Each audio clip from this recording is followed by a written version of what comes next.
take our seats. Thank you so much, and welcome to the beautiful city of Valencia.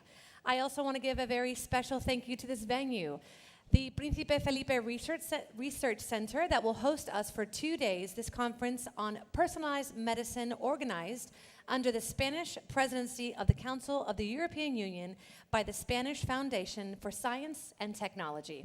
On behalf of the Spanish Ministry of Science and Innovation and the Institute of Health, Carlos III. My name is Veronica Polo. I will be your host for these 2 days and probably your favorite person in this conference. This European high-level conference will reflect the influence of personalized medicine in the evolution of healthcare to improve people's lives. And for that, a large number of high-level experts and stakeholders with different background and expertise will discuss challenges and opportunities in the field of genomic-based personalized medicine, as well as aspects not covered in research and funding. This conference is going to be divided in 3 axes. The first one being on personalized approach to prevention, diagnosis, and treatment with a special focus on cancer. The second will be on data ecosystems and research infrastructure that can support the research of personalized medicine. And the third, which will be developed tomorrow, on international cooperation. Apart from the talks and discussions that we will have on this same stage this evening during the social event and tomorrow, there will be an exhibition of public-private projects aimed at creating impact in the field of personalized medicine. We encourage you to approach them to discover those projects driven by Spanish public institutions and companies. Don't be shy. Thank you all for being here, and especially to everyone watching us via streaming. I have the pleasure of calling to the stage the director of Príncipe Felipe Research Center Foundation. Please, let's give a very warm welcome to Deborah J. Burks.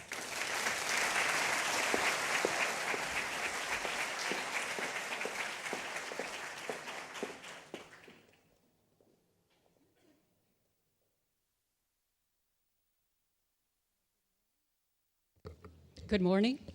As director of this center, it is a pleasure to welcome all of you here to the Prince Philip Research Center, or the CIPF, as we call it on a day-to-day basis. I would like to extend a special welcome to our Minister of Science and Innovation, Diana Morant, and to her team of directors who are here with us today from the ministry.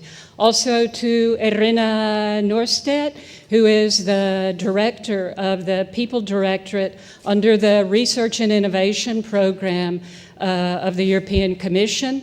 Also to Cristobal Belda, the director of the National Institute for Health here in Spain, and to Pilar Bernabé, who's our delegate from the national government assigned here to the Valencia region.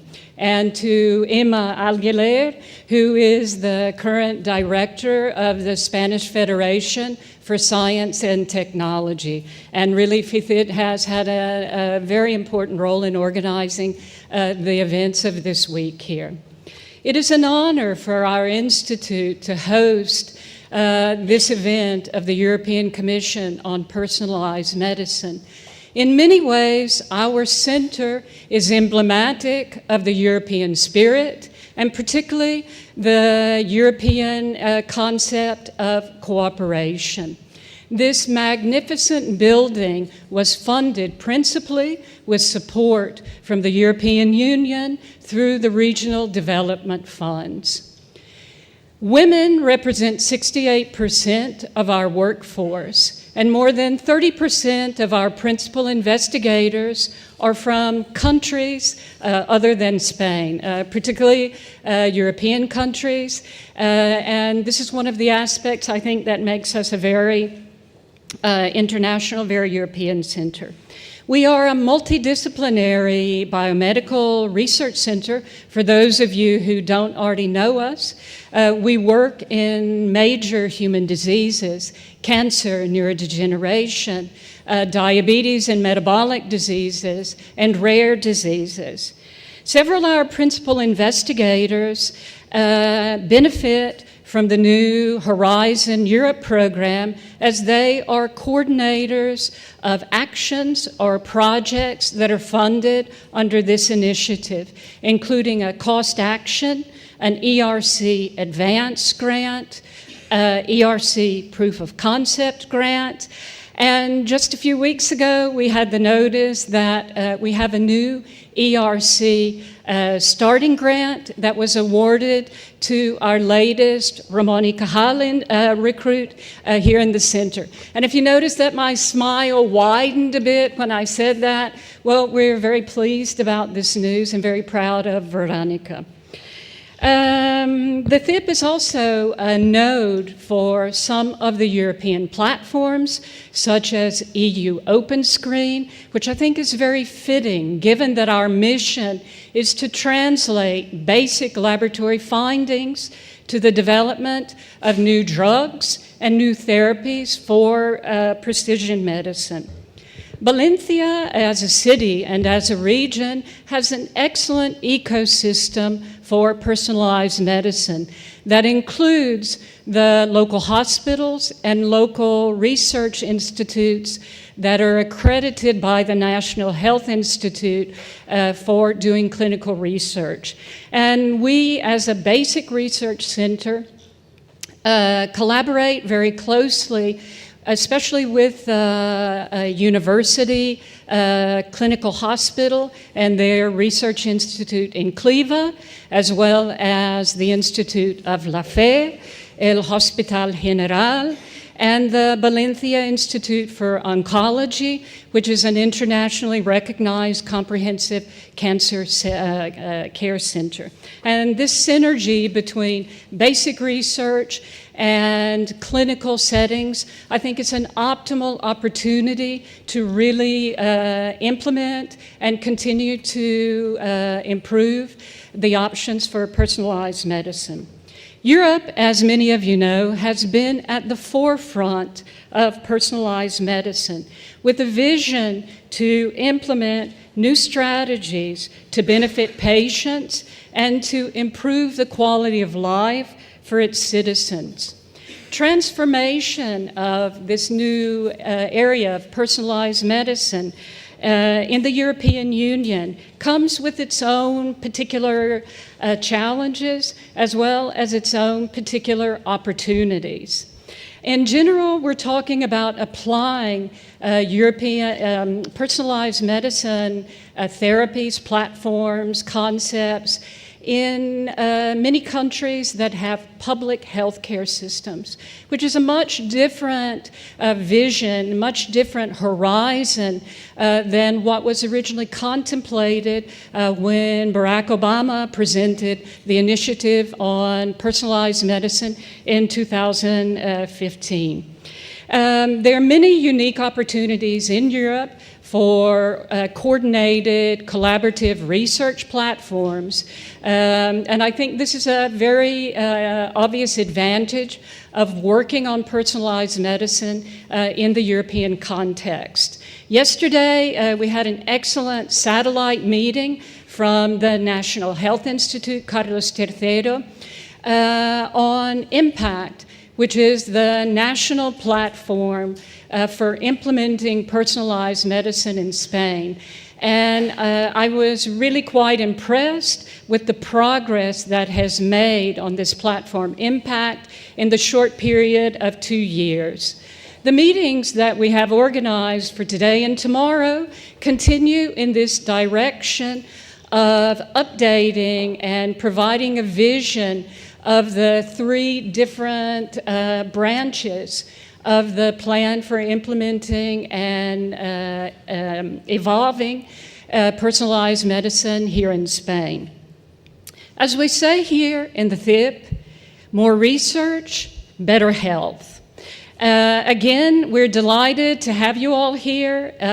Please enjoy your stay in Valencia, which as I mentioned yesterday, was selected as the green capital of Europe for this year. It's another reason, I think, to be very proud of hosting this meeting here in the beautiful city that we have. And finally, before I step down, I would just like to formally acknowledge that it has been a pleasure for us to work with the very highly qualified team of FECYT in organizing all the logistics of this event. And it's not just today and tomorrow, because really with the satellite meetings, it has covered the whole week. So for all of you, I think you can be very proud of the team from FECYT. And as I said, it's been very easy for us to work with them. So thank you all very much. Welcome again.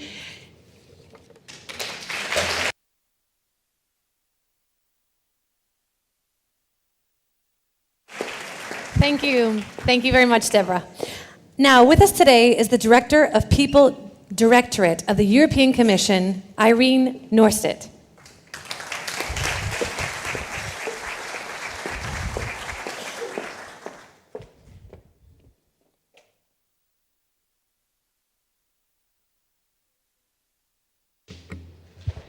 So, good morning, everybody. Dear Minister, dear Permanent Secretary, dear representatives of the Spanish authorities, and also Deborah, thank you very much for hosting us here. We very much appreciate this, and on behalf of the European Commission, I would also like to say thank you and for organizing this very timely conference under your presidency of the Council of the European Union.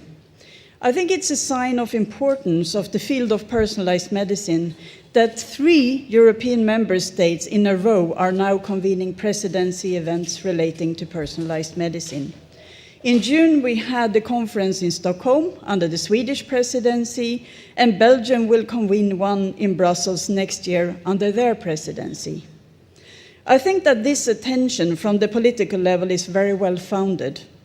We have now arrived at a time where many of the advances coming from the scientific work of the past decades have reached a maturity and can be effectively applied in healthcare. In 2011, we organized the first European conference of the Commission on personalized medicine. Already back then, there was a lot of excitement about the opportunities for improved healthcare coming from this field. Following that conference, the EU member states came together to discuss how to best align efforts across the European borders and internationally. And 5 years later, in 2016, together we organized the second conference with the key players in Europe, and after that, the International Consortium of Personalized Medicine, ICPERMED, was set up. In parallel, from the Commission side and from our research programs, we funded an ERANET with research funders across the EU and beyond to support research projects. This network has been one of the most successful such ERANETs in the health research field.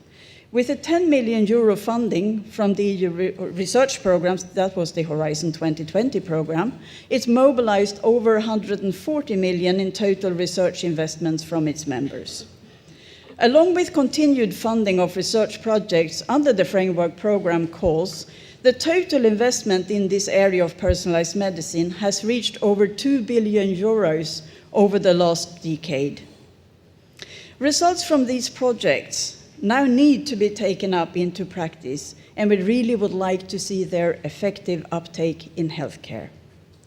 There has been some progress in this regard, in particular for cancer and rare diseases, but of course we would like that to be expanded and to widening to other areas as well. One aspect that is really getting traction right now is the field of personalized prevention.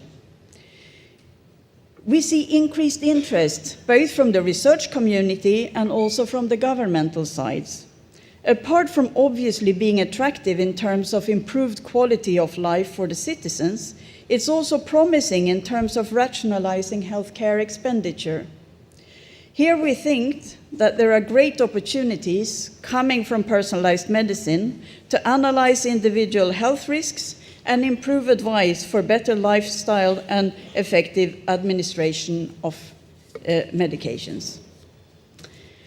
We should be courageous and not refrain from changing the standard practice. For example, discontinuing interventions that do not translate in much benefit for the patient.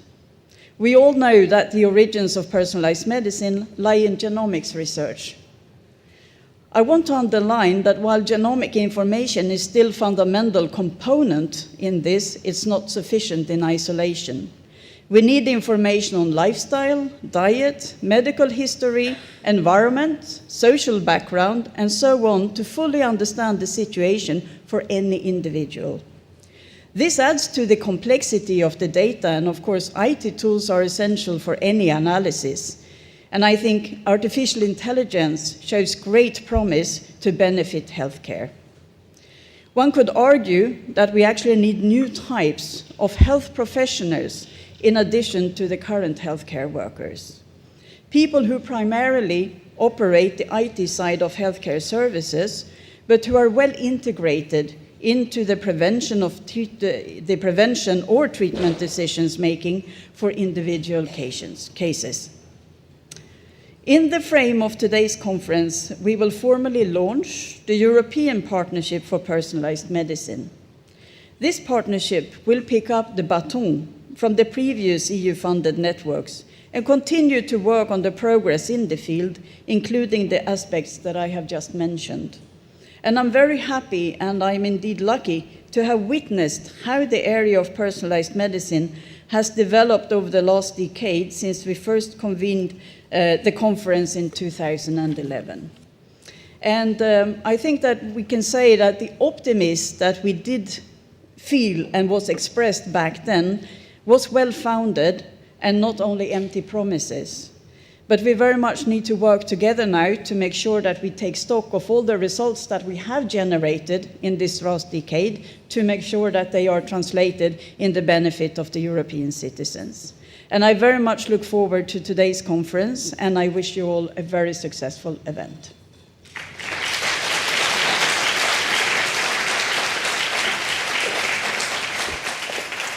Thank you, Irene. And finally, I invite to the stage the Acting Ministry of Science and Innovation, Diana Morant.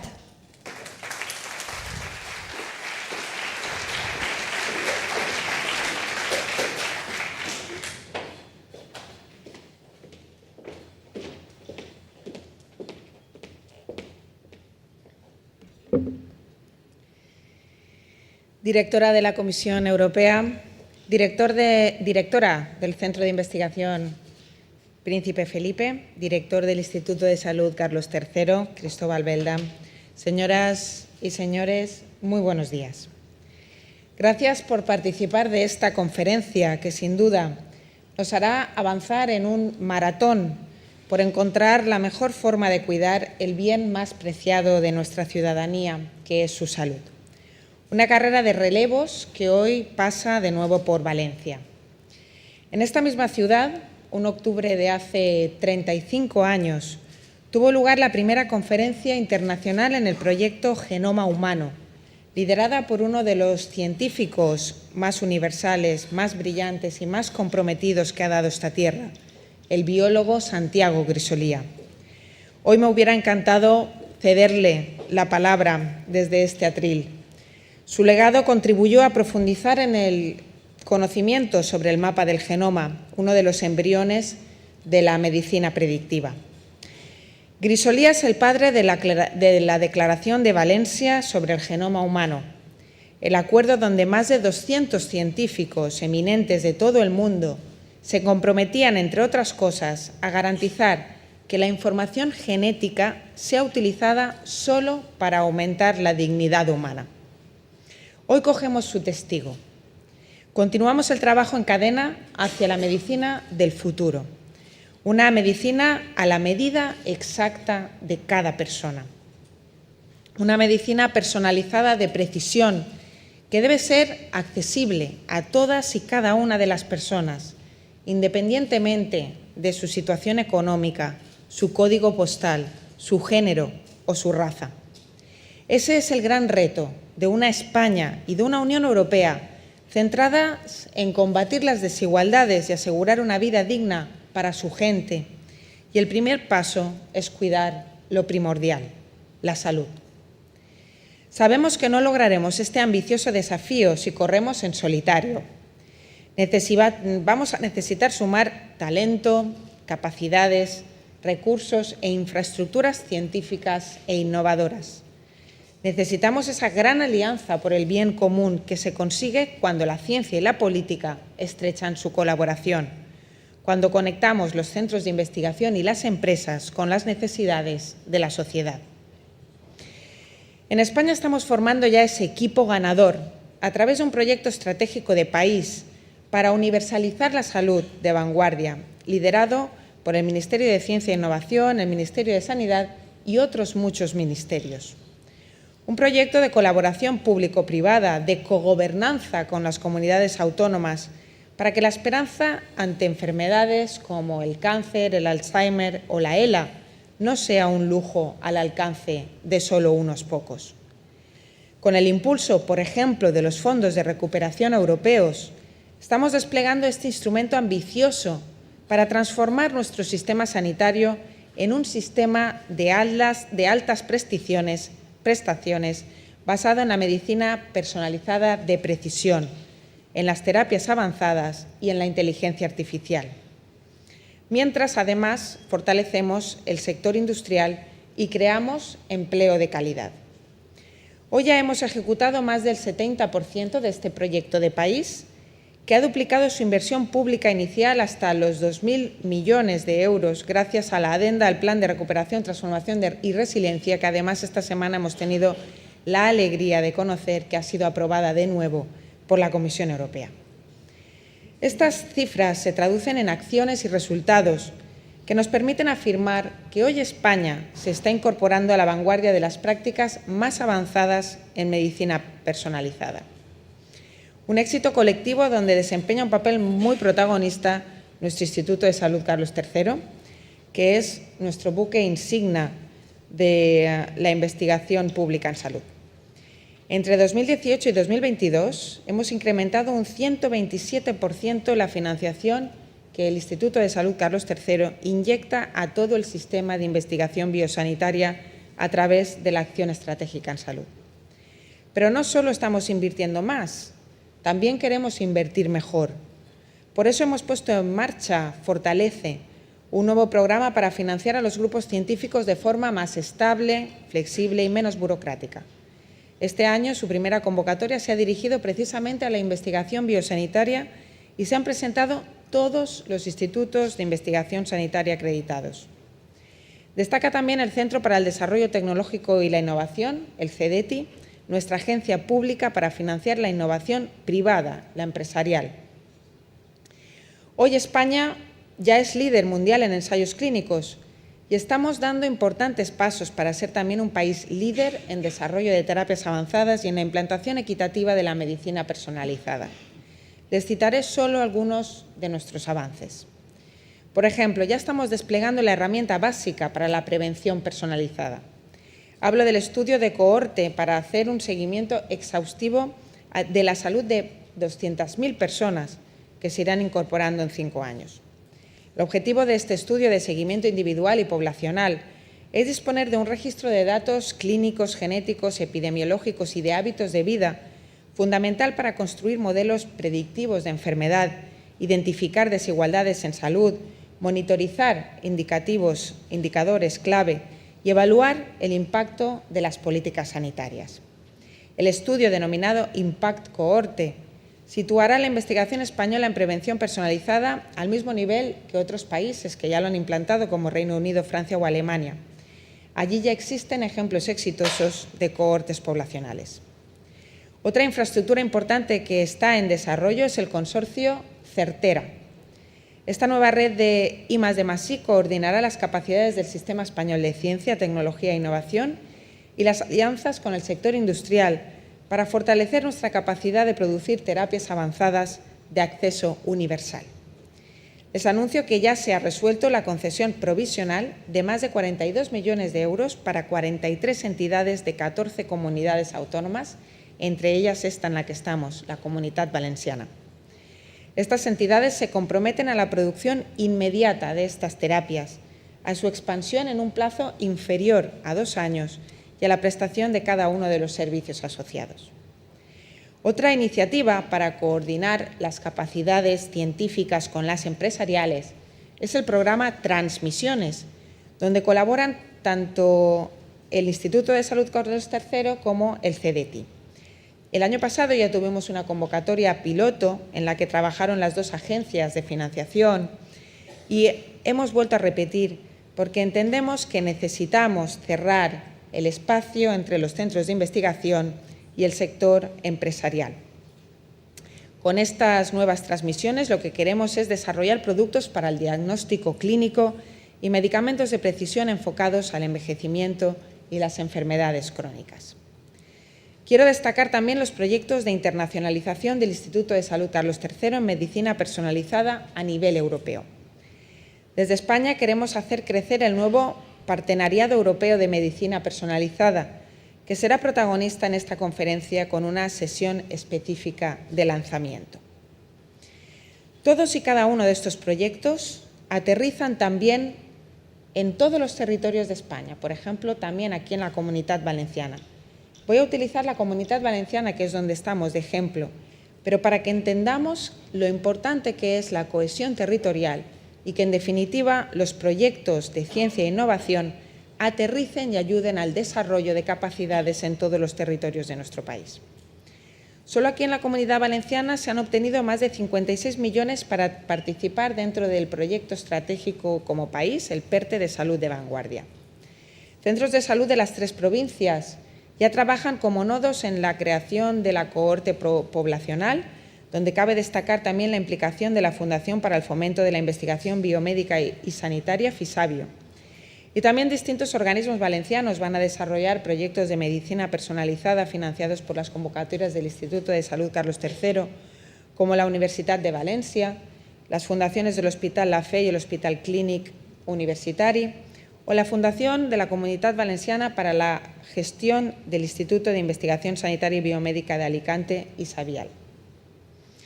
Señoras y señores, cuando nuestro valenciano universal Santiago Grisolía hablaba del secreto de su eterna juventud, decía que era no dejar nunca de pedalear. Para finalizar, solo quiero lanzar 2 deseos entrelazados. 1, que sigamos pedaleando juntos para que la salud sea un derecho y no un lujo o un privilegio. Y 2, que la conferencia que hoy comienza sea realmente fructífera, que cree conexiones para seguir avanzando en los retos de la medicina personalizada, como el manejo de datos genómicos, el hallazgo de biomarcadores diagnósticos y terapéuticos, el desarrollo de ensayos clínicos, la perspectiva de la ética y la integridad científicas o la equidad en su aplicación.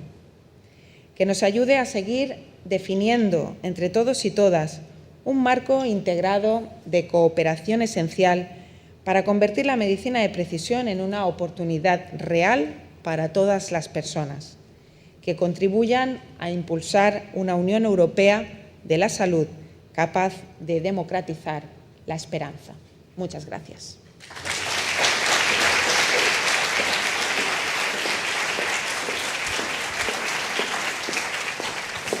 Thank you very much, Diana. The term of personalized medicine was defined in 2015 as a medical model using characterization of individual phenotypes and genotypes for tailoring the right therapeutic strategy for the right person at the right time. It has also been described as the predisposition for disease and to deliver timely and targeted prevention. During the last years, it has become evident that more and better personalized approaches in medicine and healthcare are needed for prevention, diagnosis, and treatment. And that is why several European policies and initiatives concur with the need that funding and research are required for pushing forward this complex field. To present more specifically the content of this conference, please give a warm welcome to Cristóbal Belda, Director General at the Institute of Health Carlos III, Spain. Please welcome César to the stage.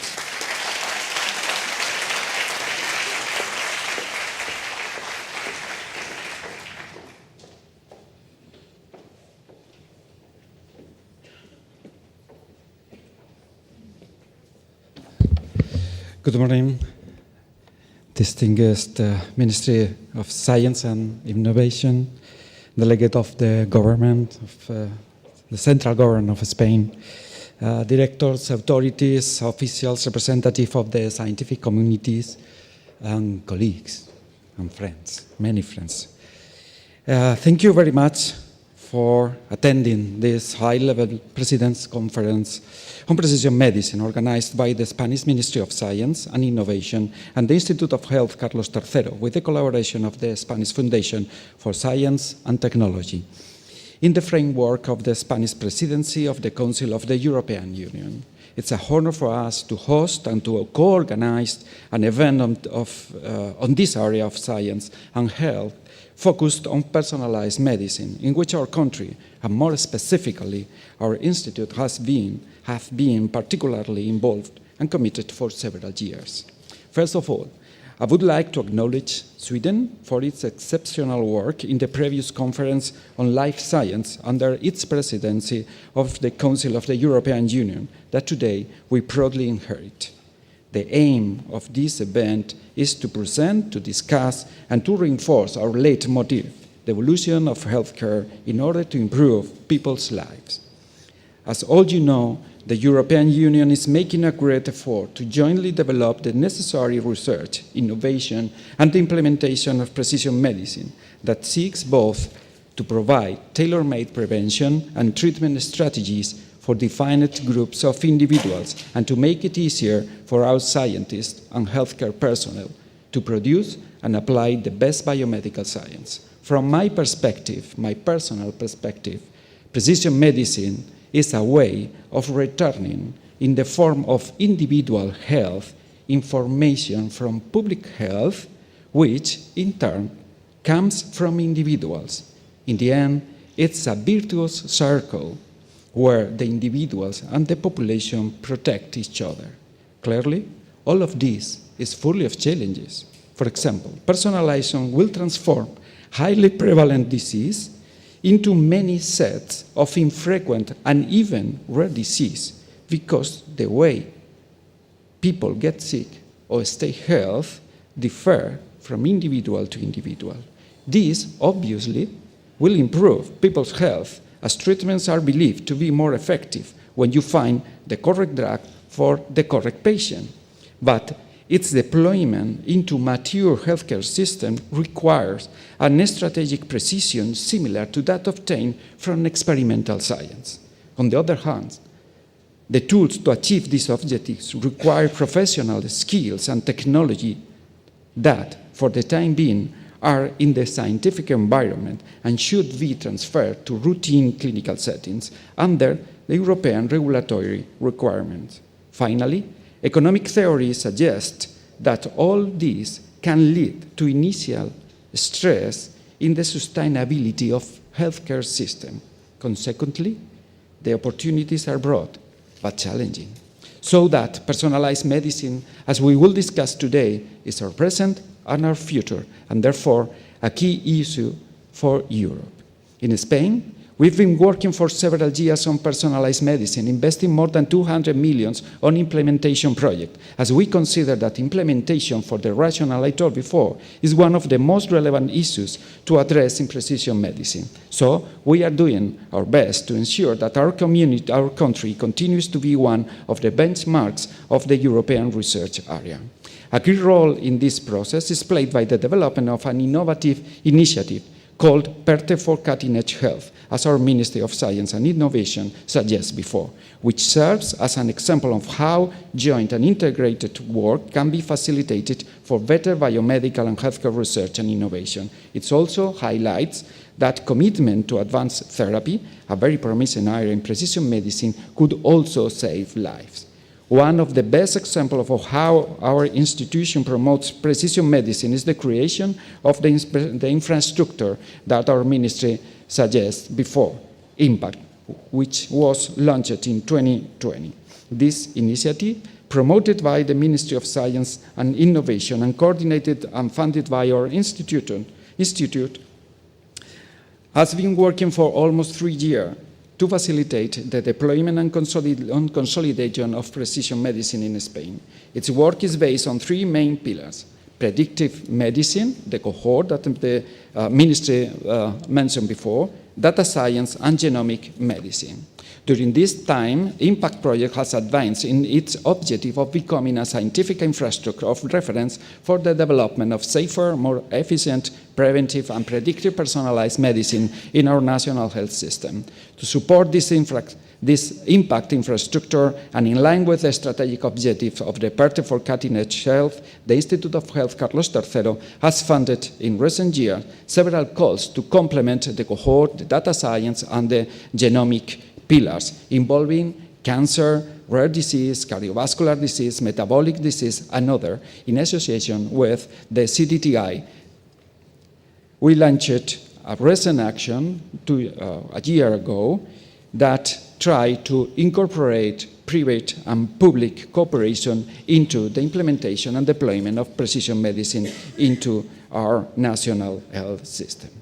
Over the next 2 days, this conference will host and bring together a large number of high-level experts, national scientific and health policy makers, EU representatives, and members of the national and international biomedical community.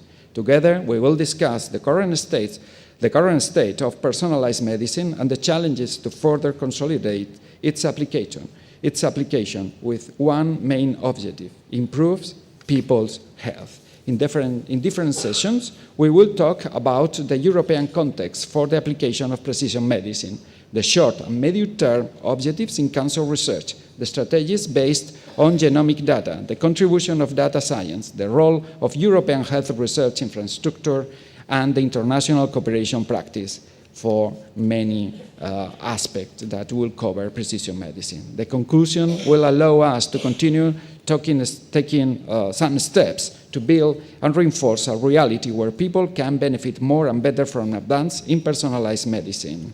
Finally, I would like to take advantage of this opportunity to say that we must continue side by side with Europe to address all new people's health needs and their interaction with environmental, demographic, and socioeconomic challenges. The goal is to ensure that knowledge translates into economy and into society.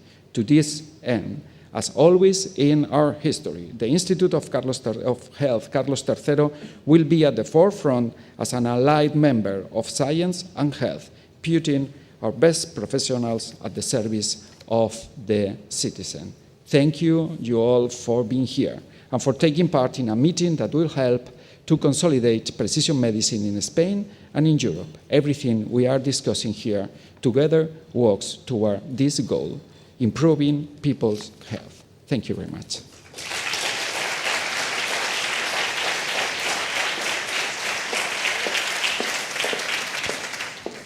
Personalized medicine has become an increasingly relevant concept, particularly in the field of cancer research. With the aim of exploring this revolutionary approach, which represents an evolution in modern medicine, Josep Tabernero, head of the Medical Oncology Service of the Vall d'Hebron Hospital campus and director of the Vall d'Hebron Institute of Oncology in Barcelona, will address the current situation and how we foresee the future. Due to a last-minute medical condition, Dr. Tabernero cannot be here in person with us in Valencia. However, he is joining us online, and Dr. Alex Piris, head of the Scientific Coordination Management Area of VHIO, will accompany him on stage. Please give a warm welcome to Dr. Tabernero and Dr. Piris.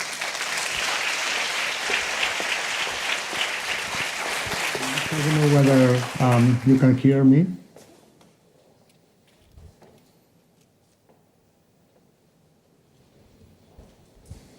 I'm wondering whether you can hear me. Yes, we can hear you. Okay.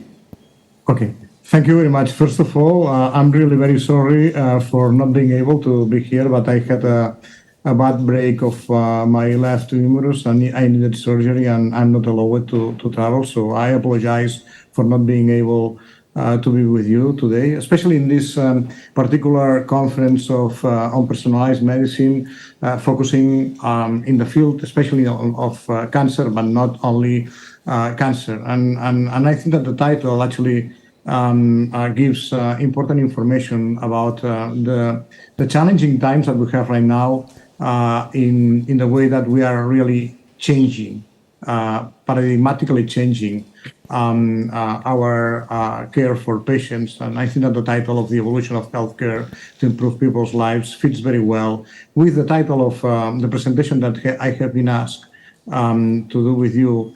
And this is the evolution of personalized medicine, obviously focusing a little bit more on cancer in the European Union framework. And first of all, I want to thank everyone being here, and special recognition to the Ministry of Science and Innovation, Diana Moran, the Director General of the Institute of Health, Carlos III, and also some relevant speakers, including Barbara Kirstins, who is the head of the unit at the DG RTD in the European Union, among others, and obviously with many friends and colleagues. So if you could go to the next slide, Alex.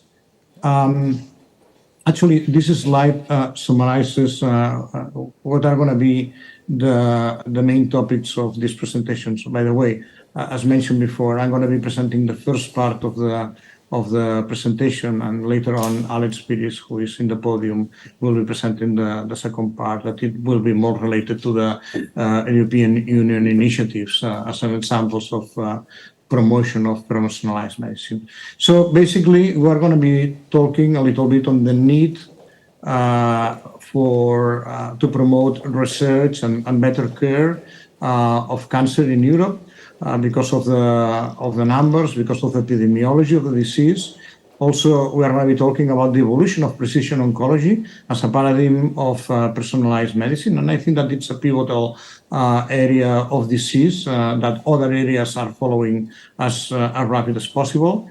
We are going to be talking about the main pillars of personalized medicine that are critical to understand the disease and understand how we are subcategorizing the differences between patients, different patients with cancer, and therefore promoting the best care and the best therapeutics for these patients. And finally, but also very important, we're going to be talking about the current and future perspectives of personalized medicine in Europe, and putting especially emphasis with the EU initiatives as an examples of how this is going to move forward in the next years to come. So next slide, please. And actually, this illustrates very well what I was mentioning to you before about the burden of cancer, right? And there are some seminal facts mentioned in the slide that are important to understand. So first of all, we know that Europe accounts for 1/4 of the global cancer cases. The contribution of the cancer burden are really very high in the European Union, obviously with disparities, and we'll talk a little bit later on. This means that a total of 4 million new cancer patients will be diagnosed on a yearly basis, and this is data from 2022. And unfortunately, almost 2 million people will die from the disease, also data from 2020.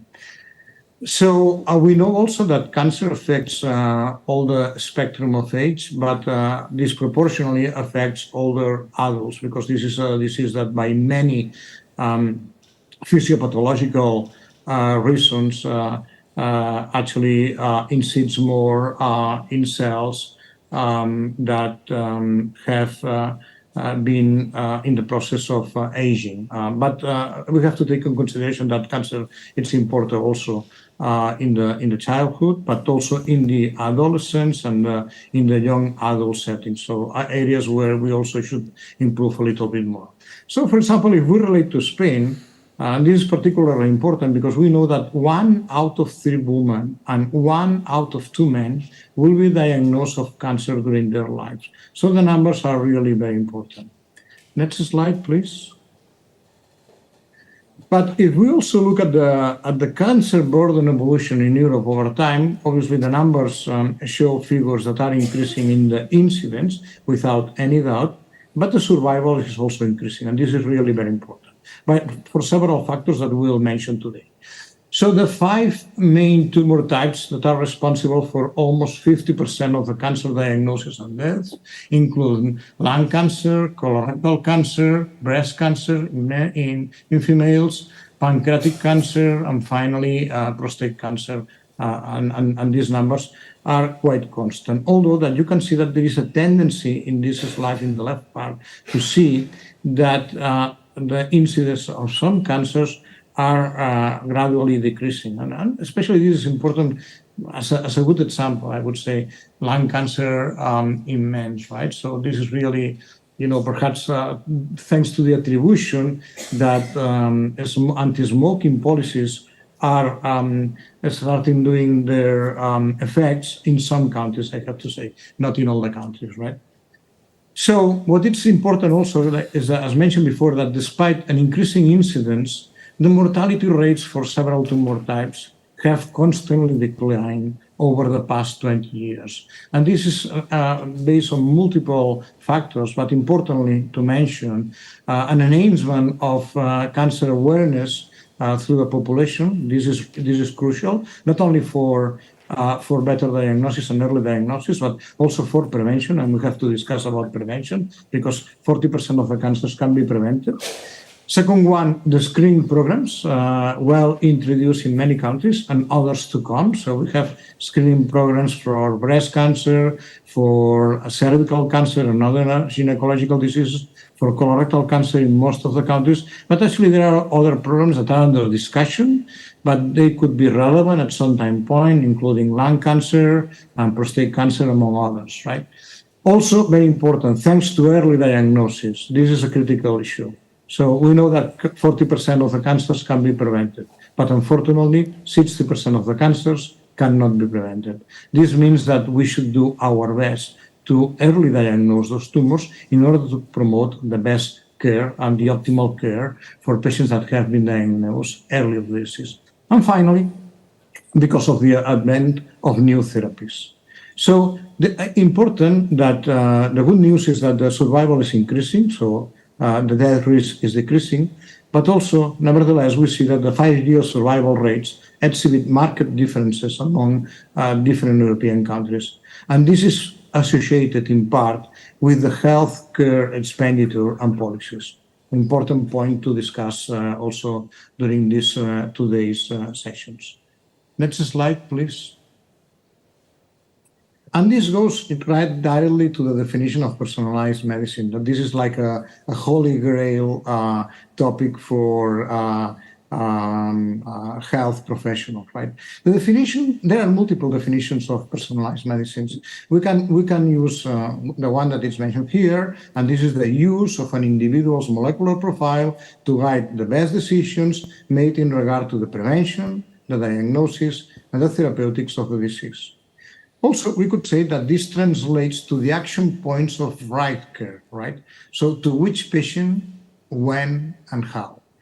And the benefits of personalized medicine are manifold, and here are just some of the areas where this approach to the disease has had a profound impact, ranging from better understanding of the mechanisms of disease. This means that researchers have driven progress in personalized medicine, particularly in oncology, and achieve a deeper understanding of the drivers of the disease, the molecular determinants of the disease, and their evolution, number one. Number two, improve outcomes and quality of life for patients and caregivers. Precision medicine, personalized medicine has translated into better survival of cancer patients and reduced the toxicity.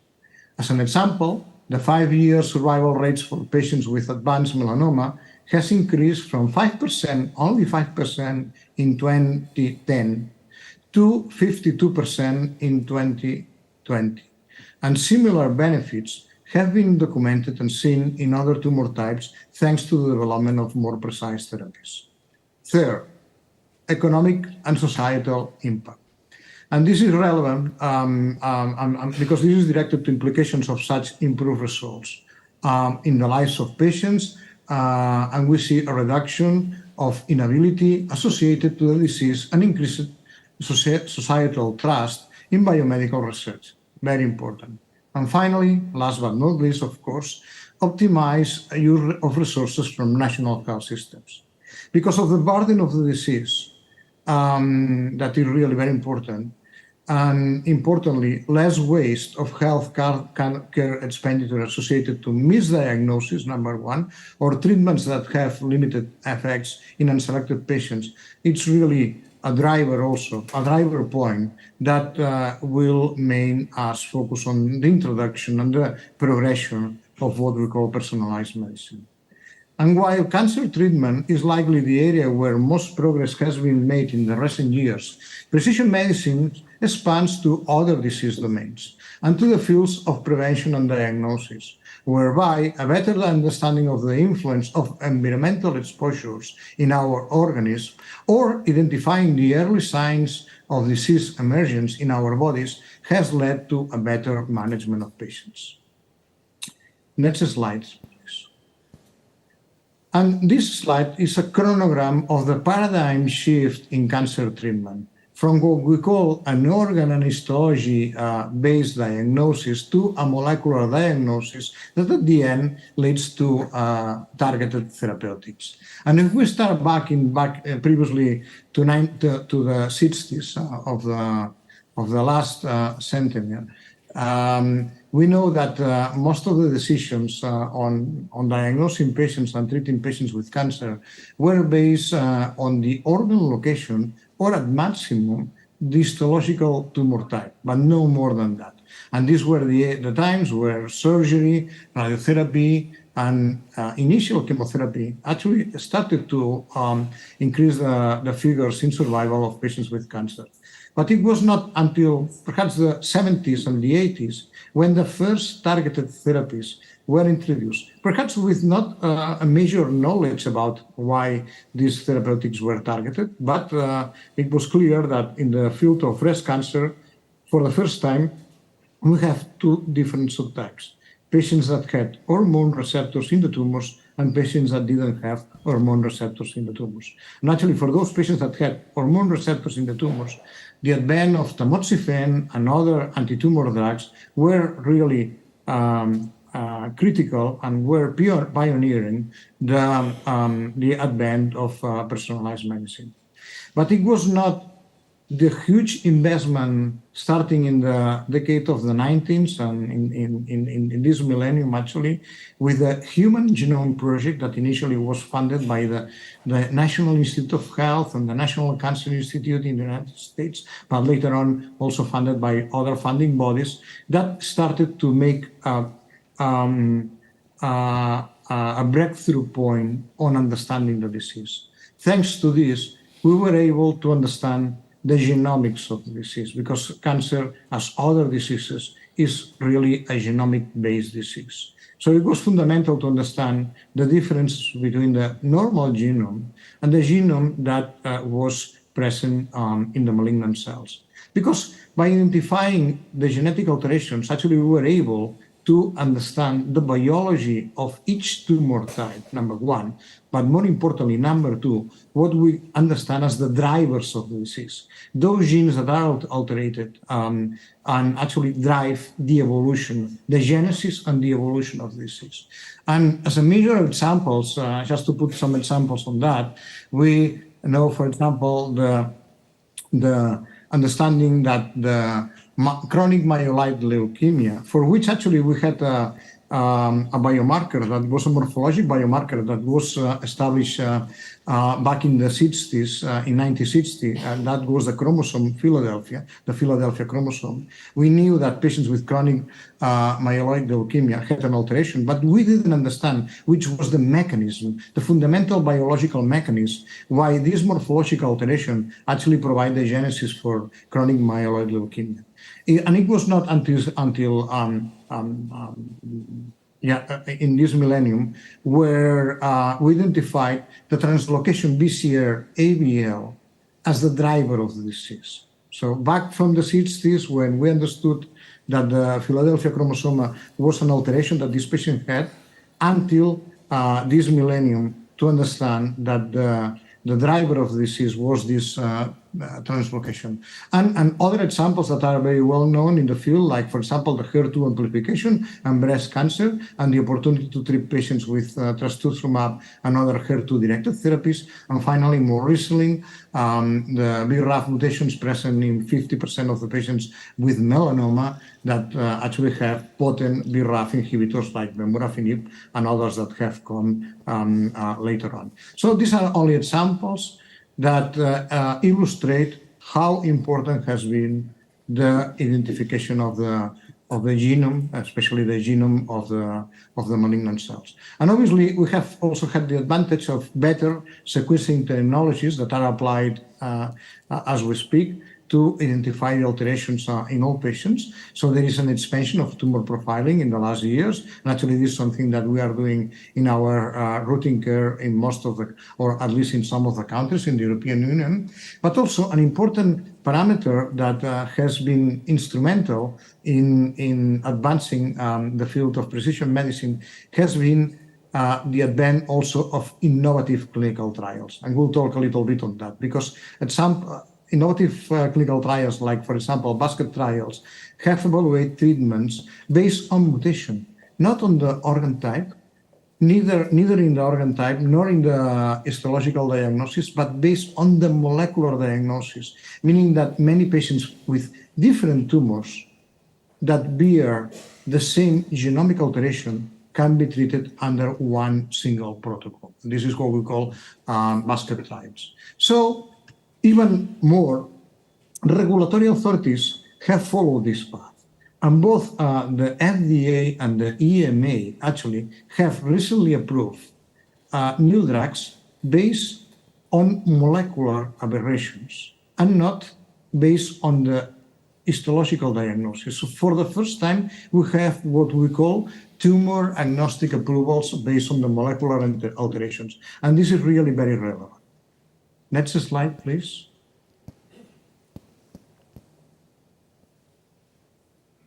Focusing on patients' treatment, the orientation of the therapeutic paradigm away from a specific criteria has largely relied on three main pillars, and these are the pillars of personalized medicine. The first one, improvements in biomarker discovery. The second one, innovations in clinical trial design, as I briefly mentioned before. And the third one, the availability of molecular profiling technologies and data management compatible with this fast pace of clinical routine. And I'll briefly discuss each of these points in the next slides. So for the first one, biomarker discovery, actually we know that new predictive and biomarker and pharmacodynamic biomarkers developed and validated alongside new drugs and functional testing inform about the treatment efficacy, the toxicity, and therefore provide a fundamental tool for patient selection. Currently, biomarker-guided treatments are limited to 25 to 30% of the patients with advanced malignancies, advanced cancers. But this has largely improved in the last 2 decades, and it's going to be improving more and more in the next years. Nevertheless, and again, as I mentioned before, large differences across Europe in terms of regulatory assessment, in terms of public funding, and also laboratory infrastructures to implement this biomarker testing in public health systems are present, and we have to combat this as much as possible. Next slide, please. The second one of the pillars is the advent of innovative clinical trials. First, and as briefly alluded before, innovative master protocols such as basket studies or umbrella studies provide a platform to identify effective treatments according to the molecular profile of the tumors of the patients. These trials allow to optimize the treatment regimens in subgroups of patients, and very importantly, increase participation of patients with rare diseases, rare cancers. Because for patients with rare cancers, we cannot extend all our information based on large phase 3 randomized clinical trials. We need better designs without any doubt. And for that, actually, these master protocols will accelerate the identification of biomarkers that match the patient's tumor's molecular profile with the most effective therapeutics. Second one, and thanks to the advent of health IT, health informatic technologies, we have been able to integrate real-world data and patient-recorded outcomes that, without any doubt, may improve more accurately the assessments that we have of selected therapeutics coming, from the information that we have in selected clinical trials. And actually, this will provide us, as mentioned, more accuracy in clearly assess and address which is the treatment efficacy in the broader population. I think this is critical. We have been, unfortunately, evading the point of real-world data because we don't have the technologies. But now we have the technologies to address in each patient that is treated in a national public service, which is the efficacy of the treatment, the side effects, and the data that comes from the integration of this huge amount of population of patients actually will provide tremendous information on that. And last but not least, a critical change in the paradigm of research and care. Studies right now shift the focus from drug-centric to patient-centric clinical trials. And this is a critical path that may overcome, in part, some fundamental aspects like, for example, patient heterogeneity and accelerate drug development. But not only that, also know the clear needs of the patients, number one, and number two, to be sure that the information that we have coming from clinical trials represent the diversity of the population. And the diversity is not only gender-based, of course, sex-based, but also diversity according to the race and the ethnicity of the patients. Number three, next slide, please. Technology and data. And here we have advances, as mentioned before, in sequencing technologies that have enabled implementation of genomic, but it's not only genomic, it's all omics testing. It's genomics, this is the easiest, but also we have transcriptomics, it's going to be important, metabolomics at some point, epigenomics, even the contribution of the microbiome, among others. And these tests will be done routinely in clinical practice. We have started with genomics, but others are going to come. Second, integration of molecular tumor robots, because we are going to have an amount of information about the genomics of the disease, and we have to match the information on genomics with the clinical data, with what we call clinomics, right?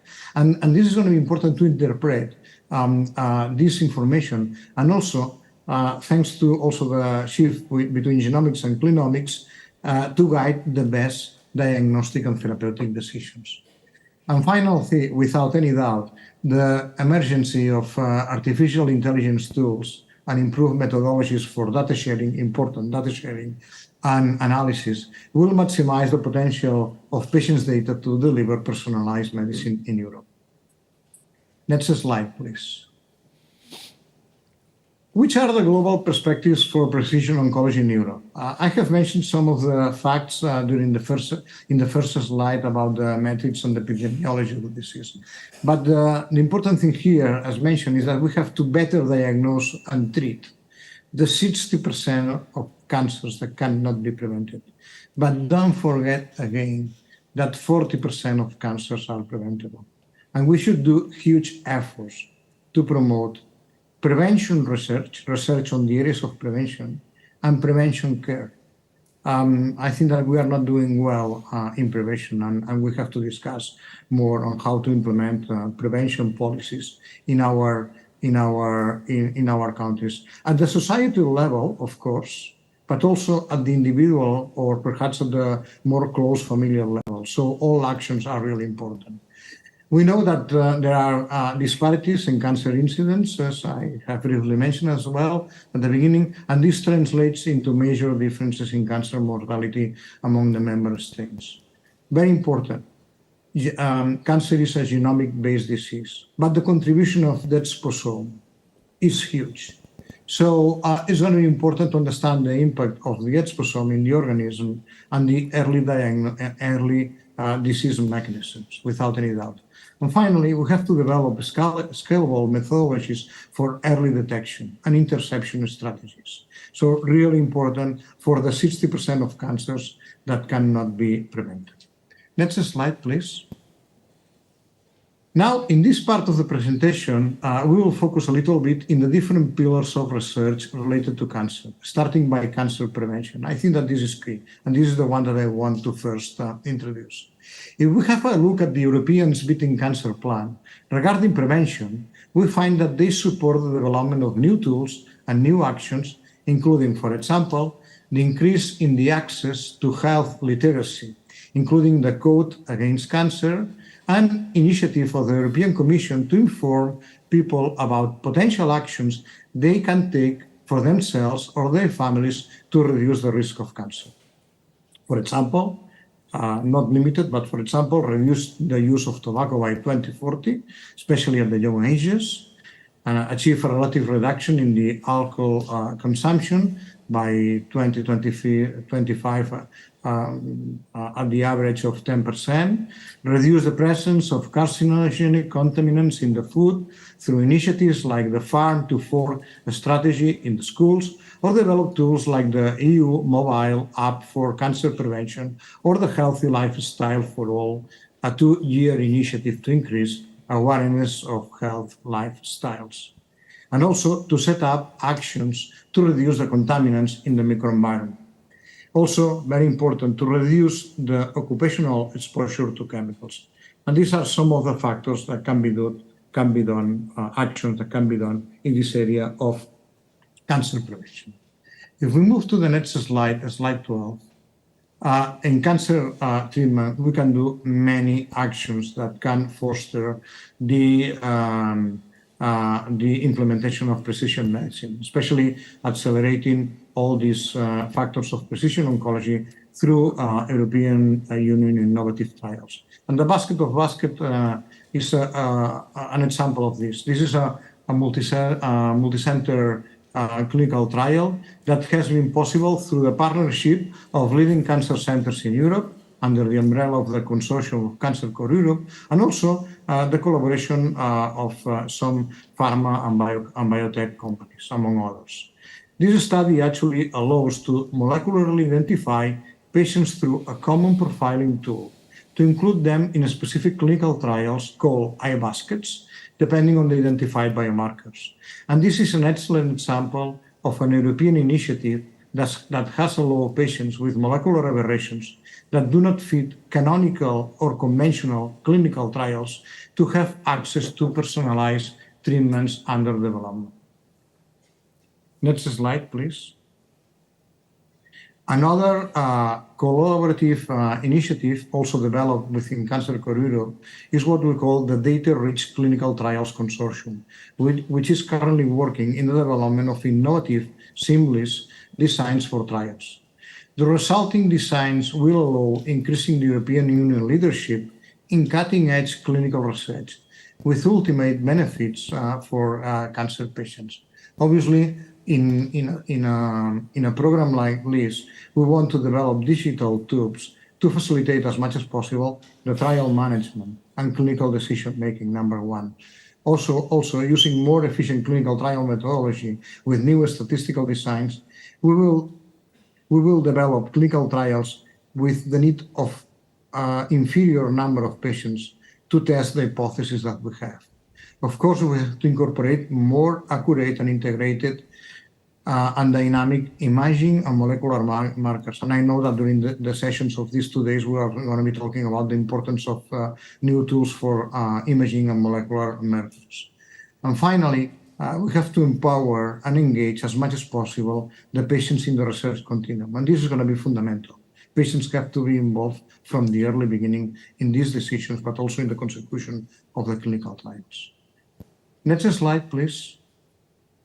This is the final part of my talk. Also, thanks to the recommendations of the Beating Cancer Plan from the European Parliament, but also embraced in one of the focus of the cancer mission, we know that we have to improve our infrastructures of cancer.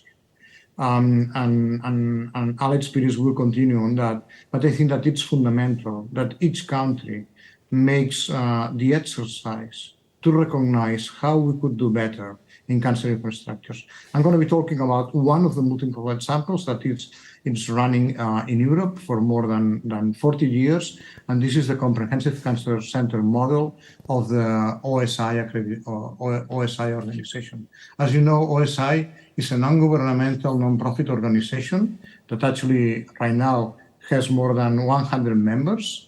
And basically, the aim of this organization is to accurate as much as possible and to give credit to the organizations that do critical standards of quality in all the cancer process. It's about cancer prevention, it's about cancer diagnosis, it's about cancer treatment, it's about cancer survivorship, and also about palliative care, among others, right? So it's a very transversal initiative that actually, at the end, relies on the centers, and the program, the accreditation program, actually gives credit to the centers that do the exercise to have a look in a transversal way to the continuum of care of patients with cancer. Next slide, please. This is my final one. And actually, this shows, just as a model, what we did at Valdebron, right? So understanding that the patient, not only the patient, the citizen, because we want to prevent, remember that we want to prevent 40% of the cancers, is in the middle of the continuum of care. Obviously, starting from the patient and finalizing with the patient survival, we have all the process related to cancer in a very transversal way.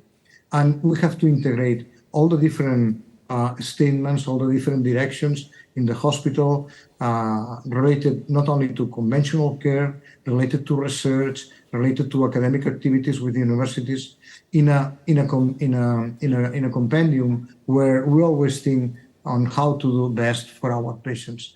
And obviously, this relates to all professionals. It's not about physicians. It's about physicians. It's about nursing. It's about psychologists. It's about the many different professionals that take care on the continuum of care of cancer patients. But also, it's important actually because this relates to one of the points of the Beating Cancer Plan. In the Beating Cancer Plan, is mentioned that at some time point, closely to 2030, almost 90% of patients diagnosed with cancer in Europe should be visited at least once in a comprehensive cancer infrastructure.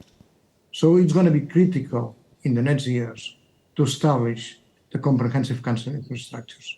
And I'm going to be finishing here the part of my talk. I'm going to be here for any questions or comments later on, and I give the podium to Alex Piris to continue with this presentation. Thank you so much.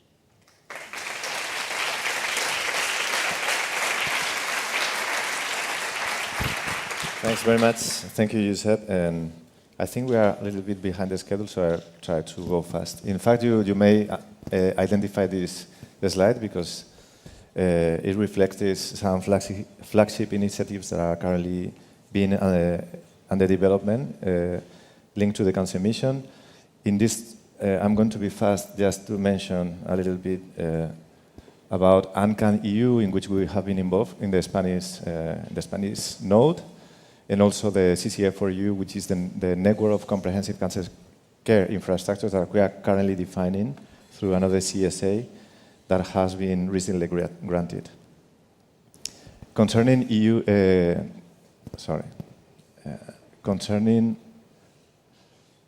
understanding cancer, which is one of the first recommendation of the 13 recommendations of the Cancer Mission Board in Cancer Mission Possible. ANCAN is a European, ANCAN is an initiative that drives from the building of a European Cancer Data Hub that it's, in fact, the data is provided by different research institutions, including research infrastructures, research institutes, registries, for example, that include Exposome, and comprehensive cancer infrastructures. All these types of data that you can see here, patient images, a lot of molecular data of all types, omics, and data from all patient-derived models and other cancer models. and lifestyle data from questionnaires, etc. All of this data will be collected and will be placed within the different 6 areas of cancer research that were identified as. These areas include cancer prevention, early diagnosis, sensitivity and resistance, survivorship, pediatric cancer, and cancer agent. And I can say that from BHIO and CyberOnc here in the Spanish node, we have been coordinating the work package in which we have engaged over 300 experts, European experts, in the different 6 areas, which has served to prioritize different use cases that will help us to use this data that I was previously mentioning and to help building this European research data that will be composed by European nodes. So this will be a federation of federations. Every country will have its data hub with a federated scheme, and they will be can be scaled up to a European data hub that will use the standardized procedures that will be used in all of the national nodes. I'm going to focus now more in treatment. In fact, the development of advanced therapies, ATMPs. I must say, first of all, that Europe is clearly lagging behind China and the US in the development of ATMPs, unfortunately, as you can see in this picture. However, thanks to the mission, we have been able to start some initiatives that include, for example, the Join for ATMP, which is an initiative that is composed by centers from the European University Hospital Alliance and other partners. And this initiative is important. It's another CSA, another coordination and support action that started some months ago and that will help us to map and categorize hurdles related to the development of these ATMPs. But also, very importantly, go together to the regulatory agencies, to the European agencies, with the same messages, with the same ideas, trying to have, to get equitable access of ATMPs for the different national member states. And so the idea is to canalize, to channel, to get all of these different atomized way of developing ATMPs, and first of all, co-develop them together, joint efforts, because we are talking sometimes about diseases of very low incidence. So we gathering patients from the different centers, developing those ATMPs clinical trials, and going together to the different agencies to try to speed up the way in which these ATMPs are reaching the patients.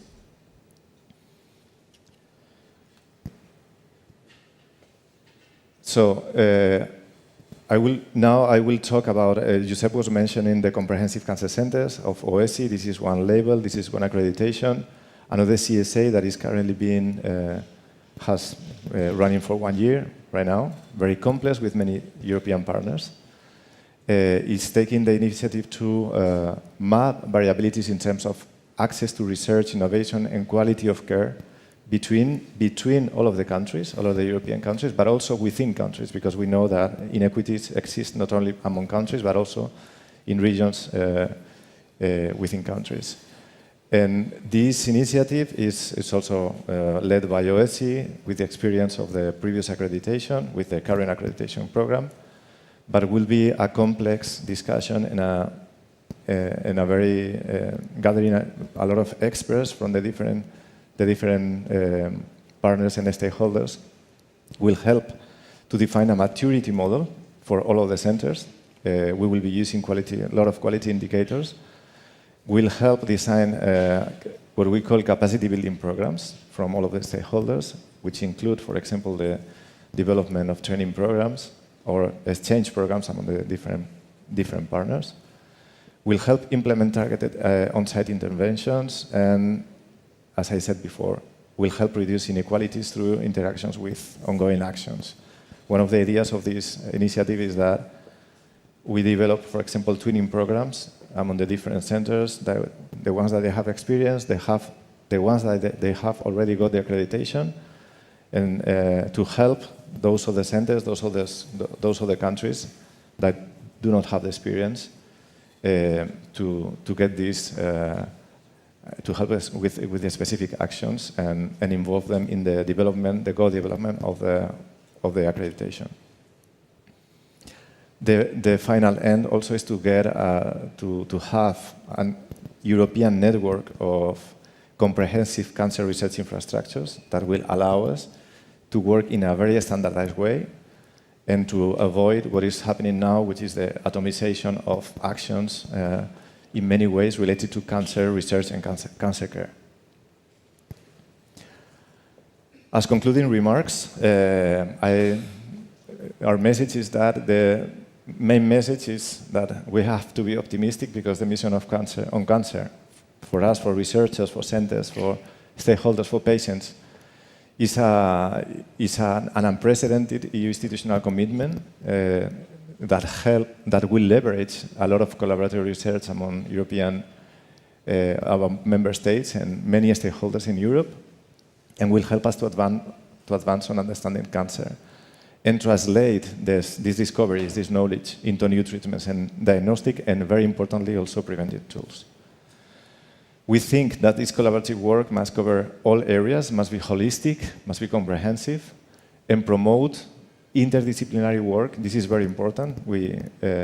Especially in the last years, and we have an example here. For example, if we take disciplines like immunology and microbiome, if we get these studies and we do translational studies among the different experts, this will help translate the results of the knowledge into new immune therapies.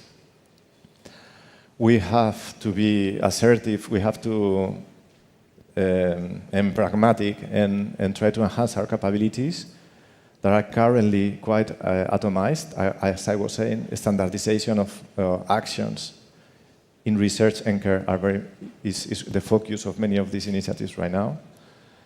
And as I said, creating multi-center federated data sharing platforms, what we call the European Data Hub, as was mentioned in the ANCAN proposal as well, project. And as I said, also link that to the networks of the EU comprehensive cancer centers or infrastructures. So the building of new solid infrastructures and frameworks for new research, as I said, must rely on very inclusive actions. And importantly, these have to derive in equitable benefits for all patients and citizens, no matter the member state. Also, and ultimately, the benefits of these achievements, we were lucky to have the cancer mission. Some other health disciplines didn't have it, but we believe that the outputs and the results of the mission of cancer will allow us to have, will set the roadmap for delivering personalized medicine also in other disease domains. And with this, I want to thank you for your attention.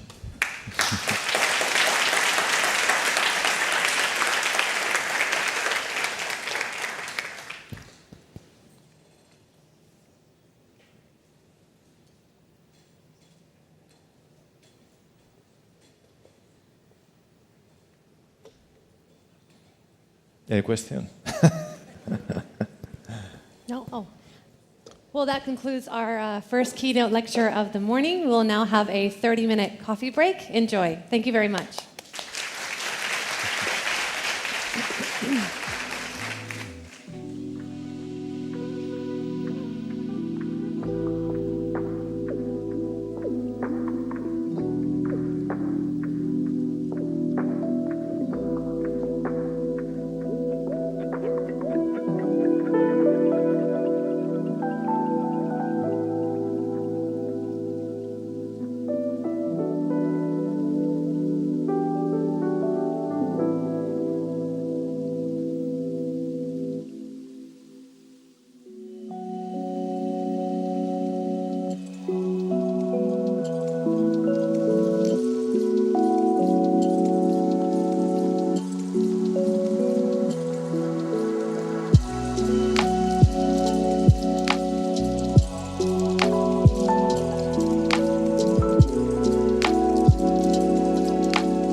Thank you very much. Welcome back. I hope you enjoyed your coffee break. I did.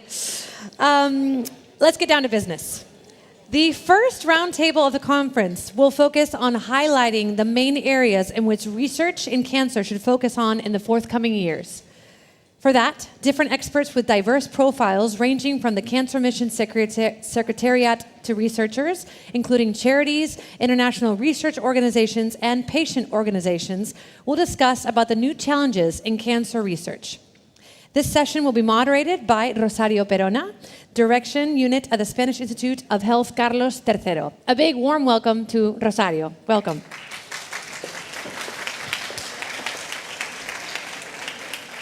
And joining Rosario will be Barbara Kirstians. A big round of applause. André Carvalho. Marta Puyol. Francesco De Lorenzo. Eric Solari. Marina Poyan. And Nuria Malatz. Welcome.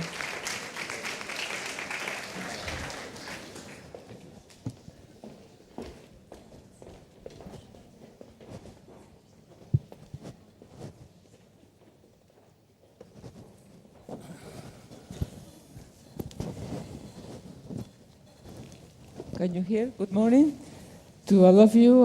Very much welcome to this session, to this roundtable. I would like to thank the organizer and our hosting center, Podrá. Thank you very much for hosting us here. And this session, this roundtable, we will allow different points of view to be seen and will be structured as questions and answers. And the same question will be asked to different experts representing different profiles, focusing on different aspects of cancer research. And each expert have to have the first round 1 minute and the other 5 minutes. I would like to introduce the different speakers of this session. Barbara Kirsten is the head unit of combating disease unit in the People Directorate of Cancer Research and Innovation at the European Commission. And the unit also supports the management of the Cancer Mission and its contribution to the implementation of the year-beating cancer plan. André Carvalho is Deputy Head of Prevention and Early Detection and Infection Branch of the International Agency of Research on Cancer, and he's worked in many multidisciplinary and translational research projects on early detection of cancer. Marta Puyol, here, is a scientific director and deputy general manager of the Scientific Foundation of the Spanish Association Against Cancer. That is a Spanish charity whose objective is to develop new approaches to allow Spanish-based researchers to accelerate results in cancer. Francesco De Lorenzo is a cancer survivor. Thanks for being cured now. Yeah, good. Is president and co-founder of the European Cancer Patient Coalition.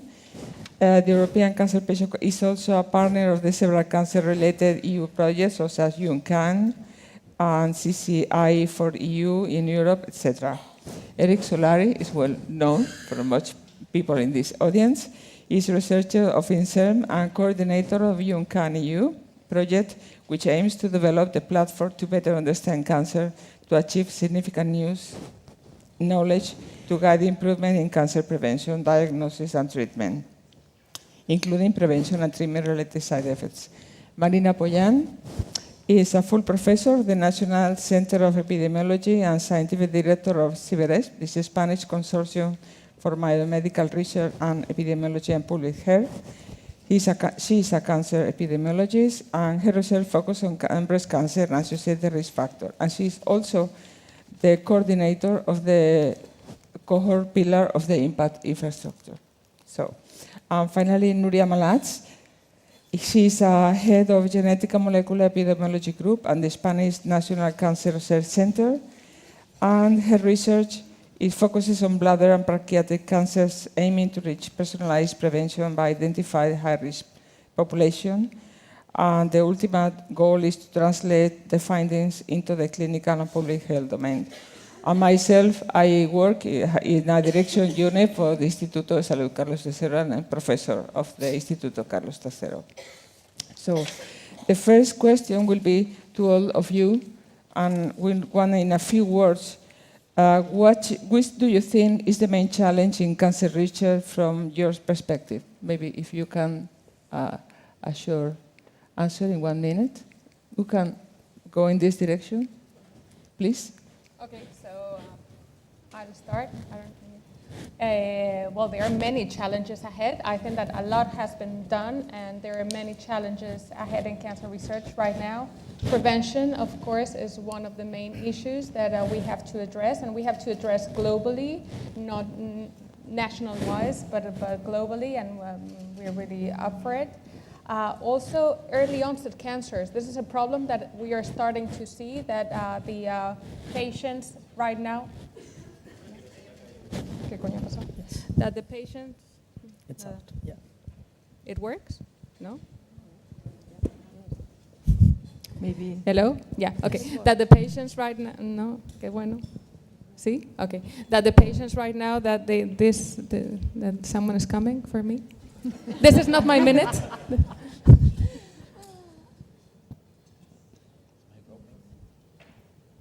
Huh? Okay, I'll continue.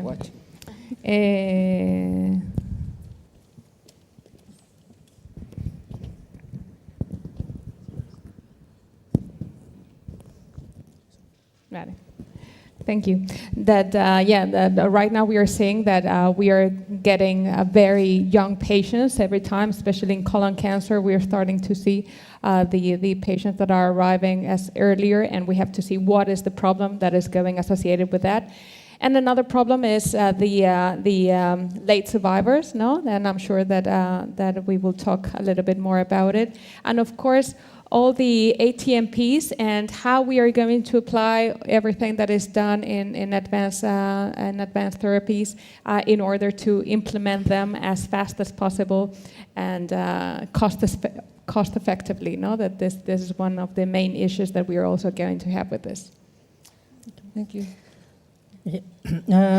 On my side, I work with prevention and early detection mainly, and as a comment here, I think we are lacking behind on how we can put personalized medicine into prevention and cancer early detection. And one of the reasons is that we need to think a little bit beyond the common research, the common settings, right? We're trying to approach individuals that don't have a disease yet and try to tell them how to prevent using their personalized data, right? And this is a challenge. So I think we need to think a little bit beyond the common or the usual, the traditional research setting on how we involve, even though in research yet, in implementation research, other stakeholders, right? Patient advocacy, public health officers, and either legal, even legal people when we think about the GDPR, the ethical issues as well regarding when we go to after asymptomatic people that are just exposed to risk factors and trying to make a personalized medicine for the risk of cancer or diagnosis of cancer. Thank you. Thank you. Barbara? Yeah, as we heard this morning, the personalized medicine approach as applied to cancer has great potential. But I think if we want it to deliver, which it should, we should go beyond the silos that exist now. We need to break these silos so that we can combine data from different sources to get at a better understanding how cancer develops, better diagnosis and treatment. Importantly, look at prevention and then ensuring quality of life. So we need to bring the different research groups together, harness the potential of the digital, and this means also that we, as for example EU, we need to bring the projects that we are funding together so that they can work, see where synergies can be explored in order to accelerate the process of innovation and delivering in our healthcare systems. Thank you. Your point of view?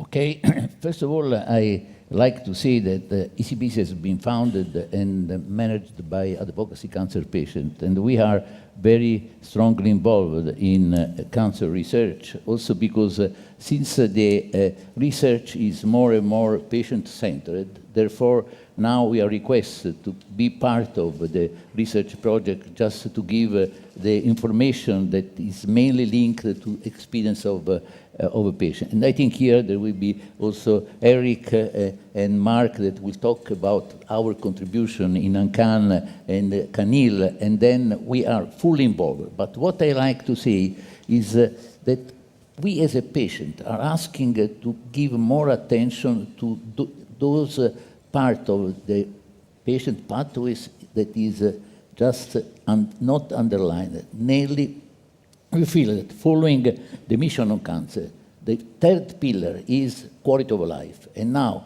we have 1/3 of the patients that are living in Europe, mainly 12 million people, that are cured, and they can live more, also 15 years. And then we know that if we don't take care of research for quality of life, that means that these people will survive with pension, inability, or disability. Therefore, this is our main mission for the research. Thank you. Eric, please. Yeah, thank you. So I think your question is the main challenge, because how to answer that? It's such a complex disease. But nevertheless, I think as far as prevention and early diagnosis is concerned, one of the questions is to better understand the frontiers between healthy tissue and cancer. That has been blurred in the recent years by the discovery of clonal cells in healthy tissues. So we don't know exactly where are the frontiers. We have to do more research to understand that, which will guide better prevention and early diagnosis. I would like to add to that that on a technical point of view, the other aspect is the researchers have to learn now how to deal with a huge amount of data that come out from the new techniques, and this is another key challenge we are facing today. Thank you. Marina, your turn. Well, do you hear me? Okay. So maybe I'm going to be a bit more dramatic, but I think that a lot of things have been said and prevention has been highlighted in the previous speakers. But I think that we need a completely change in our mindset, because prevention should be at the front. We were in a European project in a meeting 2 days ago, here also, the Prophet meeting. Stefania Boccaccia is here, is the leader of the project. And we learned there that at the European Union, we are spending 97% of our health expenditure on treating and caring patients, and only 3% in preventing the disease. And this is true also for research priorities. Research priorities always mirror where money is and where the possibilities are. So I think that we have to change the way we are thinking about not only cancer, chronic diseases, because you know the aging, Dr. Tabernero showed us the tsunami of cancer cases that we are going to treat, to cope with, and it's important so that prevention should be at the front line. I agree with that. Yeah, myself, well, my view is from the very beginning of the process, so as a researcher. And my focus and my mission is personalized prevention, both primary and secondary prevention. And towards this aim, what we need is to define high-risk population. And to do that, we have to combine different types of data, not only the risk factors, the classical epidemiological risk factors, but also with omics and also using images. So to build large resources with reliable data, high-quality data, this is one of the challenges that we epidemiologists we face. And these resources can help not only to define these resources to be built across European countries will help not only to define high-risk population, but also they can all be used to validate biomarkers for early detection. So this is, I think, one of the main challenges we face nowadays in research. Thank you to all. We now to the next topic to arise, and will be based on the organization and funding organizations. So the question now is for Barbara and for Marta and myself for the Instituto de Salud Carlos III, yes. So the thing is, which area of research our organizations considers a funding priority and having funding related to personalized approach to cancer, and how will we ensure complementarity on the funding? You, Barbara, please. Yeah, very good question. You have to know that under the cancer mission, we have made the use of the personalized medicine approach as a cost-cutting issue. And we also, to achieve the goal of the mission, which is to improve the quality of the life of 3 million people by 2030, we focus the research on prevention, understanding, diagnosis and treatment, and quality of life. So this is, let's say, the overall mindset we have for the cancer mission. And in terms of diagnosis and treatment, what we have been funding, a lot of work has been done related to the biomarkers, but these biomarkers, we need to be able to use them at all stages of progression of the disease and cure. So there's need for more funding. I think it's important also to stimulate the development of innovative approaches, finding the solutions, and we have been funding and will continue to fund cancer immunotherapy and also investing in the use of CAR T-cell. But I think it's important that we also engage further in the funding of research on prevention using a personalized medicine approach. And as was mentioned by Professor Taberneiro this morning, when you use the personalized medicine approach and that you stratify the people in different subgroups, you deal with less data per person. So there's the importance. There's, I think, where the EU can add value, as was mentioned by previous speaker as well, by doing this collaborative research, which allows to pool and share the data across wide universe of people. I think it's important also that we try to align as much as possible the funding opportunities at national level and EU level. And I believe that the Cancer Mission provides such alignment opportunity. But not only that, we firmly believe that working in partnership is the way to go. Working in partnerships with charities, working in partnership with industry, and working in partnerships with our member states. And I think the partnership on the IC permit partnership is one of those vehicles where, through discussion, we be able to guide the different funders into their opportunities. And I'm mentioning charities because they have an important role to play as being a different type of funder for the research, but working together we can achieve more. And why do we want to achieve more? Is because we need to deliver for the citizens and the patients. And that is the last point I wanted to conclude with, is that under the Cancer Mission, we really want to put the citizen at the center, listen to the citizens' views, their needs, and then see how through research and policy discussions we can help achieve these needs. Thank you very much. Marta, please. Well, for us, a couple of years ago, we also decided what was our goal, no? And this goal, as Barbara has said in Europe, but we decided that it has to be an inspirational challenge, an inspirational goal, but achievable in the time that we decided. And this goal, it was to get to 70% survivorship for cancer patients in Spain for 2030. And then we decided, okay, so if this is our goal and our institutional goal, we have to do things that go towards this goal. And for this, we have, for example, set up like the largest call that we've ever done. That is a 10 million call for cancers that have a survivorship right now lower than 30%. And of course, this includes personalized medicine. If we don't have personalized medicine, if we are not able to identify the patients that are able to be cured with a certain time of treatment and the other ones need another one, we are not going to get to this challenge of the 70% survivorship. And this is right now something that we are currently doing, but we have already set up different lines of action, such as international alliances to fund infrastructures. The infrastructures in personalized medicine are very, very important, and to give them sustainability is crucial, no? So through the Accelerator Awards, that it was a call that we did together with CRUK and with the Italian Association for Cancer Research, we have been able to establish big registers and also infrastructures for different kinds of cancer, and definitely it's also a way that we still want to work.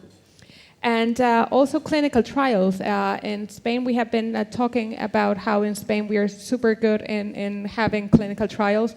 We are very good with commercial clinical trials. We are not very good with the academic clinical trials. And we do have to also take like the advantage that we have so many good clinicians and also give them the tools for them to also promote academic clinical trials that have to do a lot with personalized medicine. I know that also in Carlos III you have this call, and we also have this our own call to promote academic clinical trials that is very aligned with personalized medicine. But I believe that you not only have to work and to promote projects that have to do with personalized medicine, but also the talent is also very important to promote talent, to have those physician researchers that in Spain, they are quite hard to have. Now we have a new law, and I really hope that this continues to have more MD PhDs, this figure that has the ability to do both things, and we are really also pushing to have many more physicians that also part of the time are in the lab and can also implement the ideas they have close to the patient in their labs. Thank you. Well, it's my turn. So like our director told this morning, Dr. Cristóbal Belda, in the Instituto de Salud Carlos III, we are in the last 2 or 3 years, very much devoted to the personalized medicine, to different funding modalities for personalized medicine. And using the funds of the Recovery and Transformation QTNet de PERTE for Salud de Vanguardia, that we all know here in Spain, with coming from EU funds, we are trying to establish new procedures to improve prevention, diagnosis, treatment, and rehabilitation of patients in personalized way. We also created in 2020 the IMPACT program. This is a really precision medicine infrastructure associated with science, technology, with 3 pillars: predictive medicine, data science, and genomic medicine. Yesterday we had a satellite meeting on that, and we could see the progress and in the implementation, practically all implemented, of the 3 pillars of impact, which is making constitute an example of collaboration between 3 important areas of cancer research. We also finance personalized medicine programs that for more than 1 million euros to implement those findings from the basic researchers to the hospitals, to the hospital and to the clinical practice, to be translated, if possible, to the Minister of Health, to new rules and new diagnosis, new biomarker to treat patients. And this is employing more than, as I say, more than 1 million euros. And finally, in collaboration with industry.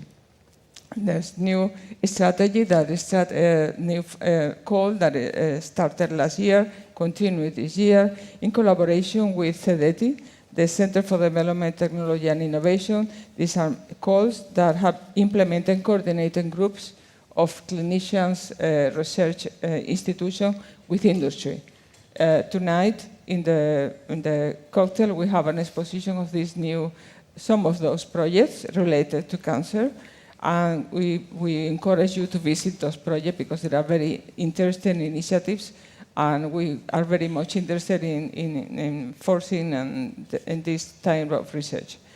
Finally, has also our director told this morning, I+D has created a network for advanced therapies named Tratará. And this, the purpose of this is try to implement those discoveries and research for those institutions that doesn't have the capabilities, and use the capabilities of other centers to try to reach faster to the clinical trials, even preclinical or clinical trials. So use those national institutions that already have that developed to help to the others and have more equity to all the state. And finally, we are coordinating together with the the Mission Cancer, trying to help to translate all the EU initiatives to Spain and all the mirror group, which is forced with citizen and institution, industry, etc. And also there are international calls, Transcan, which use partenariados with these other different countries to fund cancer research. So I think I will finish here because I talked too much already. Thank you. So the next topic that we all talk about as a funding agency about and it will be very interesting to know the research perspective. Which are the needs to be further investigated to achieve a personalized medicine approach to cancer, either cancer prevention, early detection, or treatment, and which are the main challenges?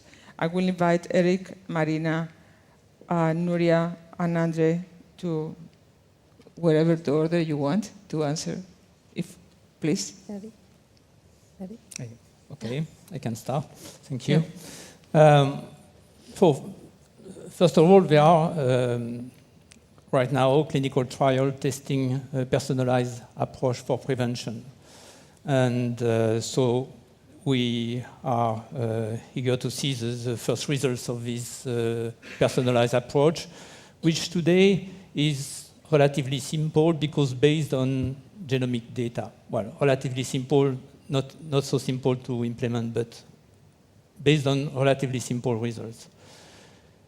In the future, this kind of personalized prevention will be based on much more information that we have to learn how to collect and how to analyze to identify personalized risk, which is becoming more and more important.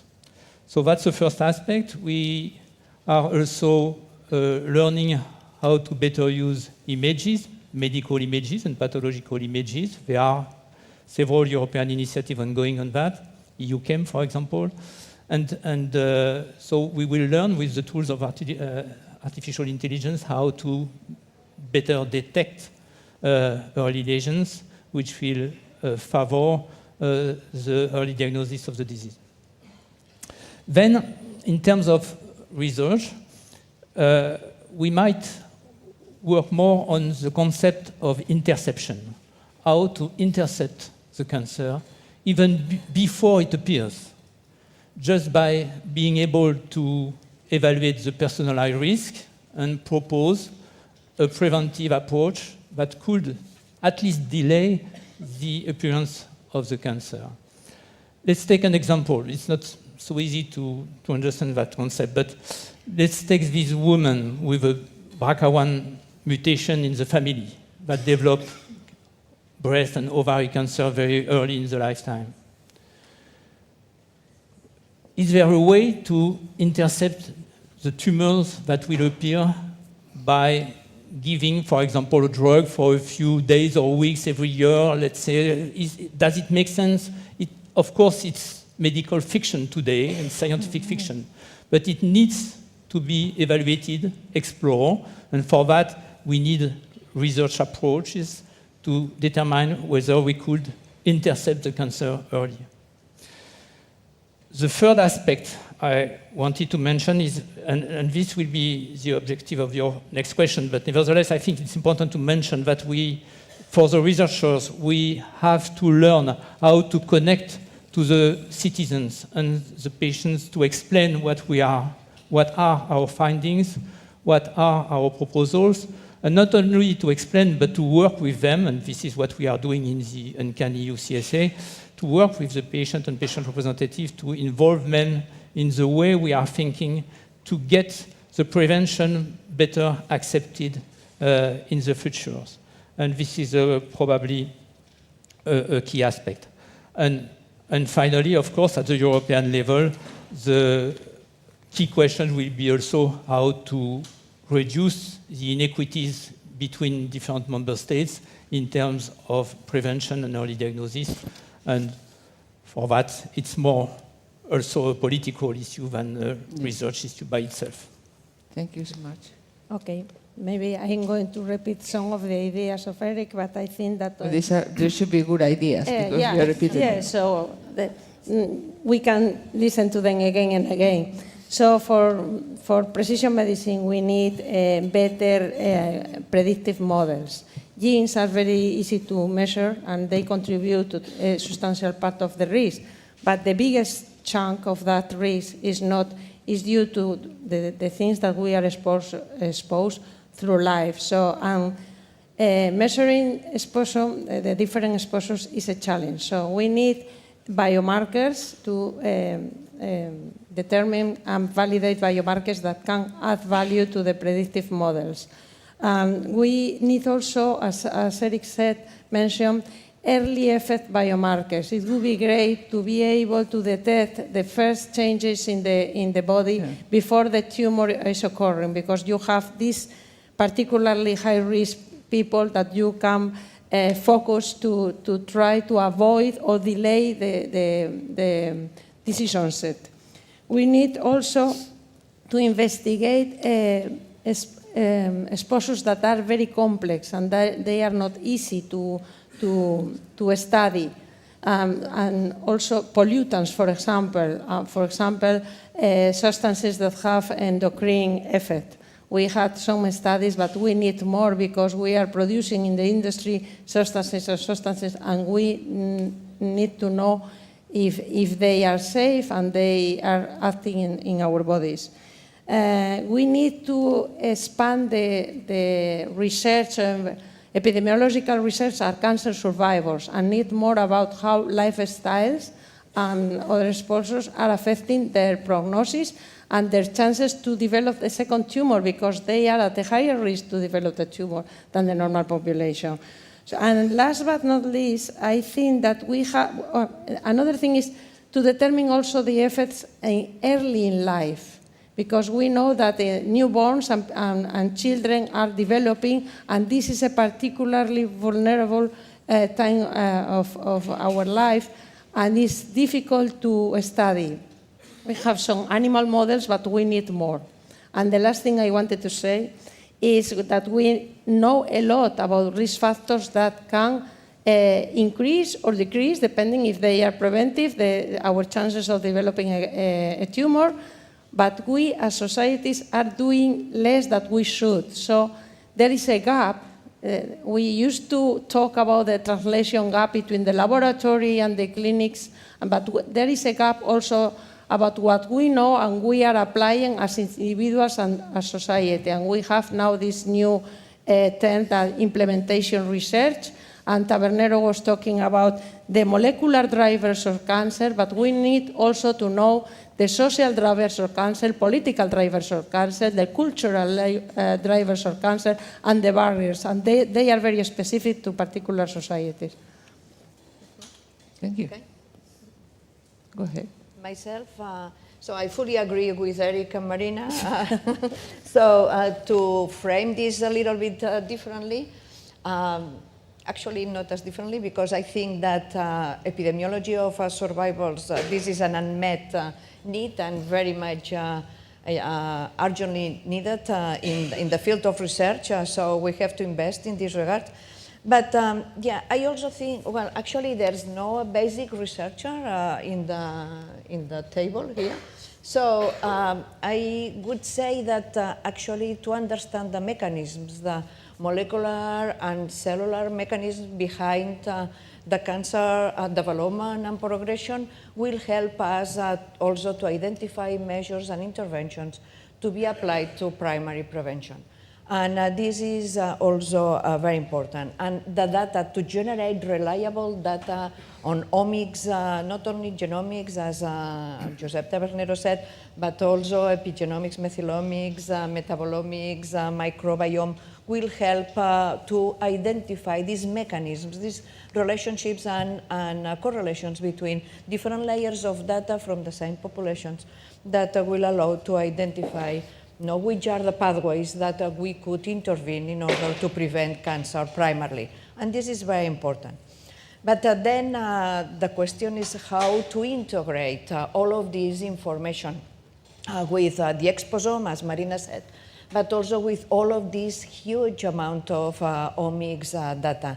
And in order to achieve what instead of saying polygenetic risk scores, I would say polyomics risk score. So this would be a PORS, in a way to being implemented in the population to stratify them according their risk. So to do that, we need data for sure, and again, but we need also reliable pipelines, statistical pipelines, probably with AI strategies, AI, machine learning, deep learning approaches, that, and this is a field that should be also being researched. And we need very good and talented experts in AI to be involved in our domain at the research level to guide and to coordinate in this regard the projects also. And I would end saying that we have to view the problem very holistically, not as in the simple way that we have seen from the different disciplines, the research on cancer, from prevention, diagnosis, treatment, etc. It's not only one factor, there's several factors that act all together. So, and probably actually it's very difficult to identify the space, day, and the time where each of them intervene. Actually, our life and our exposome and genomics goes during all lifespan, and with several interactions that among all these molecules and exposures. So we have to see all the process in this way, very holistically, and trying to get data and monitoring the populations from the very beginning in utero, as Marina said. No, probably this is very early, but that could be the dream, our dream, to have data from the very beginning of our lifespan. Yeah. And finally, to do that, we need all of this endeavor requires very large personal, equipment, and economical resources. And well, this is why we are here. No? Yeah, so yeah. Let's prioritize. Prioritize and have a dream. No, that's a nice thing. So please. So I'd like to complement on that, from my research that's trying to translate all the research into implementation research in the public health sector. That if you think about the European Code Against Cancer, right? There are 12 ways to prevent cancer. Some of them you don't need personalized medicine. Just don't smoke, right? There is no, and you prevent. You're still going to have some people that are going to smoke. And how you're going to do early detection, on those people. We cannot do low-dose tomography in non-smokers. So, so the first kind of way to see, the first scenario is that can we use clinical and social demographic, individual data, right, as a personalized way to bring people to do tomography, right? And lung cancer screening was the first one to do it, right? Depending on how much you smoke, for how long, when you quit, Do you have family history of lung cancer? How much level of education you have put you in individual level, an individual risk as comment, and then when you bring that, right, compared to breast cancer, for each 1,000 mammographies you do, you're going to identify 5 to 6 breast cancer, right? The lung cancer screening identifies 15 for 1,000 low-dose CT. So this is an advance compared to breast cancer screening that have been population-based for so long, right? But both need to do better. It's over 900 people that does CT or mammography that don't need. So how can we put more genetic data or other risks of genetic susceptibility in the population level? And this is a big challenge about cost, about the legal issues about it, about data sharing. When we're talking about personalized medicine in the public health sector, it's different when we talk about personalized medicine in a cancer patient, right? We're talking again about bringing people that don't have a disease, that are asymptomatic. And we are talking about bringing all this data together. Who you are, where you live, what you did throughout your life, and what is your genetic code. So we need to discuss how the GDPR allowed us to do it for the greater good, for the public health, and not to use that, in a bad sense, on increasing premium for your health insurance just because you have a higher risk to develop a cancer, or not promoting you at work because you're probably going to die before your 50s. So this discussion is a challenge that I think need to be explored in the research level as well, right, as you move forward.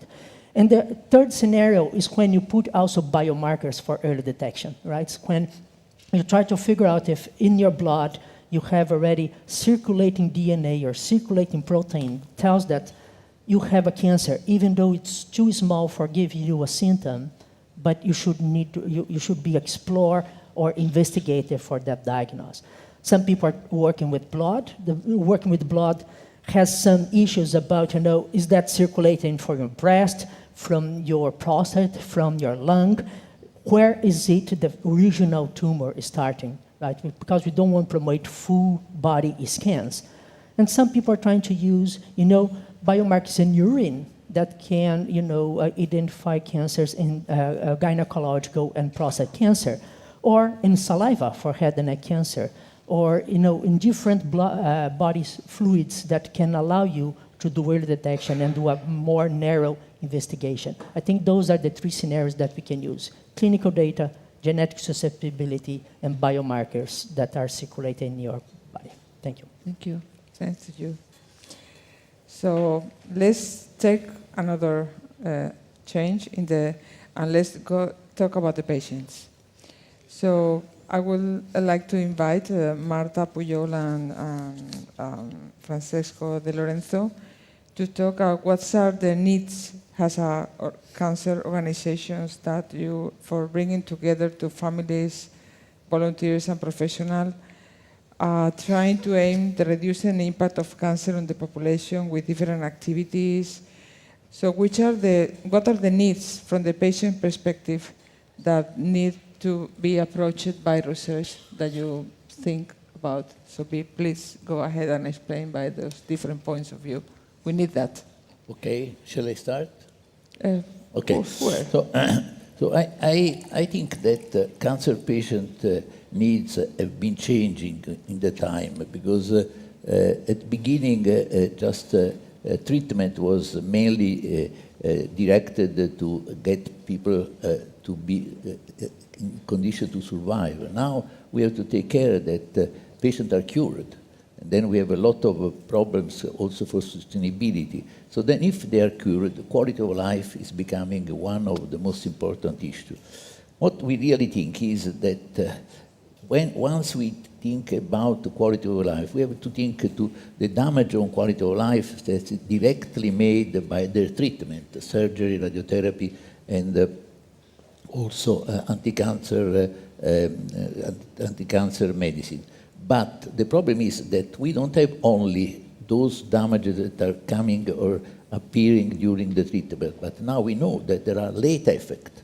Late effects might really burden the quality of life in the years after the patients are cured. And first of all, the patients must be informed about the need of knowing what kind of late effect they can have. So now we think that really the research, the survivorship research should be one of the priority. And we feel that personalized medicine has to take care also of personalized survivorship care.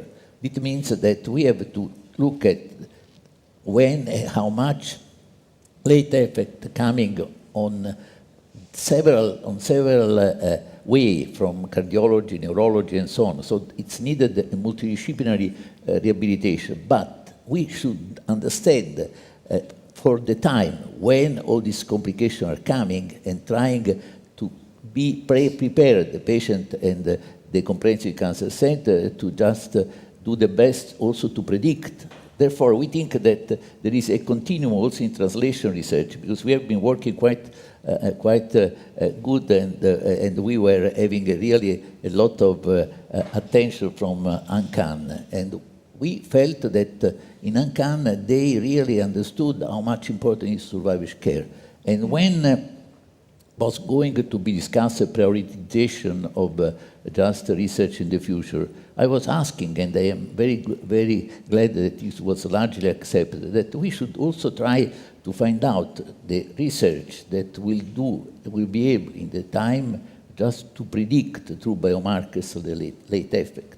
And we have to really feel that this is one of the major problems. In fact, we are working also very closely in CCI for Europe. It's just a project taking care of the updating of Comprehensive Cancer Center. And now we know that also OECI is asking Comprehensive Cancer Center to get survivorship care for all people, and that is one of the criteria also for accreditation. What that means? It means that we need a multidisciplinary team that will take care of them, and this is something that's still not considered a priority, but we feel it's a very important priority. But still we need to do research to understand how is the burden of these people and how much it would cost on the system, public health system, to take care of them, and how much we would save to get these people having the habilitation, but having just research, going ahead in all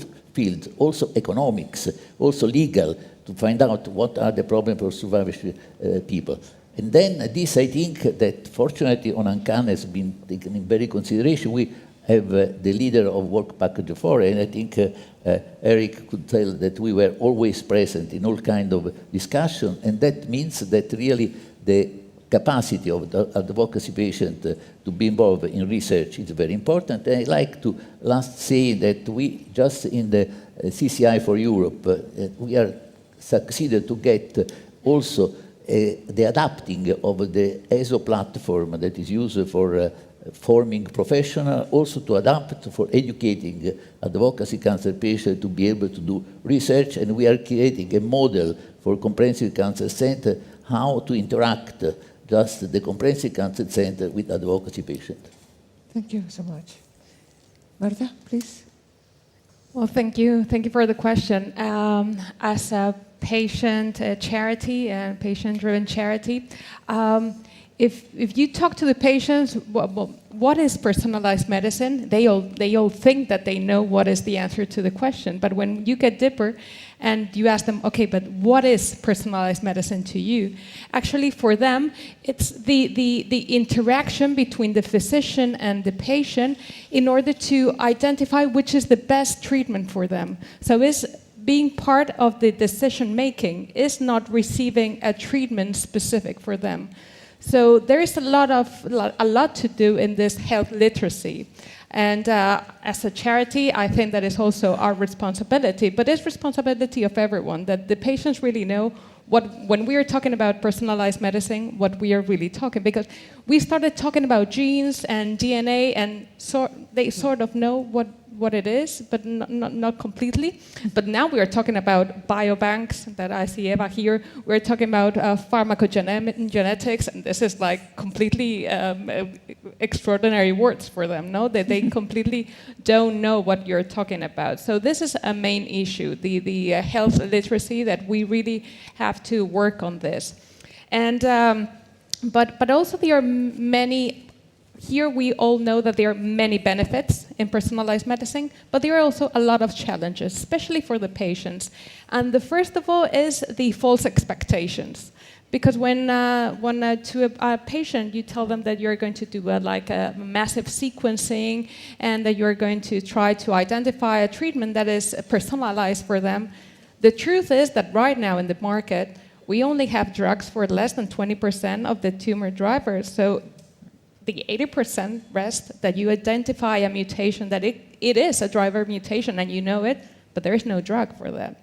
So this is a main problem for the patients, that right now you're talking about them about something that they think that is a cure for them, but it's a cure for the next patient.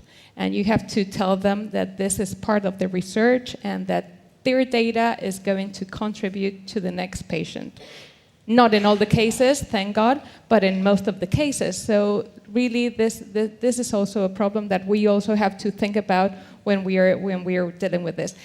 And then we talk about the data and the concern about the sharing data, and this is a very, very challenge, and they're very skeptical about this because this goes along with problems with insurance policies, with employers, and that they might not get nice, even mortgages, no? And this goes along with the right to be forgotten and what we were talking about, the survivorships. But this is also true for things that happen in the next day, not in 2 months or in years. And the next day, if you have some information about your genetic data, do you share it or you don't share it? And all these issues, it's a problem. And also, it's a problem if that it also changes the relationship with your physician, because then it gets to a point that you're only talking about data and not the rest of the things. So really, we have to understand that there are many challenges involved in personalized medicine and how the patients are aware of it and they do understand what they are talking about, and that right now we are talking about personalized medicine, but the truth is that a very small proportion of the patients can benefit from that. And really, really hope that in some years' time this is global and there is complete equity.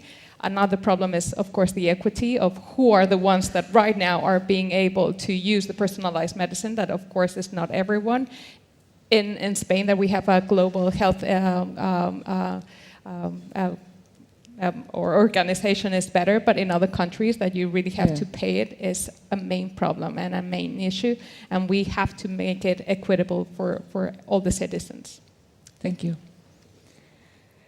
So the last part of this, now that we are, among others, all of us, all of you, identify some needs from the different perspectives and backgrounds. We are going to focus in the course of the disease management and I would like to interrogate you regarding how these needs should be reflected in the next goals and funding opportunities regarding prevention, early detection and cancer. So please, which areas of prevention and early detection you think will be in the next funding opportunities? Maybe some repeated some of them, just focusing on what needs to be funded to approach, to really nicely have a success approaching cancer prevention and early detection. And we can start by you, Nuria, in the other way around. Yeah, so sure. if you want. So I think that Europe should focus on high mortality cancers. We need to reverse the high mortality and also incidence for some of these dramatic and dreadful cancers, no? Hepatic, hepatocellular or pancreatic cancer, no? For example, but others also follow them. So this is, to me, this is one of the needs that we should focus to. Also, I think that primary prevention is very important, and to foster research on primary prevention, maybe also considering not only healthy habits, that for sure some of them work. For example, you said that tobacco, it decreases for sure lung cancer, but tobacco quitting does not decrease pancreatic cancer incidence that is associated to, despite it's associated to. So I think that we have here to define this high-risk population that could benefit of interventions, primary prevention, preventive interventions through vaccines or through drugs or other chemopreventive agents. No? But to do that, these should be assessed, the impact of this preventive intervention should be assessed very carefully through randomized clinical trials. And so this is one of the areas that I think are needed very much. Also, for sure, to identify and validate integrative biomarkers and tests for early detection, as we commented before. And my final point here, actually, it's a request to Europe. You know that the research career is, it's like a marathon, 40 kilometers race, and we encounter, in addition of the long way, we encounter several obstacles, okay, during this marathon. And one important obstacle are the administrative burden and the constraints of GDPR. This is amazing for researchers, and it's very difficult to handle all of these legal and ethical requirements in our research. I think that our research should be very dynamic, and we should facilitate all of these administrative requirements and ethical and issue points here. So this is, I know that there's some initiatives in this regard in Europe that researchers ask and request to facilitate all of these aspects in order to make research much dynamic. So this, I join this request too. So thank you, Nuria. I invite now Marina and then Andre to talk about this part. Yes. So I agree with what Nuria said, and I will suggest the areas that I was talking about previously. So I think that implementation research is now needed because we want to know why we are not performing better and what can we do to increase the chances of avoiding cancer cases and also delaying the diagnosis. We need to develop and validate very good and easy to implement biomarkers. We need biomarkers. We have some early effect biomarkers, and there are others that are going to come, but if you want to translate them to the population, you need something that is feasible, achievable, and not very expensive, and can be implemented in epidemiological studies. We have a lot of cohort studies that can serve as the test to try to see how this works in the population. I think that I also said that we need to calibrate and validate the already existing predictive models. We have some, very few. We have to develop more models for primary prevention because we have very few examples, and implementing not only genes, as I mentioned.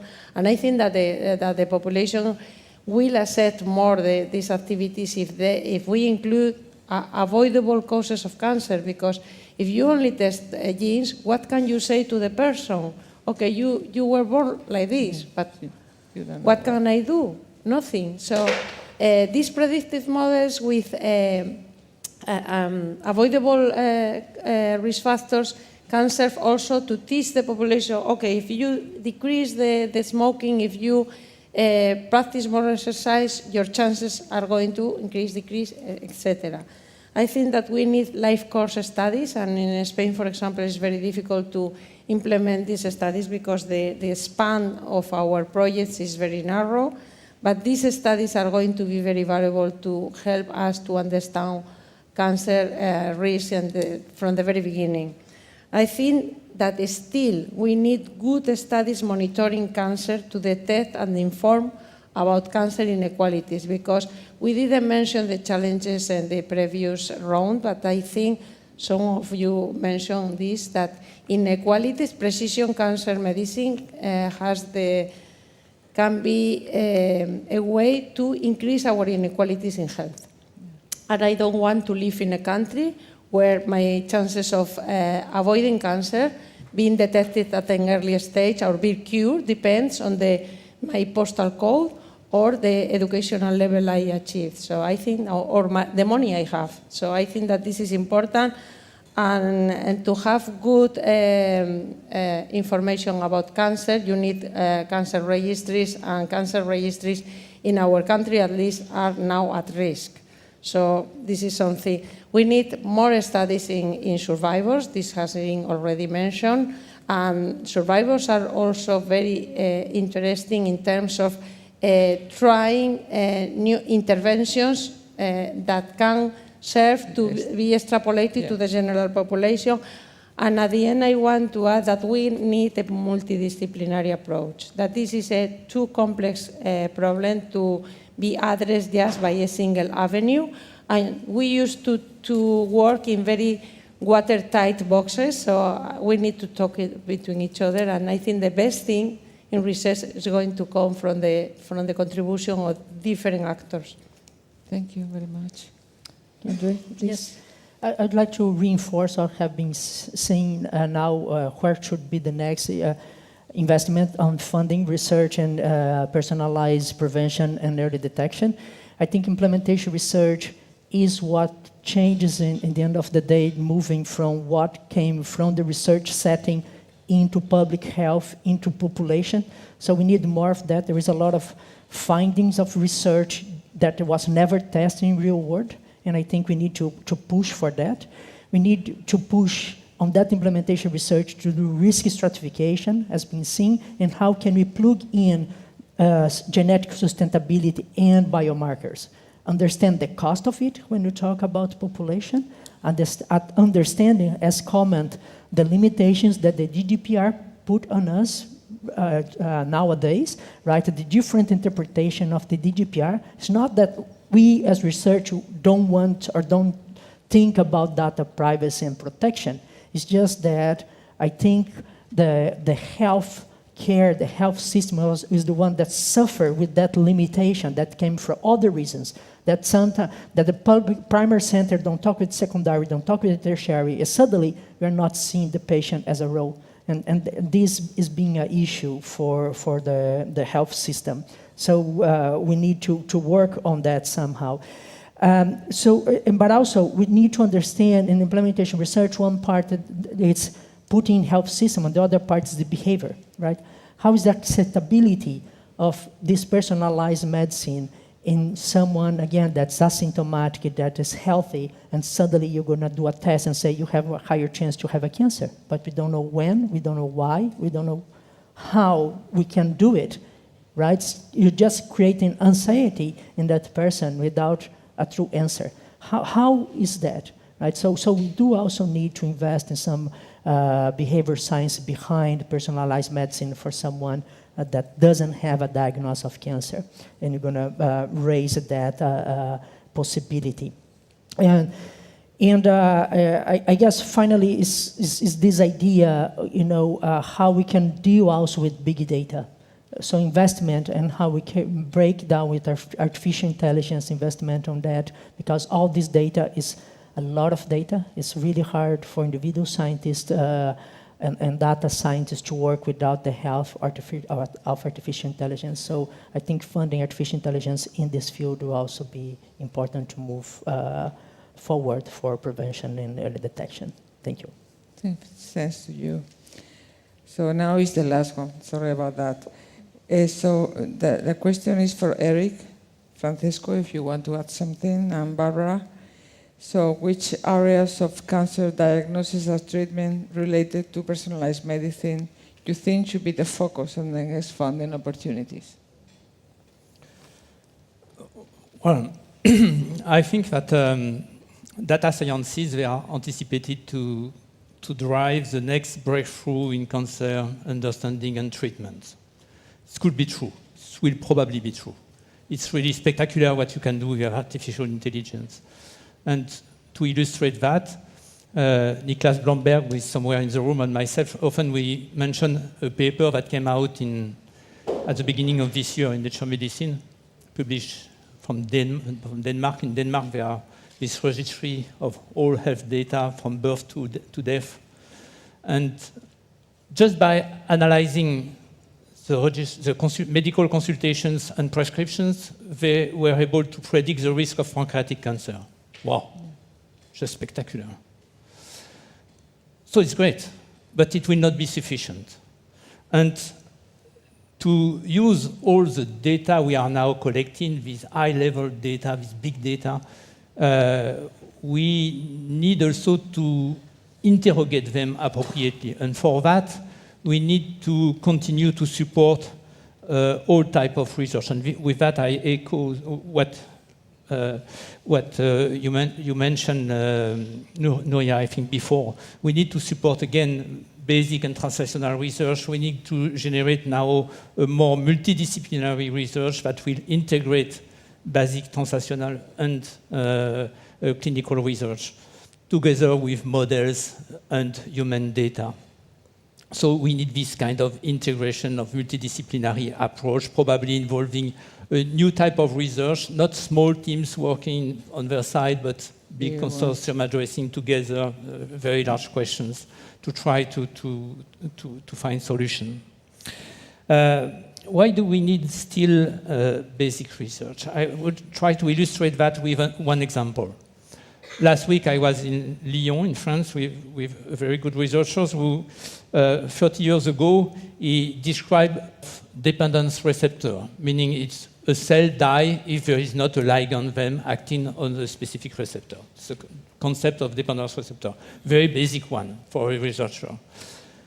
And he worked for 20, 30 years to try to understand the role these receptors could have in cancer. And he found one. And then he developed a drug to target this pathway.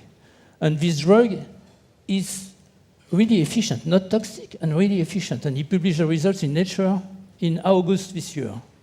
So he started with very basic biological and fundamental research and moved to a drug. And now he created a company, a startup, which is testing this drug in clinical trials, and they are already in phase 2. So it means that we need to start with very basic concepts to generate new breakthrough in treatment. There is another illustration of that, which is this morning, Josep Tabernero told us 40% of cancers are preventable. Maybe we could prevent more, because the main cause of cancer by far is aging. Of course, we cannot be prevented from aging somehow, but we could at least prevent some of the aging effects. The biology of aging has been, we have very great advances in the understanding of the aging effect on tissue now. And by preventing the effect of aging, we could stop, increase the life duration, but maybe improve the quality of life at the end of life by preventing all the chronic diseases that come with aging, one of them being cancer. So that's an example where also understanding the mechanism will help to find new solutions, and this needs to be supported by grants to better understand this mechanism. Thank you. Barbara? Yes, thank you. I think in addition, in the context of personalized medicine and the funding of research around diagnosis and treatment, I think, as was mentioned by several of view that area of personalized prevention needs to be further explored based on individual risk that then are translated at the level of population. And I think there's a wealth of research that still needs to take place. With the cancer mission, we also increasingly put attention to survivorship. And there I do feel, as was mentioned, that personalized survivorship in a way, I don't know if that term exists, but looking at that side of the equation merits some attention as well. But I wanted to also highlight what I call the funding of some kind of enablers or framework conditions that will allow the research to deliver in the right time. And one of that is mentioned by Eric, it is data sciences. So what I mentioned earlier, unleash the power of data, but do so in a secure way. The challenge of combining data of different nature, do this across Europe and the world, is something that we will be investing in. I think you cannot talk about personalized medicine if you don't have the person at the center. So this links with this notion of patient engagement, citizen engagement. And Marta mentioned how complex that is, in fact, and requires a lot of, in a way, capacity building together of the patients, the community, to ensure that there's a common understanding what we want to achieve in the course of the research. Another element is that clinical trials were mentioned. And of course, we have great clinical trials funded by the industry. But I think it's important also to develop pragmatic trials, investigator-initiated clinical trials, where the question is about what can make a difference.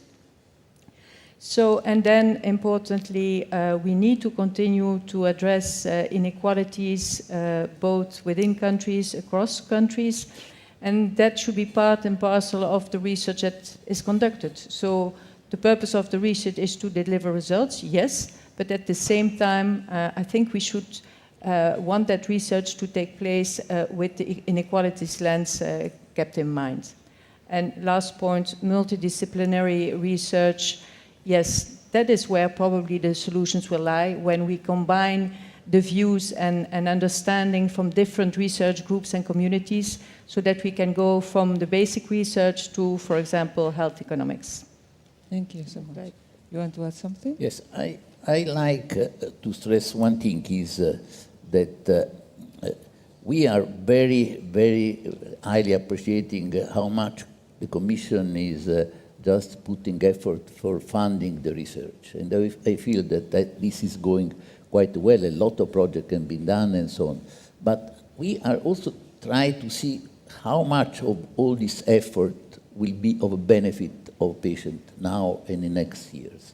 So our feeling is that we should always think that the Commission decided about the mission on cancer just because they realized that there is cancer now is epidemic in Europe. We will have a 24% increase of cancer diagnosis, and the mission is trying to save 3 million of cancer patients in 2035.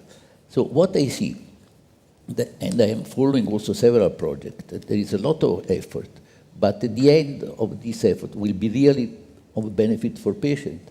I understand that Uncanny has been doing a lot of work, and now there is the project of a very important platform. But what I see, that member states are not enough interested to follow up. So then my question is how Europe is really able to get patients, to get member states looking seriously to the cancer that is just an epidemic. And then I think, just I want to add some more things. We are hoping for getting more and more biomarkers. But do you know that a lot of people don't have access to personalized medicine? And when they go in the hospital, they find the right medicine and they don't find the biomarkers. Member states don't yet agreed on the way how to evaluate the biomarkers. There are countries that are just even know how to just connect the approval of biomarkers with innovative. So then we are very worried about. So then we feel that the effort of the scientific community should just also helping us to just let public knowing that without having a national cancer plan that will really take care of just applying in their national claim what the Europe is saying, and up to now, no one, unless 3 or 4 countries have just found a way out getting more funds. In Italy, has been approved, but just a lot of things. Yes, this is about to be done, but the money that are already in the fund. So that means Europe says, the European Cancer Plan say, find the activity, find the funds and the timing. Nothing of this has been accepted by member states. So we are worried that our dream of having just a very strong answer to the cancer by the Commission, by Europe, is not really kept really serious by the member state. Thank you. Thank you all of you for presenting here the needs that are still for cancer research and implementation, and the patient point of view, the organization, Europe point of view, and we will be modestly try to resume some of the conclusions. They will be not complete, of course, but I welcome any suggestion after this to try to resume a good compendium of ideas. So, as I have heard from the research point of view, there's a need to increase translational research on identification of biomarker, also induced by pollutants and environment, for prevention and early detection, and to reach a consensus pipeline that you define as a polyomic score pipeline already. So to use as a future biomarker signatures a battery of detection of cancer, maybe with this polyomic score pipeline. Then we need to learn to connect with the citizens to try to learn to understand how we need of them. And this is something that prevention is for citizens, not for patients. It's for citizens to start to really prevent the diseases. The need to drive those progresses in system biology based on integration of data of multiple sources to personalize medical treatment, integrating the clinical data and the omics, images, lifestyle, exposome to personalize prevention and detection and treatment. To focus on high mortality cancers, as you said, and try to intercept cancer before it appears, which is something that has been repeated several times here. And to foster primary prevention research through chemopreventive intervention in high-risk population, and work as a society with better applying prevention, and the society understand what it means applying prevention in the difference. There are challenges, some ethical issues, and data privacy concerns, and GRDP aspects related to implemented intervention based on individual risk and clinical practice outside research projects. And from the patient's point of view, if I record it well, inequity, there is risk of inequity and discrimination in access of personalized medicine, and a possible discrimination by insurance companies and employers in other, not in our health system, but in other countries that might be, and the possibility of changing the patient-physician relationship by focusing on the data and not in the disease, and increase the expectation of patients to contribute with data time and effort and self-care, and to take care of the survivors, to increase cancer research based on the survivors and how are they going to evolve during time. And finally, finishing, in terms of general strategies to governments and agencies to increase effective cooperation between stakeholders, breaking silos between research groups, and to advance the digital flagship initiatives, support the development of comprehensive cancer core infrastructures, and address inequities in cancer diagnosis and treatment. I think I will try to put everything together. So thank you again to all of us, and thank you for coming here.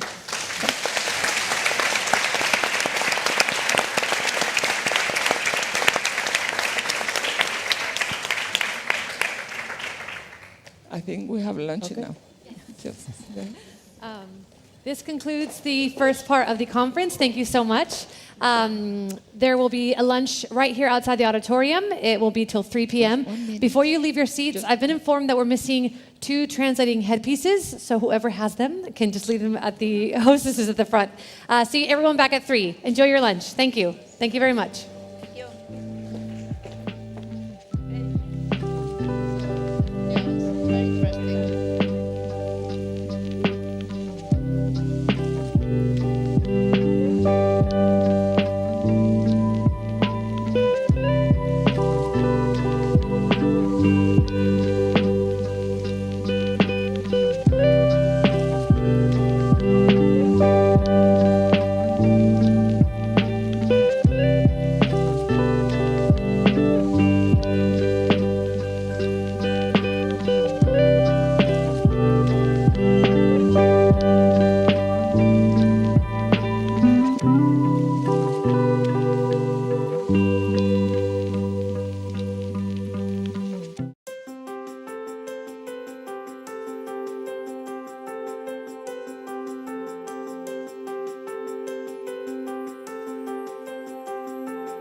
Hello, hello, welcome back. Please take our seats.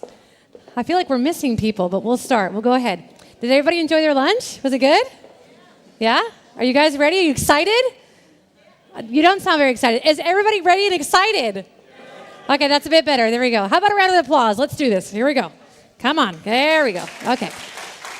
Fantastic. Before I continue, really quickly, we're still missing one translating headphone set.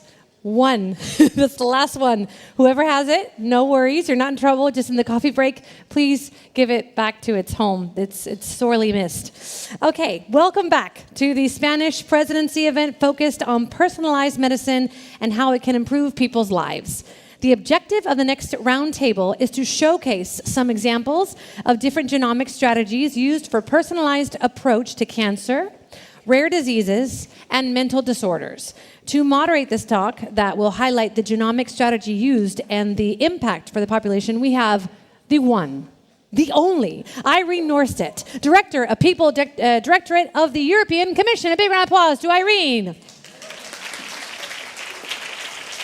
Come on to the stage, like the award shows. Let's do this. And she will also be accompanied by Ángel Carracedo. There we go. That's right. And Ángel Alonso. Woo! Fantastic. Welcome. I'm going to get this name right. Mark van den Bulke. Yes? Awesome. Thank you. Alexandra Philipson. Welcome.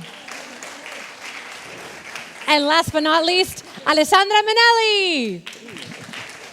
Any relation to Liza? Any relation to Liza Minelli? No, unfortunately no. No, it's okay. Thank you. Enjoy. Okay, so testing the microphone. So can you hear us?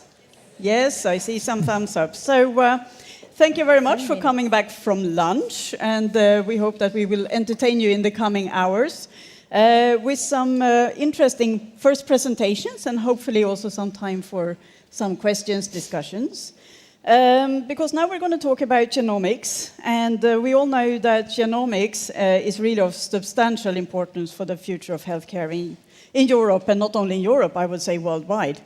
Personalized medicine really relies on genomics to craft tailored diagnosis and treatments, and of course to recognize the individual differences in genetics, molecules, and lifestyles. And as we stand on the edge of this new era of medicines driven by advancements in genomics, it's imperative that we navigate the complexities and also seize the opportunities that lie before us. And we have quite a lot of challenges today. The sheer volume of genomic data, of course, poses logistic and technological challenges, including the cross-border data sharing challenges. We have, of course, also understanding the genomic science and adopting personalized medicine strategies in everyday healthcare practice, which really will require awareness and significant upskilling of healthcare professionals. Moreover, there could potentially be privacy concerns regarding the use of genome data that we shouldn't overlook. And of course, we also have ethical considerations. Because this is another critical challenge in the adoption of the genomic-based healthcare strategies. But of course, the opportunities, we think, actually sort of overcast the challenges, because we know that the clinical use of genomics can open for us new doors for major advances in healthcare.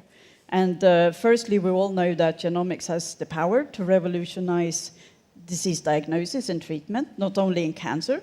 We have heard a lot about cancer so far today, but also in numerous other diseases, such as rare diseases, mental health, autoimmune disorders, neurological disorders, just to mention a few. And furthermore, genomics-based personalized medicine will empower individuals to take better charge of their own health, from prevention to diagnosis, treatment, and long-term follow-up. On the other hand, investing in genomic research and technologies is a necessary step towards maintaining Europe's competitiveness also in the global scientific landscape. So in this sense, to tackle all the challenges and propel its development from the EU side, we are actively involved in supporting advancement of genomics and personalized medicine through various initiatives. And I will just mention a few of them. We have, of course, the Horizon Europe program, where we actively are funding genomics-focused projects.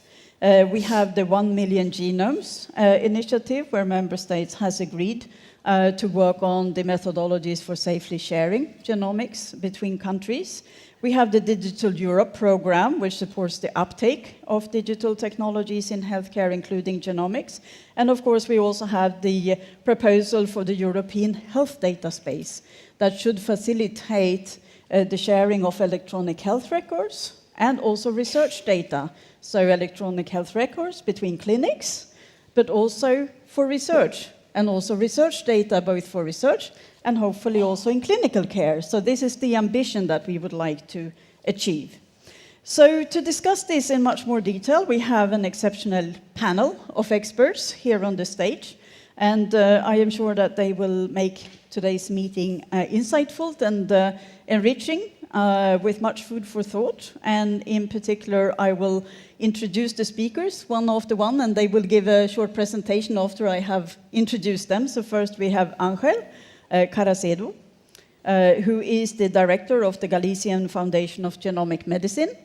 And he leads the Impact Genomics project, the national infrastructure of data aimed at contributing to the diagnosis of rare diseases and other undiagnosed diseases using highly complex genetic studies in an equitable manner to the throughout the territory. And this project also contributes to the 1 Million Genome Initiative. So, Angel, over to you. Can I have the first slide? Well, thank you. First, thank you so much for the nice introduction, and thank you so much for inviting me. Yesterday, we have the opportunity to present the impact project in detail, but I think that many of you were not attending yesterday, so I'm going to summarize impact genomics. Impact genomics is a part of a genomic infrastructure, together with impact data and a cohort, impact cohort. It's one of the 3 pillars of impact. And the idea was to be the basis of the implementation of the personalized medicine strategy in Spain. The idea of this infrastructure is to have a network of high capability sequencing centers, together with some examples, use cases, some examples of applications. The final idea was to contribute to the 1 Million Genome Project, but while we were waiting for the samples of the cohort, we decided to apply this to try to solve problems of real life. But because we didn't want to interfere with the portfolio of services of the National Health System, the idea was to produce diagnosis beyond the standard of care. In the case of genomics, this is whole genome sequencing, and that's a good idea because we could contribute to the 1 Million Genome projects. But also in terms of equity. That's another important thing for us, is to try to be, for the patients to have equal access to the diagnosis. We created a network of 3 sequencing centers coordinated by SENAC in Barcelona. One is Navarra Biomed in Navarra. The other one is the Galician Foundation of Genomic Medicine in Santiago de Compostela. We have planned to have 5 centers in Spain because we didn't have money for infrastructure. We have to base in existing infrastructure. We have only 3, but enough, in my opinion, for the time being. These sequencing centers, they have not only high sequencing facilities, but robotics, storage capacity, they have LIMS, they have proficiency testing. They are working as a single unit. And that's a good example as well of collaboration. And concerning the use cases, we are working in 3 groups. First is rare diseases. Second is undiagnosed cancer. And third is pharmacogenomics and population genomics. For this, we created a network of 110 hospitals all over the country, with regional coordinators in any single community, and not only the clinicians involved in the cases in different hospitals could apply for diagnosis, but also the patients themselves through patients associations, so directly they could candidate as for the program. And the idea was to sequence, to do whole genome sequencing in undiagnosed cases of rare diseases all over the country. Also for undiagnosed inherited cancer, we have also included cancer of unknown primary to produce standards in somatic mutations that are very much needed for personalized medicine. And finally, we have some examples in pharmacogenomics and population genomics. We have 2 circuits. One is a clinical circuit for diagnosis, and a second, a data flow for data, independent of each other.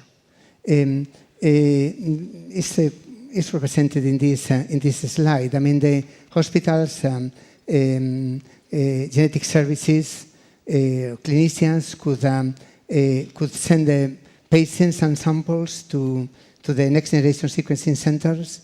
Then there is a clinical data platform, extremely well structured.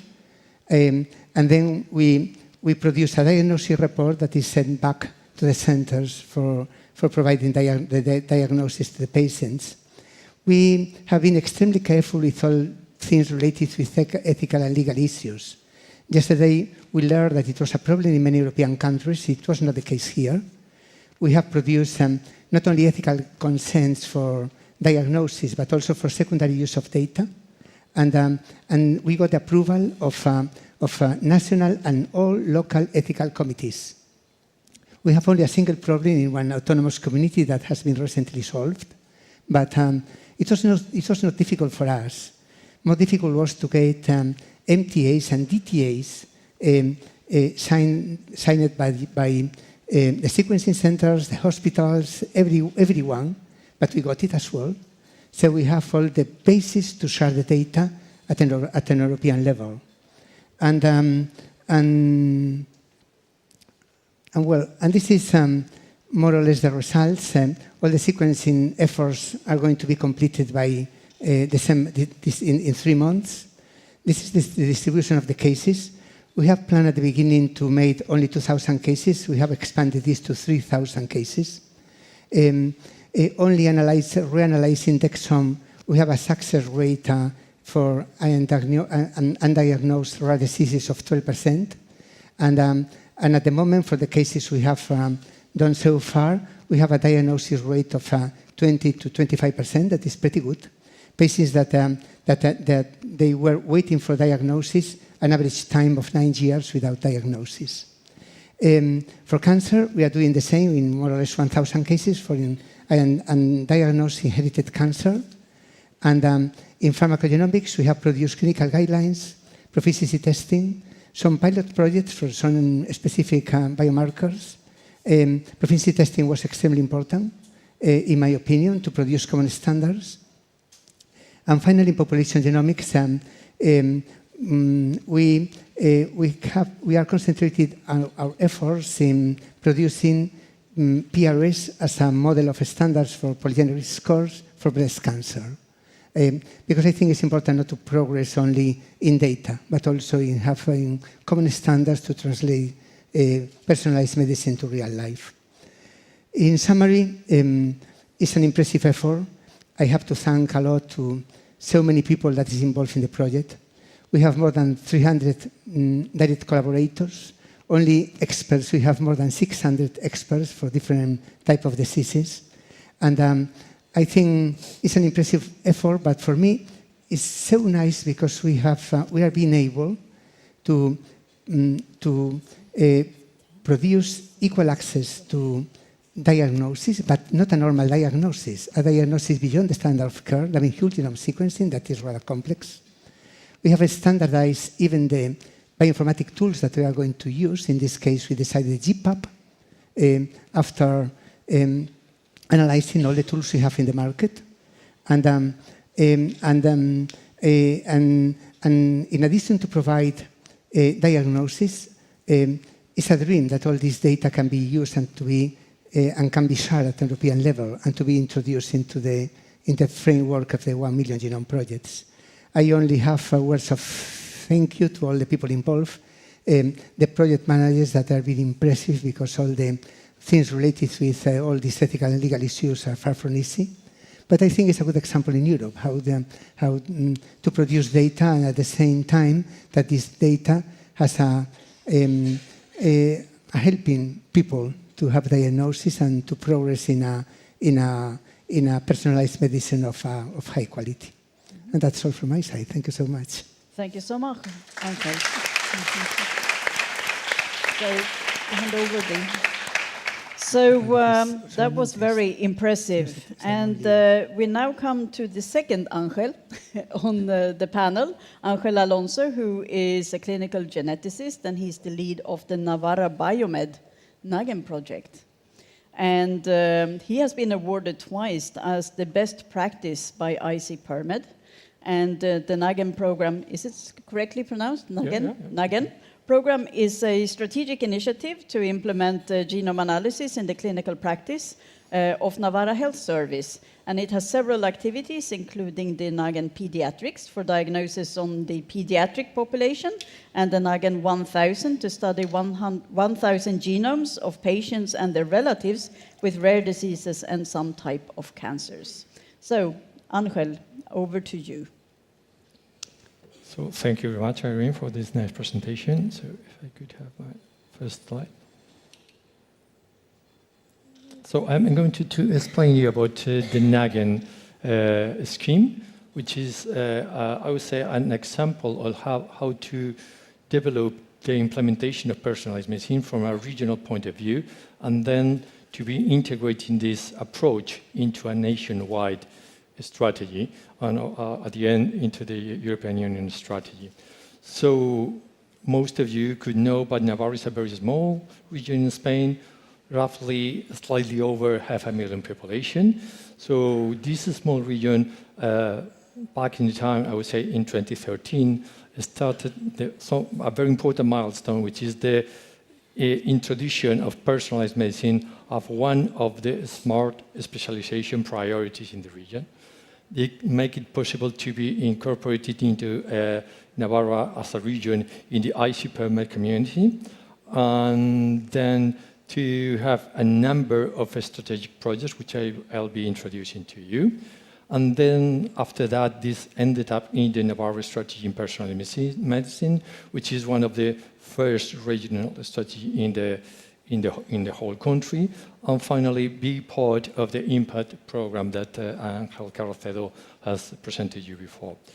So the main aim of the NAGEN scheme is the implementation of the use of information of the whole genome sequencing as a clinical tool for personalized medicine in Navarra public health system. That is, bringing cutting-edge technology, whole genome sequencing, into bedside of our patient using our standard healthcare workforce. So we did that by using different clinical situations in our patients.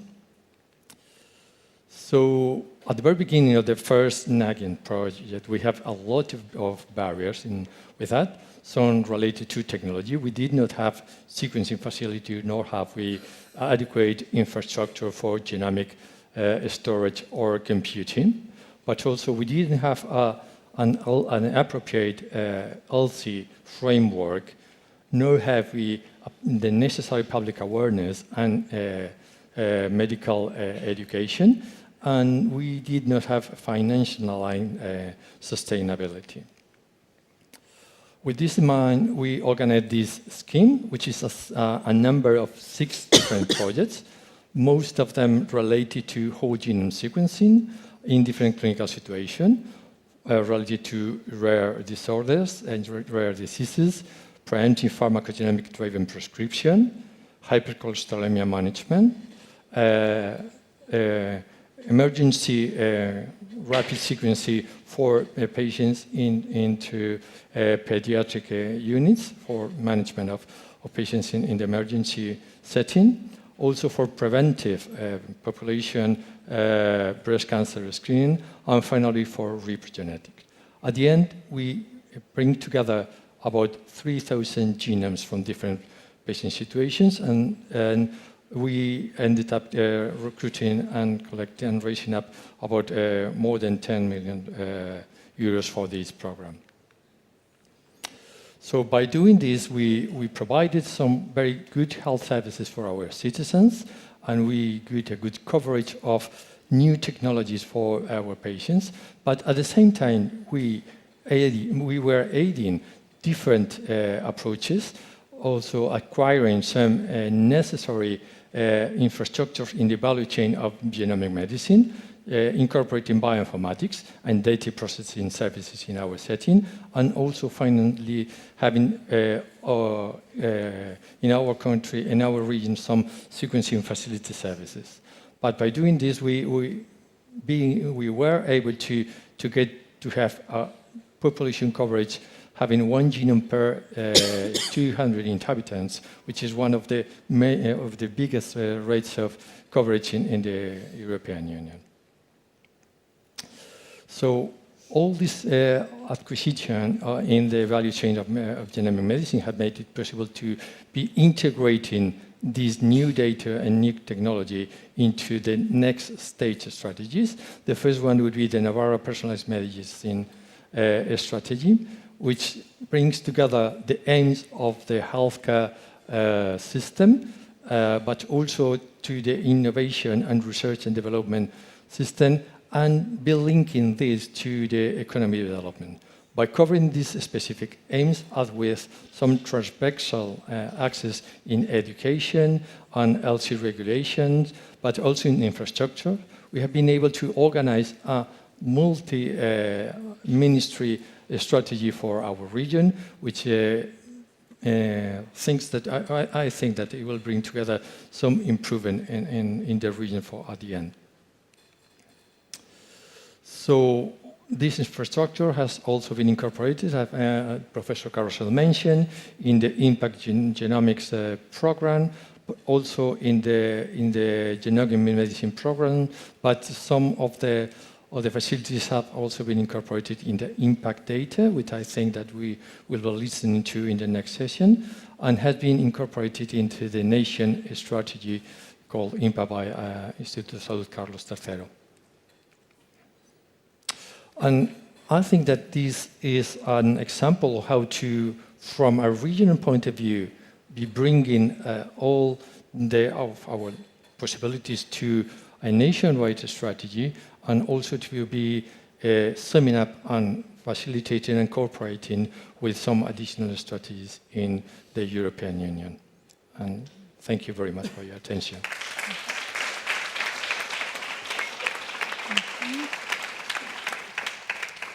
So thank you very much for that presentation. Another very inspiring, I would say, project and initiative that you have there, showing how it can be done in healthcare.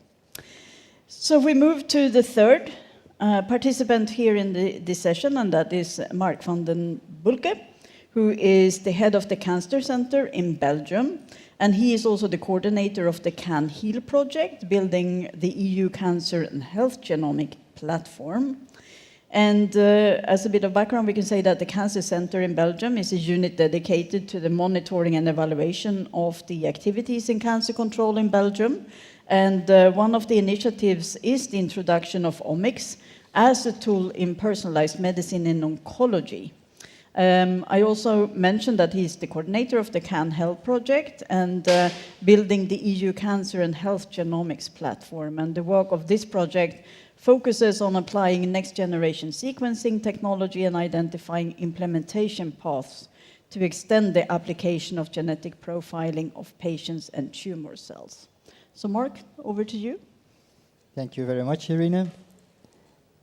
So I would also like to thank the Spanish government to invite us and allow us to present a little bit what we're doing in CanHeal. And as Irina already indicated, CanHeal is a project that is in fact trying to bridge between what we are now and looking also to the future. And it's a EU4Health program, a project that was launched within the EU4Health. So it also will bridge, you will see a lot of things that are for health, but also for research, and three dimensions: prevention, diagnosis, and treatment. Now, when the call was opened, I have to see how it moves. Is it the red one? The red one. Yeah, I'm pushing on the other one. So the call was opened in two arms, and there was one arm directed to public health genomics, and there was one arm more directed to treatments. Now, we were at the time already involved with a number of hospitals and research institutions on preparing an integrated platform for pan-cancer comprehensive gene profiling in liquid biopsy, which is a pre-commercial procurement project. And all together we wanted to continue. And in fact, we were saying, okay, we will go for the second one. We started to invite a number of other partners that were more, let's say, population-driven, and in the end we decided we will apply to both arms together. And so we have an integrated project, which means that it's relatively complex, but on the other hand, we also were able to cover, have partners of 17 countries, so it's a very large consortium already. We have more than 45 partners in total, and what is interesting, there are partners coming from hospitals, the comprehensive cancer centers. There are partners coming from universities, from research organizations. We have public health institutes. We have public services. We have patients organizations, and we even have some ministries. So You have heard already a little bit about the comprehensive cancer infrastructures. Well, in fact, if you put that all together, we have a European CCI there. So it learns you also how to work together, different opinions, different feelings. Also, the people who are in there are very multidisciplinary. So we have molecular biologists, we have clinicians, we have bioinformaticians, we have economists, we have sociologists, we have epidemiologists, we have lawyers, we have ethicists, all sitting together. So that makes a very lively discussion, different perspectives, but a very interesting ecosystem to bring forward the next steps. So if I look at what we all are going to cover, from the beginning we said we want to do something, to learn what is in all this organization, ready to implement, because Santé was asking for implementation. So we asked for use cases. I think in total I got 40 or 45 use cases, and we selected some 20 to bring forward the project. So it's use cases that are driven for integrating prevention, diagnosis and treatment of cancer through personalized medicine, because that was a prerequisite. It has to go on NGS. We have an arm on genomics. We have an arm on cancer diagnostics. In the genomics arm, we make a link already to the Genome of Europe, a project that is now in preparation. And also, we work on the polygenic risk scores, telemonitoring, genetic counseling, and we also would like to have something on pediatrics. So there's a number of elements in there, different use cases that now are being evaluated. And in diagnostics and treatment, there also we are working on wet lab tools, early detection, comprehensive gene profiling, molecular tumor boards, data integration linked to the European Health Data Space. And we try to get, with all these partners, an idea where we stand. And for that, in addition to having the use cases, we also have been trying to get good quality. So we have people that are dealing on the quality aspects and the EQAs for the NGS-based, legal and ethical aspects on the primary use of these data for medical usage, and then also training and education tools. And then this all together has to be brought together for some recommendation of implementing new initiatives in personalized medicine. So the structure of the whole project is two arms, one public health, one on treatment and diagnostics, bridged by use cases, and then fed by information on quality, on ethics, and on training, and surrounded by an evaluation setup. An evaluation setup that we developed together that is based on essentially 4 elements. So we grade the evidence. I'm very glad that Stefania is here today, so she's the lead of that. We have aspect on technology ready level assessment that is done by our colleagues in Barcelona from Aquas. HTA is involved, that's people from NKI in the Netherlands, and equity is people from Fisabio here in Valencia. So these aspects for each intervention will be assessed, and then we will also look at EQA, quality, LC, and training, and that together will give us a form, an output where a certain use case is standing, ready to be intervened, to bring forward what is ready, what is still need additional information. The basic element in our thinking, the basic paradigm is that high and medium risk individuals unfortunately often become cancer patients, and you find information in the hospital, and you have to couple back to the population based on the information that is in the hospitals. So that's where we stand, that's the process. So we started, it's a short project, it's only 2 years, so it's really preparatory. We had to really have a strict management to bring it till the end, that we have something to produce by the end of 2 years. So we kicked off in November 22. We decided on a model in Rome this year. Now, next week, Monday and Tuesday in Berlin, we will make a first assessment of where we stand with the use cases. And then in Paris next year, in April, we should have our draft recommendations. And then Belgium is next year president of the council. We organize a meeting end of May where we will present the results and the recommendations of this work at that meeting. So it's, I think, if I'm right, 28, 29 of May in Brussels. And then the final conclusions will be in Brussels meeting will be in Brussels in October. So that's where we stand. Now, that's all very nice to do at, let's say, at the European level.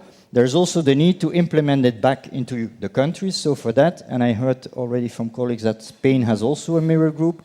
So we created an instrument that translates what is done at the European level towards the Belgium level, and we called it an EBCP mirror group, which has about 400 people from all the different institutions that are involved in cancer care in Belgium, and is linked also to the initiative from DG RTD on the mission hubs, ECHOs, and I know that Annabella is here today. And then we set up the process to see what proposes the EC. We can propose to the EC. In some cases, the calls are opened. We answer to the calls, and from the outcomes, we try to implement. That process is now ongoing and is working very well, and is also very well perceived by the people in Belgium, because now you see also that people who were never really working at the EC level are starting to getting involved. And I think that was my last slide. Okay. So thank you.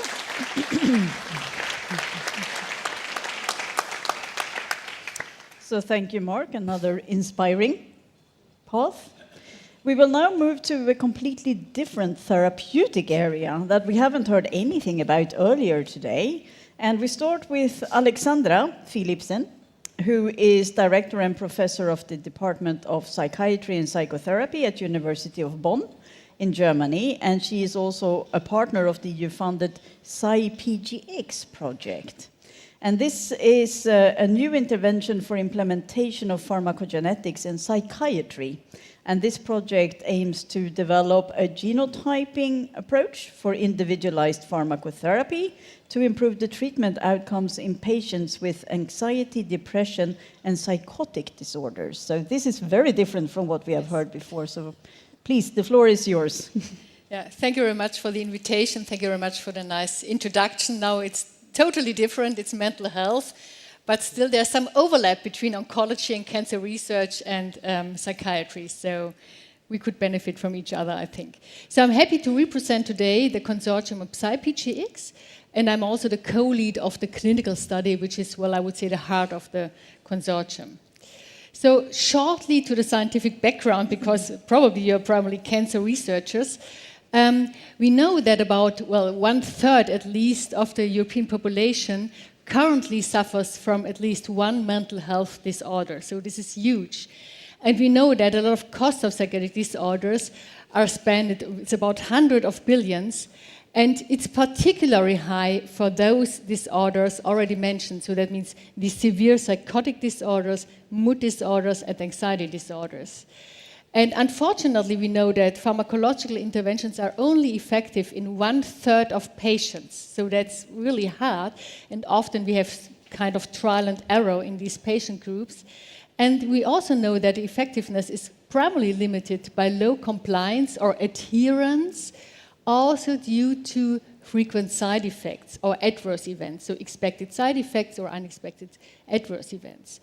And what we also know is that we have a high heterogeneity in genes encoding for drug metabolizing enzymes. So the overarching goal of this consortium is to implement a pharmacogenetic testing and to find out if this predicts the response for the medication and also if this decreases the side effects in this population. So we decided to integrate mainly the most commonly or widely prescribed antidepressant and antipsychotics, these four, because you know that the cytochrome P4050 is mainly involved in the medication response. And that's just for you, because you're cancer researchers, you should know that about 1/3 of the patients are intermediate or poor metabolizer for these enzymes. So that means we have a huge difference in the tolerability, but also, of course, in the dosing. And often the psychiatrists are only based on their clinical experience or expertise and the clinical characteristics, and they try to find out which medication works best. And we also know that, well, 20 years ago, the Dutch pharmacogenetic working group already recommended dosage recommendations, but they are not translated in the clinical practice. maybe it's in the Netherlands the case, but it's definitely in Germany the case and in most European countries. So the global implementation has been primarily hampered by challenges to translate it, and also maybe, of course, the complexity of real-life patients, because they often suffer from comorbid conditions. And as you know, also psychiatric disorders broadly overlap. And well, as already mentioned, there are a lot of costs also for the European Union caused by these mental disorders. So what were I doing? So I was told to hold it very short, so I make a very short presentation. So we decided to have a consortium with 11 countries, and the heart of the consortium is a clinical trial, a huge clinical trial. So we aim to screen 2,500 patients. We had a guess that 10% will drop out before, and then during the trial, 20% will drop out. And we do this for 24 weeks, over a period of 24 weeks, in an RCT manner. And we will implement, and have implemented already, patient and rater blinded outcomes. It's a two-arm design, the parallel group design is controlled. And we compare the pharmacogenetic informed treatment with a treatment as usual. And treatment as usual just means trial and error, to be honest.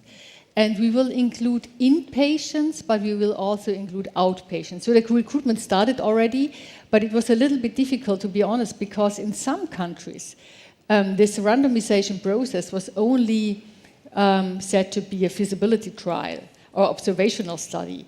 But some countries, as Spain and Germany, told us that's a real pharmaceutical study underlying all these regulatory affairs, and that makes a huge difference. We decided to have a transdiagnostic outcome measure, so that's the clinical recovery, beside all these specialized outcome measurements for depression, psychotic disorders, and anxiety disorders. We also measure, of course, remission rates, the functional outcomes, of course, quality of life, which also have already been mentioned, and the well-being, side effects, of course, in a free but also in a structured manner.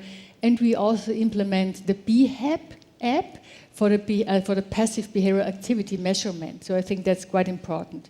We also use data of the Finnish data bank and the UK biobank, but this is more with, well, artificial intelligence to find out these predictors. But the main part of the consortium is this large, huge RCT. Yeah, and these are the countries involved, so the Netherlands, Spain, United Kingdom, United States also, Romania, Serbia, Finland, Sweden, Israel, Belgium, and Germany. And, well, I would say we are also transdisciplinary, so we have mainly clinical researchers, but of course all these bioinformatics, and we have the people from the digital science, which is needed, and of course the people with expertise in the UK and Finnish biobank. So, and this was my short introduction to the consortium, so maybe there are questions, and thank you very much again for the invitation.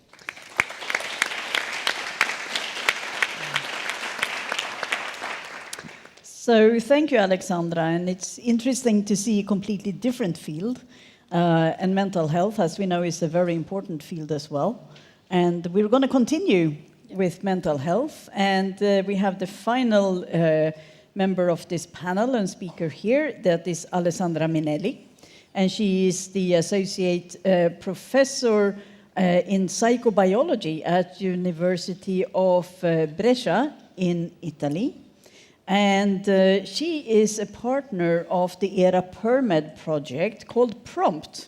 And the objective of this project is the development of an algorithm model that integrates clinical data, so a wide range of symptomology, assessment, treatment side effects, and presence of childhood trauma, and omic features, so genomic, transcriptomics, and mRNA omics, I think we say, and for the prediction of treatment response in a major depression patients to enable tailoring the right therapeutic strategy for the right person at the right time. So, the personalized medicine definition, and the floor is yours, Alessandra. Thanks. Good afternoon to all, and thanks for the opportunity to be here to present our ERA PERMED PROMPT project that is focused on depression. And as you can listen to in the previous presentation, the problem of mental disorder is a huge problem. As you well know, millions of people are affected of mental disorder worldwide, in which women pay a greater tribute in terms of sufferance and also in terms of impact in daily activities. The problem in our field, as you can listen, is that several people don't respond to the pharmacological treatment available, and this is across of the different mental disorders. And so many of our patients present a resistance to treatment. This need why, for mental disorder, we need precision medicine, and why we need to receive funding in order to plan research, prevention, and implement healthcare. Funding means to carry out new research on brain disorder and means to have the opportunity to do an early diagnosis, a tailored treatment, and to plan in advance rehabilitation program in order to reduce the huge burden of mental disorders. PROM project involves different countries of Europe and is made mainly of 3 parts. In the first part, we are integrating different data, so clinical, demographic, environmental data with biological data, but with a multi-omic approach. So we are analyzing genomic, pharmacogenomic, transcriptomics, myrinomics data. This will allow that all this data come from 300 depressed patients. Half of these patients responded to treatment. Instead, the other half, unfortunately, didn't respond to the treatment available. All this data, the integration and this approach will give us 2 opportunities. First of all, we can have a better idea concerning the different steps of the complexity of biological mechanisms underlying depression. And also, the second part is the development of an algorithm that will allow us to predict the vulnerability to treatment resistance. This algorithm will be tested in a new cohort of patients that we are recruiting in different countries, and this patient will be followed longitudinally. Again, on this patient, we will analyze all this genomic data. So it's a very huge effort in terms of lab, but it's a huge effort also in terms of data analysis, because the integration of all this data is very challenging. It's very challenging, but will give us also the opportunity to understand if we can apply in medical daily practice the algorithm, because our goal is the amelioration of symptomatology of our patients. The third part of the project, although it's not directly linked to a genomic approach, I think that is extremely important for the personalization of therapy in any kind of field. Most of the patients, but as mentioned also this morning, most of the people don't know what means pharmacogenetics, transcriptomics, personalization of medicine and treatments. So we need to understand what the people think about this, about depression, about treatment, about the personalization of treatments. And so we are developing online on-site surveys in order to understand the different perspectives, the different beliefs coming from general population, patients, and also clinicians in all the countries involved. So we'll have also the different perspective and also acknowledge that we have about personalized therapy in Europe. And I think that this data will be extremely important for the future application of personalized therapy for mental disorders. I think that the future's main goal for the future is to increase the funding for mental disorder. We see with the pandemic of COVID the effect on people in terms of increase of mental disorders, in particular some kind of disorder like depression, eating disorder, and in particular among young people. And our society will face new problems in terms of, I don't know, climate change, disaster, migration, and so on. So we have to be ready to face all these challenging, increasing research, increases diagnostic research, and so I think that put on the table the question of mental disorder research is a very main goal of the funding agencies. Thanks.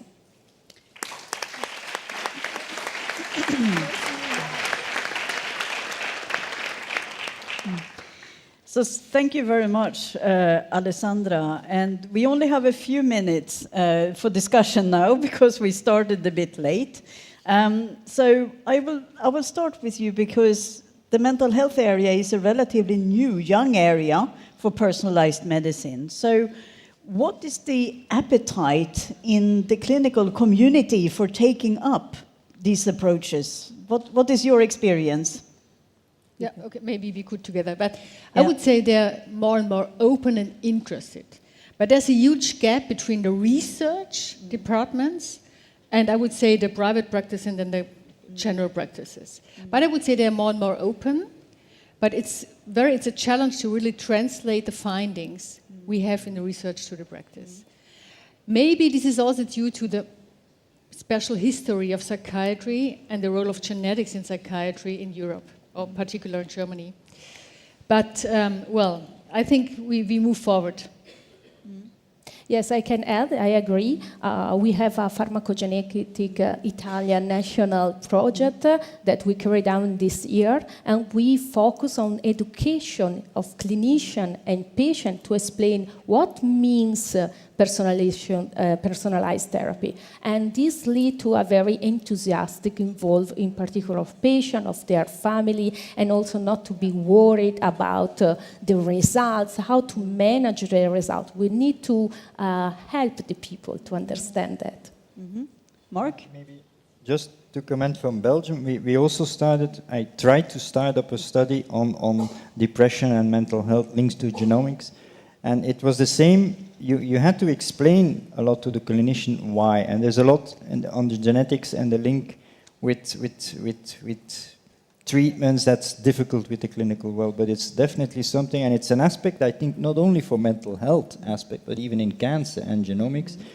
We focus a lot on, let's say, training and education of the population, but we should maybe also not forget the clinical world, the nurses, the medical clinicians, and we are going to start focusing also on, because we want to bridge between diagnosis and treatment and the population, that's also for the clinical world a different view. Yep. So training and education is there, and I hope that the CSA that we are launching on the CCI for You is going to help us a lot in that, in bringing that forward. So that's definitely something.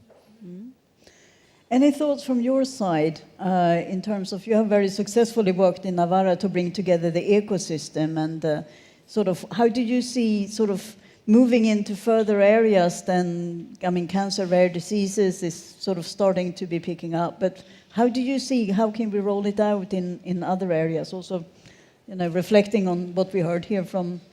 Yeah, so I have heard from the whole session, throughout the session this morning, and probably the next session, I think that once we have collected and being able to help particular and personal patients to get good results with genomic medicine, one thing what we must do is to bring together all the data and to learn some special lessons from that, and to being able to make a good use of reusing and secondary uses of data. And this is part of the impact strategy.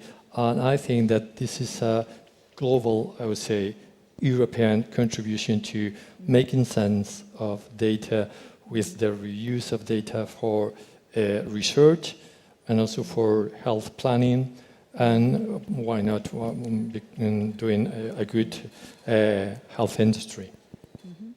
Angel. Well, a final reflection about the personalized medicine and the translation to clinical practice.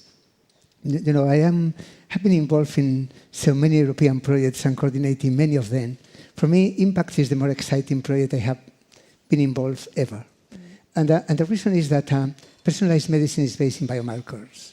And there is always 3 steps on the process.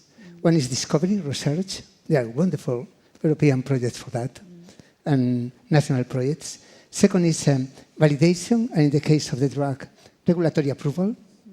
That's also extremely important, sometimes from not very well known, but it's essential. Even the integration of biomarkers, that should be approved. But from the clinical use to the real validation, real clinical translation, there is still a long step. We need ethical, legal, social issues, cost efficiency. Impact is providing this framework for translation of advanced genomic approaches that are still not translated, to have the possibility to check, to advance all of this for the clinical practice, and also in terms of equality. I have been talking about rare diseases, but the same is true in cancer. For instance, we are working a lot in providing exome sequencing for a difficult cancer that is cancer of unknown origin, with difficult samples, and we are providing exome sequencing results in a few days. And finally, pharmacogenetics, we are doing the same. I enjoy very much the presentations on that, because our pilot projects are mainly in psychiatry. I think it's the field, but we need to standardize lots of things. First, the results from the labs. That's why we are doing this proficiency testing in Spain. Second, report models to agree with the clinicians. And we are producing data. One of the pilot projects we have is very similar to the one presented by Alexandra. I'm not sure if we can combine data, but of course to combine, to combine results and approaches, I think is going to be extremely interesting, because the approaches are so similar. Well, I think a great future on that. Not sure if to increase the awareness about personalized medicine is a good idea, because in real life, I am the director of a clinical service concentrated the whole Galician region, and we have something like 45,000 patients per year for personalized medicine, increasing this year 20%, and it's so difficult to give a response in time, because the so fast introduction of personalized medicine in real life, that also the system has to be adapted to that. And, well, nothing more from my side. Well, thank you, and I think that unfortunately our time is up. So we don't have time for more discussion, but I think that what we have heard presented here today is very inspiring. It shows ways forward, pilots, inspiration for the future, but we have heard that there's a lot more work to be done. You mentioned the need for more data collection, the standards, the interoperability. You have shown that the ecosystem can be brought together in view of the rollout. That is really important, to have all the actors on the table. And you have very much talked about the need also for education, the education of clinicians, of healthcare practitioners, and for citizens in general, of what personalized medicine can bring and what are the opportunities and benefits for the citizens. And we shouldn't forget, none of you mentioned the economic aspects, and I think that is something really important. And I hope maybe that will come up in the next session, which I think will be very much about the implementation. So with that, I say thank you on behalf of our panel for listening to us, and we will hand over to the next panel.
Hello, hello, everyone. I'm back, your favorite person.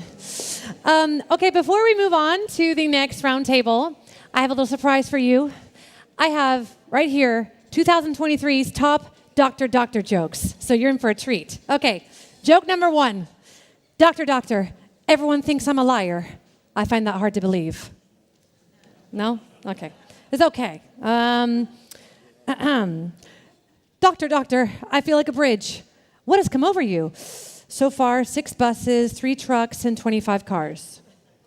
Okay, that was top 2. Okay, my personal favorite, which is, Doctor, I think I'm a house curtain. Just relax and pull yourself together. That's it. I knew you'd like that one. Thank you so much. Thank you. I'm not sure how we're doing on our mic changes. Do you want another joke? Okay. Here we go. Doctor, I think I'm a telephone. Take these pills, and if you still don't feel any better, give me a ring. Okay, I think we're doing really good. Well, thank you for those laughs and those claps. I appreciate that. So for our next roundtable, as you have seen, there are many strategies around personalized medicine that improve people's lives. But how do we go from research market or clinical practice? In other words, how do these best practices actually reach people through clinical practice or the marketplace? This is the topic of the following roundtable, which they are ready. Ladies and gentlemen, I want to hear a real loud clap and whoop whoop for the moderator, Global Head of External Partnerships and Head of Oncology Therapeutic Area and Preclinical Safety at the Novartis Institutes for Biomedical Research and Chairperson at IHI Governing Board, the Public-Private Partnership Funding Health Research and Innovation, the one, the only, Saladin Shibut.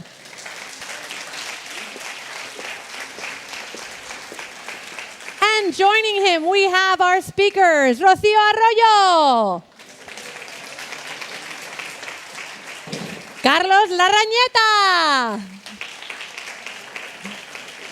Jesús María Hernández, and last but not least, Ana Trullas. Thank you very much.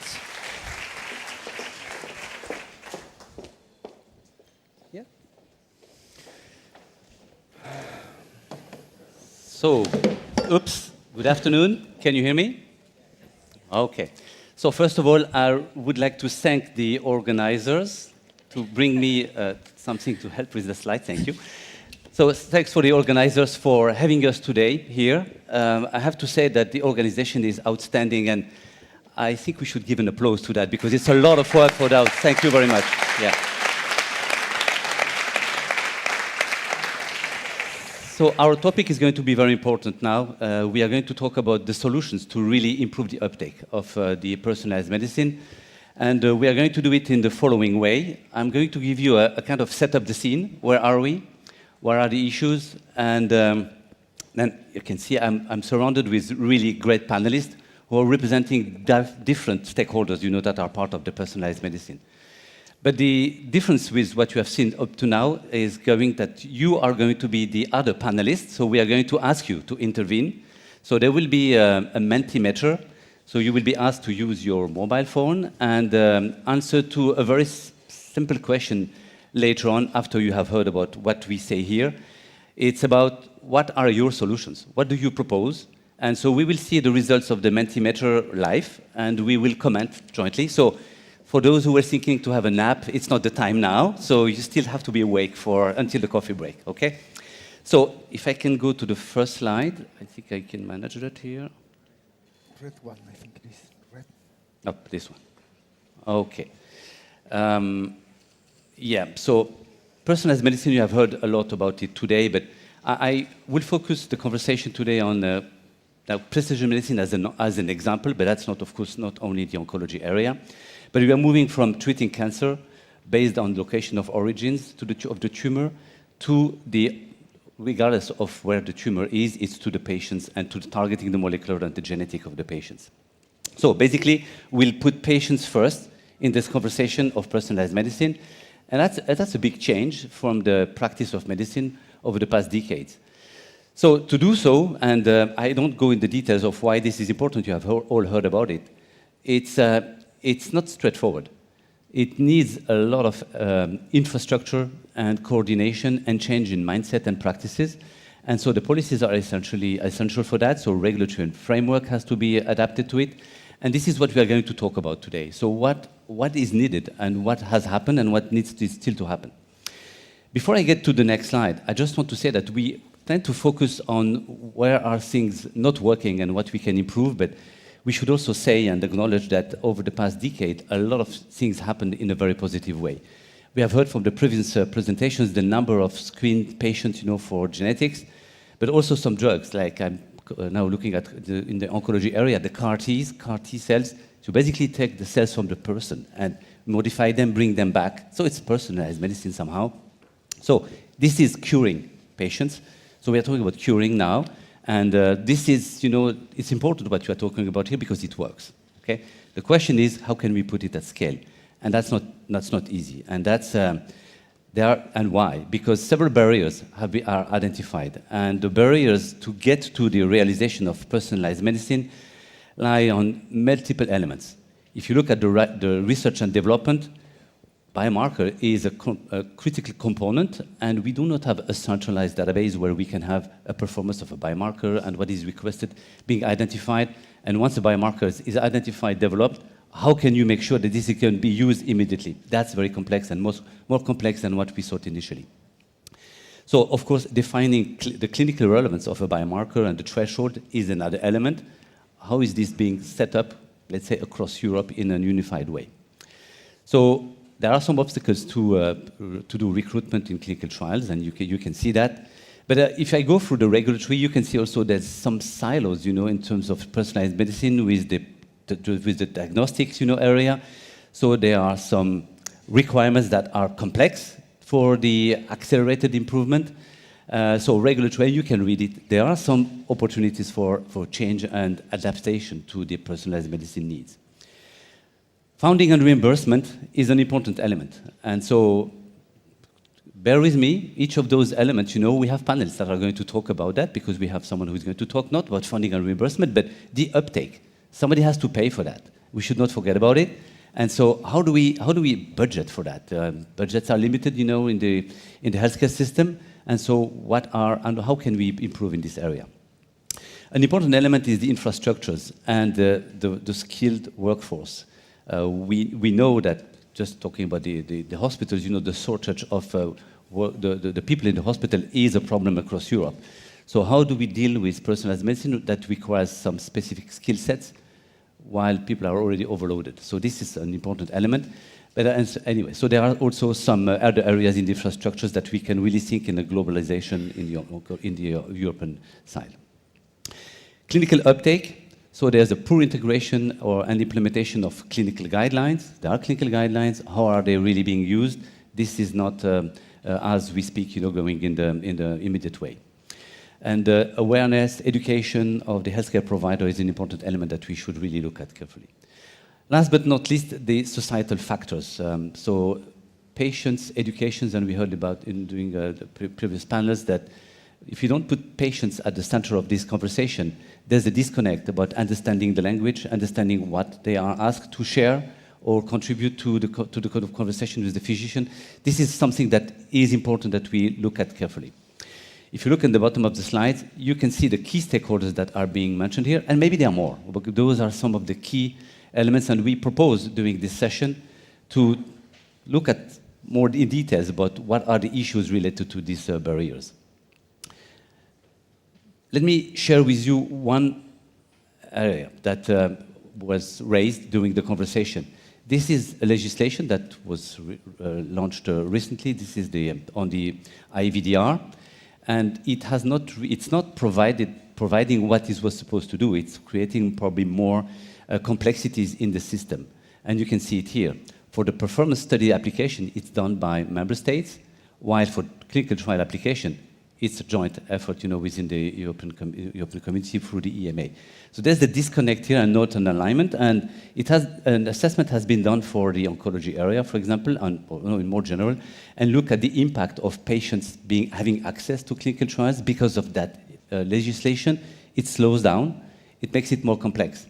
That speaks, and the reason I bring it for the conversation, about a coordination, about changing the legislation. Of course, we are all open to change the legislation to make it better, but that speaks for a discussion between all the key players and make sure that this is going to have a beneficial impact. If I zoom in now in the biomarker testing, which from the beginning of the personalized medicine is a key element, for the stratification of patients and identification who can respond or not. And you can see the journey is very complex. And for those who have the courage to work in this environment, and we'll have an example today, it's a really long journey and very complicated. So the healthcare system, for example, does not offer the test, just as a starting point. So it's there, it exists in some countries, but you cannot have it in your country. That's a problem. The healthcare provider knowledge, there's a knowledge gap, about the test, how do you use it, how do you implement it, etc. So you can read it here. There are multiple elements that if you put them, and I should mention, the test reimbursement, is an issue as well. So if you put all of those together, at the end of this process, you have the science that is evolving, you have a capacity to understand better the disease, that job is done, you have biomarkers that are identified, potential diagnostics, but this is not being put together to support the patients. So this is, I'm sorry for put it on the table, those are the barriers, those are the issues, and but now we are going to talk about how we are going to resolve that potentially and propose some solutions. And to start with, as I've told you, we have a great panel here. We have done some preparation to be with you today. And I will start with Rocio, who is the CEO from I+D+i. She will introduce her company better than I can do it. And Rocio represents that side of the business that is entrepreneurial in Spain, in Europe, that is doing everything that can be done because she's bright. We introduce each other and she has a great team. And she's telling us about her journey. And so, Rocio, I'll invite you now to share with us your experience and explain what you do and your experience in this area. Thank you, Saladin. Well, we are a molecular diagnostics company, I+D+i, and what we do is, at the end of the day, liquid biopsies. So we are focused on early cancer detection, developing tests for pancreatic, colorectal, and lung cancer detection. So what we do is building algorithms to predict cancer risk, and these algorithms combine diagnostic images with molecular biomarkers from blood, but also with clinical risk factors obtained from electronic health records. So we have the challenge of building reliable data here, and this is what we are doing now in I+D+i. So, can you hear me? So I have some questions to you, and I just want to make sure that I have them so correctly. So what are the main challenges for your company in the precision medicine field to grow and to reach the market?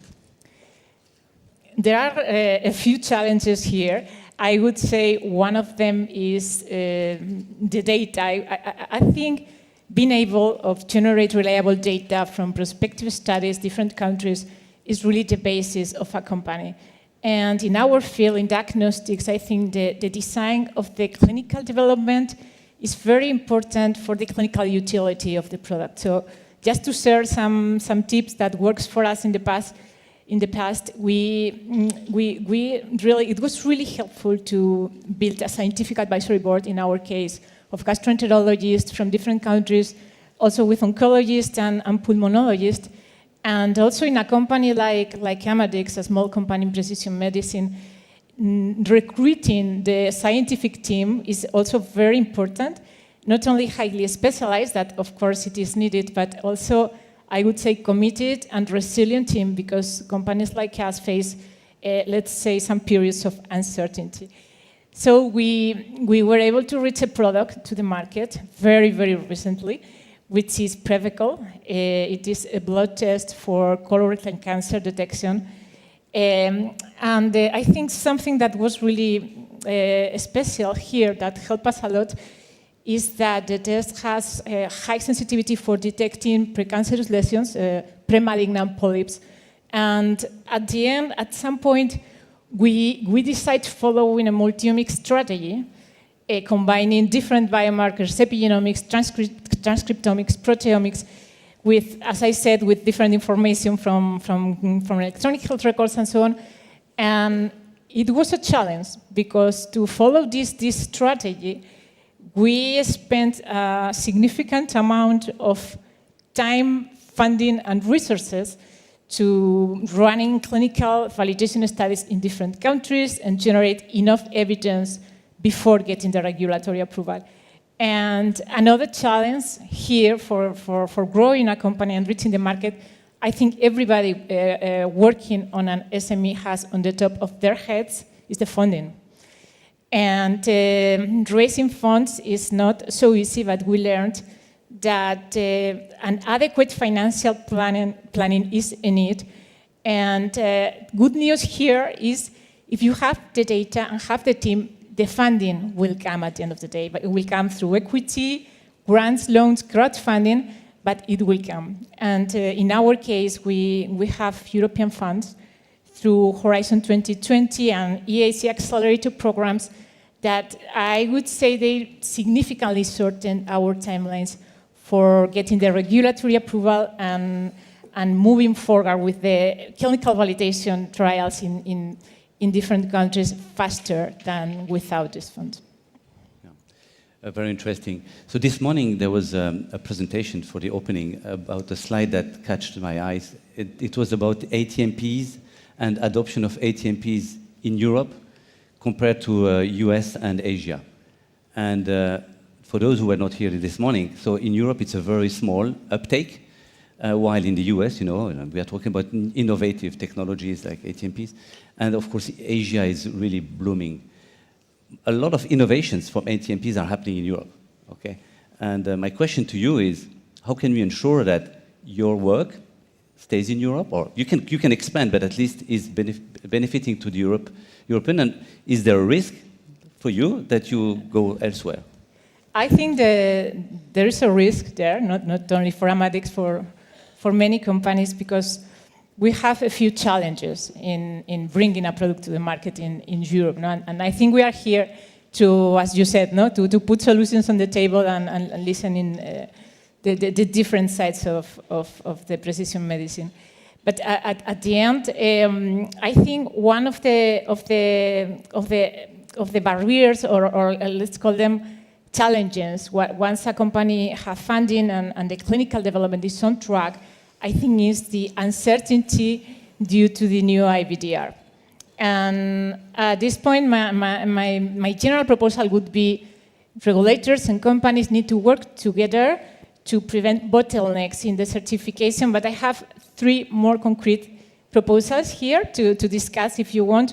One of them is holding pre-submission meetings with the regulator and the manufacturer. I mean with pre-submission meetings, I mean an open conversation where the regulator kind of validate the company strategy for bringing the product to the market. And it would be very similar to the pre-submission meetings with the FDA. We have been there, and we receive a clear guidance. And I'm sure it would definitely shorten the timelines for the conformity assessment in Europe. So I think this, I'm sure the Commission is working on that, but I think it could be helpful. And my second concrete idea to share today with you is more related to the notified bodies. You know, in in vitro diagnostics, we need to be, in the transition to the IVDR, we need to be audited by a notified body. And in this sense, I think the capacity of the European notified bodies is a challenge today. So focusing on the solution, speeding up the designation of more notified bodies would be really helpful. I'm sure also the Commission is working on that. But from the point of view of a Spanish company, right now we don't have a notified body in Spain. We will have soon, hopefully, the Spanish agency, but we don't have these clear timelines now. And now this is an issue for smaller companies because we are going to notified bodies in Europe, and we are facing some difficulties to engage with them. They have their existing clients. Sometimes these existing clients are big companies, so smaller companies, let's say, are not in such a good position here.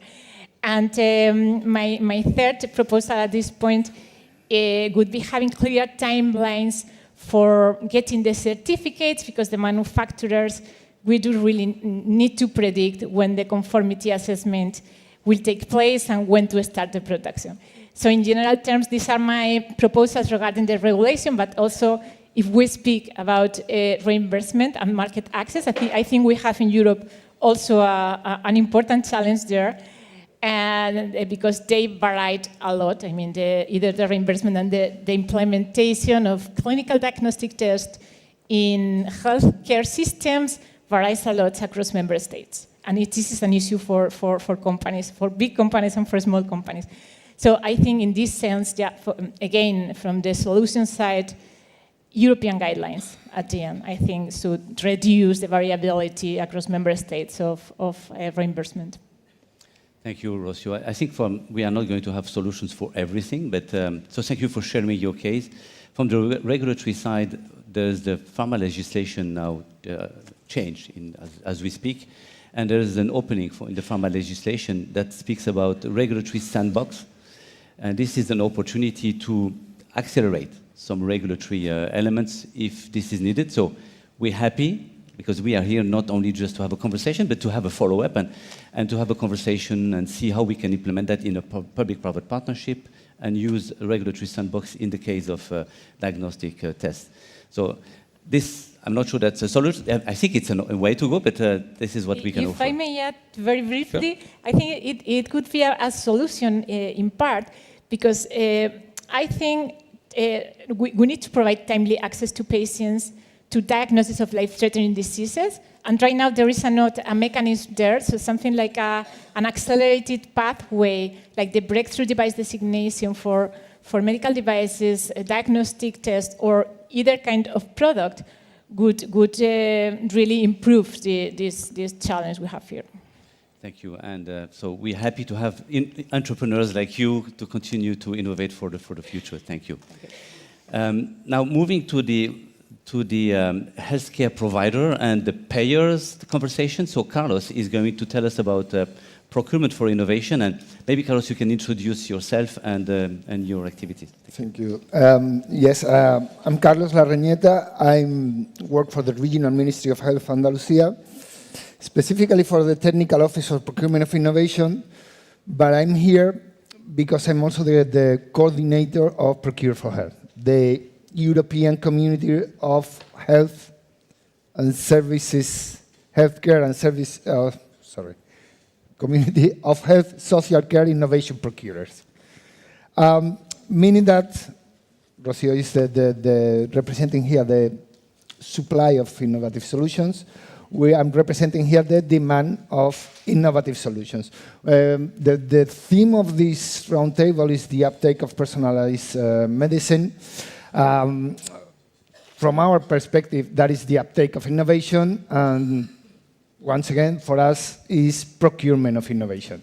So what we're doing here is to be innovative in the way we procure, meaning that we're trying to be proactive instead of reactive to what the market has to offer us. Instead, as I said, of seeing what the market is the innovation ecosystem around us has to offer us, may see if it might fit some of the needs we have. What we're doing is assessing our needs, prioritizing those needs, and sharing those needs with the market, and telling the innovation ecosystem, if you are able to develop a solution, we will buy it, we will procure it. But not only that, we are going one step further. We are telling the market, if we like the solution you are proposing, we will also procure the final stages of your development. We're not doing that because we're kind-hearted or we think you need an award or some extra motivation. I mean, your motivation is getting a solution, a product, and already having a buyer. We are doing that because for us, procurement of innovation is the paradigm of co-creation. It's the paradigm of public-private cooperation. We want to follow up really close the development so it fits our needs, our main needs of innovation, the best. possible way. So really from our perspective, and I really, really believe this, there is no better tool to foster the uptake of innovation in public services. We are improving the public services, and in the meantime, we're fostering innovation ecosystems, which we all know how good it is, and we are already giving them a market and a very good reference, if you want to sell more. I mean, so, but what's the issue here? What's the deal? It is a complex tool, but it is not a complex tool conceptually. I just explained it. It's not a complex tool technically. We don't need fancy equipment or software or anything like that. It is a complex tool because you have to engage with many stakeholders within your organizations and from both sides, demand and supply, and we want to deploy it in very complex organizations, health and care systems. So, just to wrap it up, what are we doing in Procure for Health? Well, building our capacities, the demand-side capacities, fostering cross-border cooperation, and, let's say, shaping the future of this tool across Europe. We want to go. There is plenty of successful examples already, but, it's still, let's say, handcraft projects, and we want to move to mass production, make it an efficient tool, because we really believe in it. Thank you, Carlos. Could you share an example for us, just a concrete example that we understand the impact of the procurement for innovation? Okay, let's say it's a quick example of a project we just ended up in Andalusia. It's not so much related probably with personalized medicine, but with emergency equipment. When an ambulance goes to an emergency case, the doctors, the physicians have to carry a lot of equipment in order to read all the necessary data to take care of the patients. And this data, they keep it, and when they get reached to the hospital, they have to tell the physicians that are in charge what's going on. We have developed a very small portable device that can read from distance the basics, biomarkers of the patient, and already send the information to the hospital so they can be prepared for the emergency. That's a simple question. I mean, it's not really about finding that innovation that is going to really change the landscape of healthcare systems in Europe. It's really about improving the life of the end users, physicians and patients. Okay. But can you also share the difference between your traditional engagement in R&D and innovation versus procurement of innovation? Okay, let's say, from the traditional approach, for instance, when in the traditional process, the traditional calls we have, the calls have to have a broader view, they have to have a focus on competitiveness and transparency. So, they cannot be so tailor-made to the needs, maybe on a higher level to strategies. In the case of procurement of innovation, you really address a concrete challenge you have. Then, let's say, from the perspective of the supplier, if you apply to let's say, you get funds, you get your way to deploy a solution for a problem that you might have foreseen that needed a solution. Then you have to look for a market. In this case, we are already giving you the market.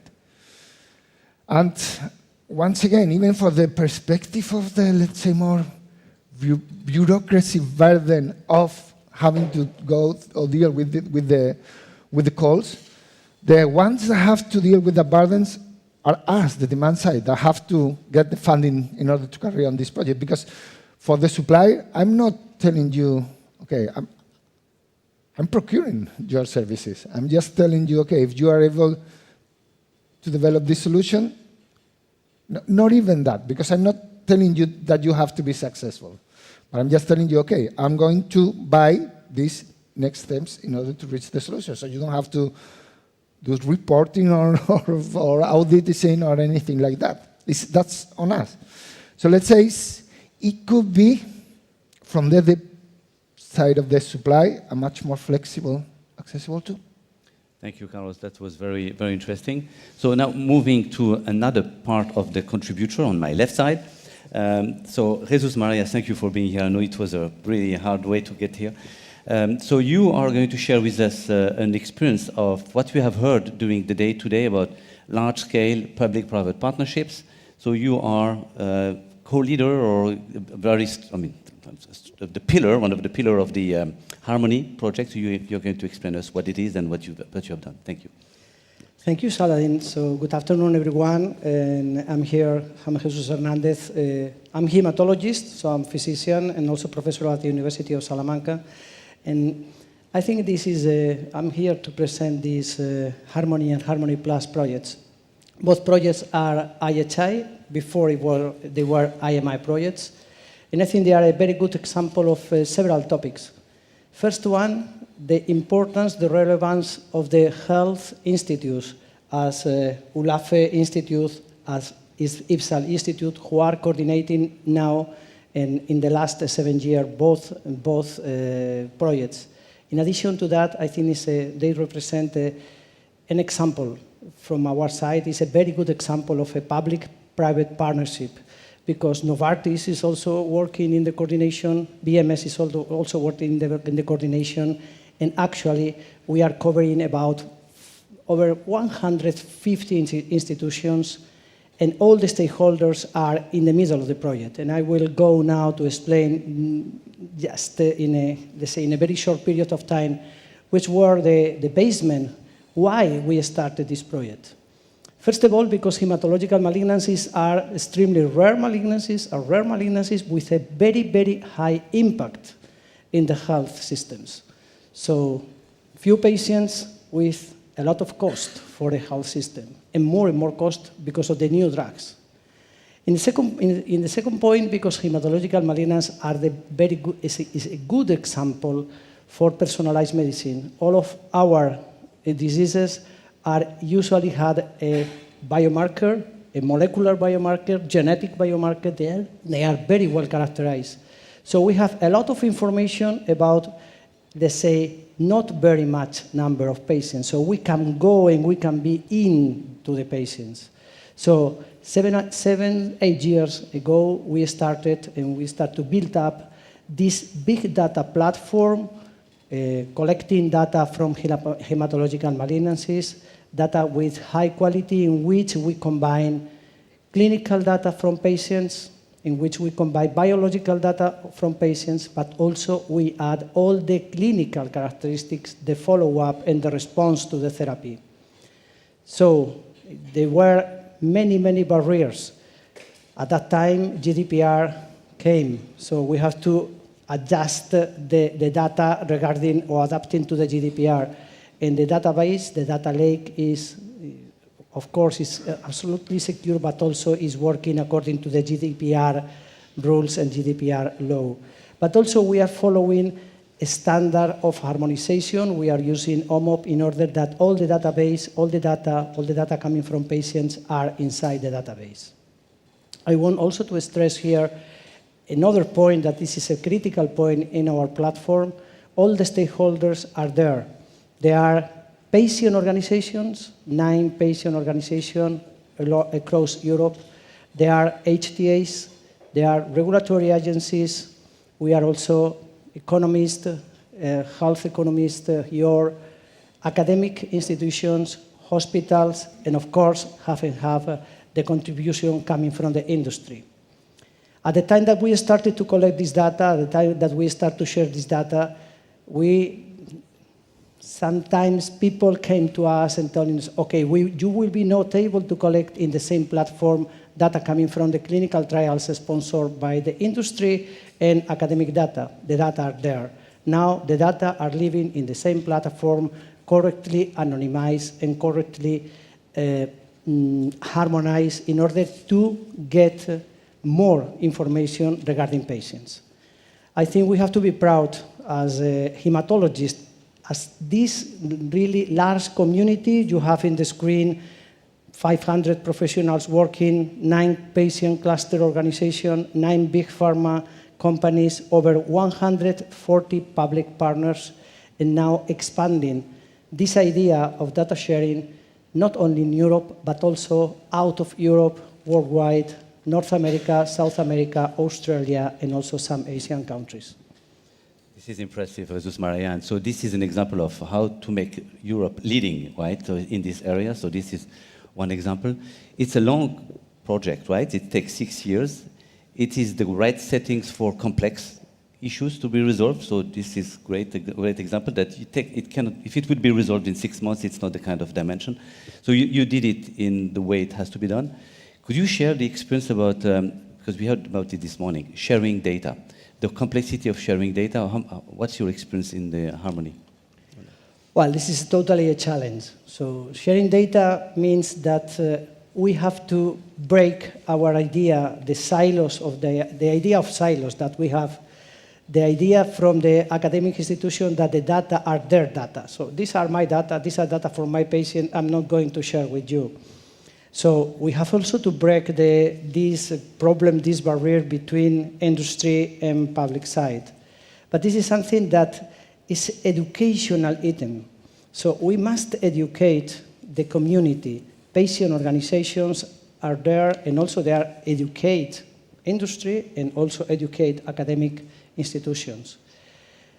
I will say that this kind of projects, maybe even 6 years, 7 years, is not, let's say, enough time to build up this kind of databases and also to exploit the databases, because now the database is there.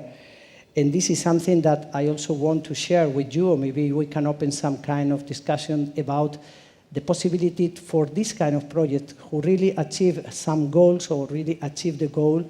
It will be really important to have the opportunity to get more funding in these kind of periods. Now we are moving to a foundation.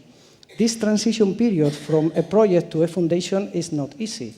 Imagine that we have to build up a foundation with 500 professionals and 140 public partners, and in addition, 9 pharmaceutical companies. How to build this? How to discuss this? It is how many times we will need to really have a good foundation.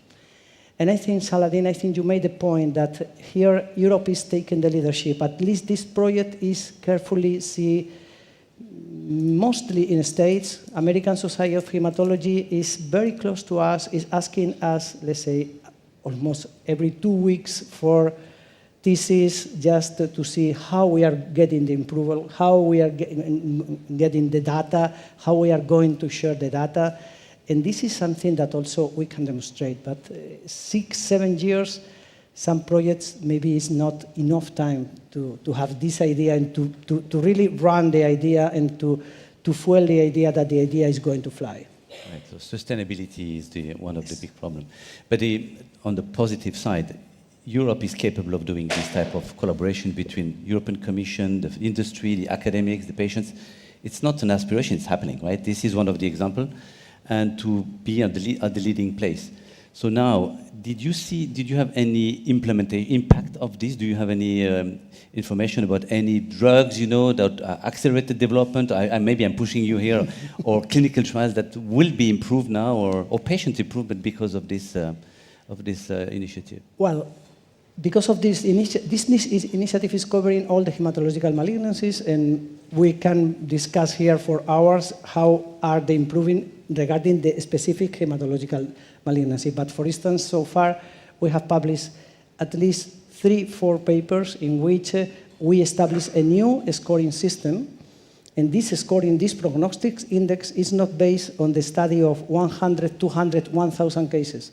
All of our studies are based in the study of, let's say, myeloma, 10,000 cases, acute myeloid leukemia, rare disease, 6,000 cases, acute lymphoid leukemia, the leukemia from the childhood, 1,200 cases. This is the numbers that we are currently managing. That's the scale.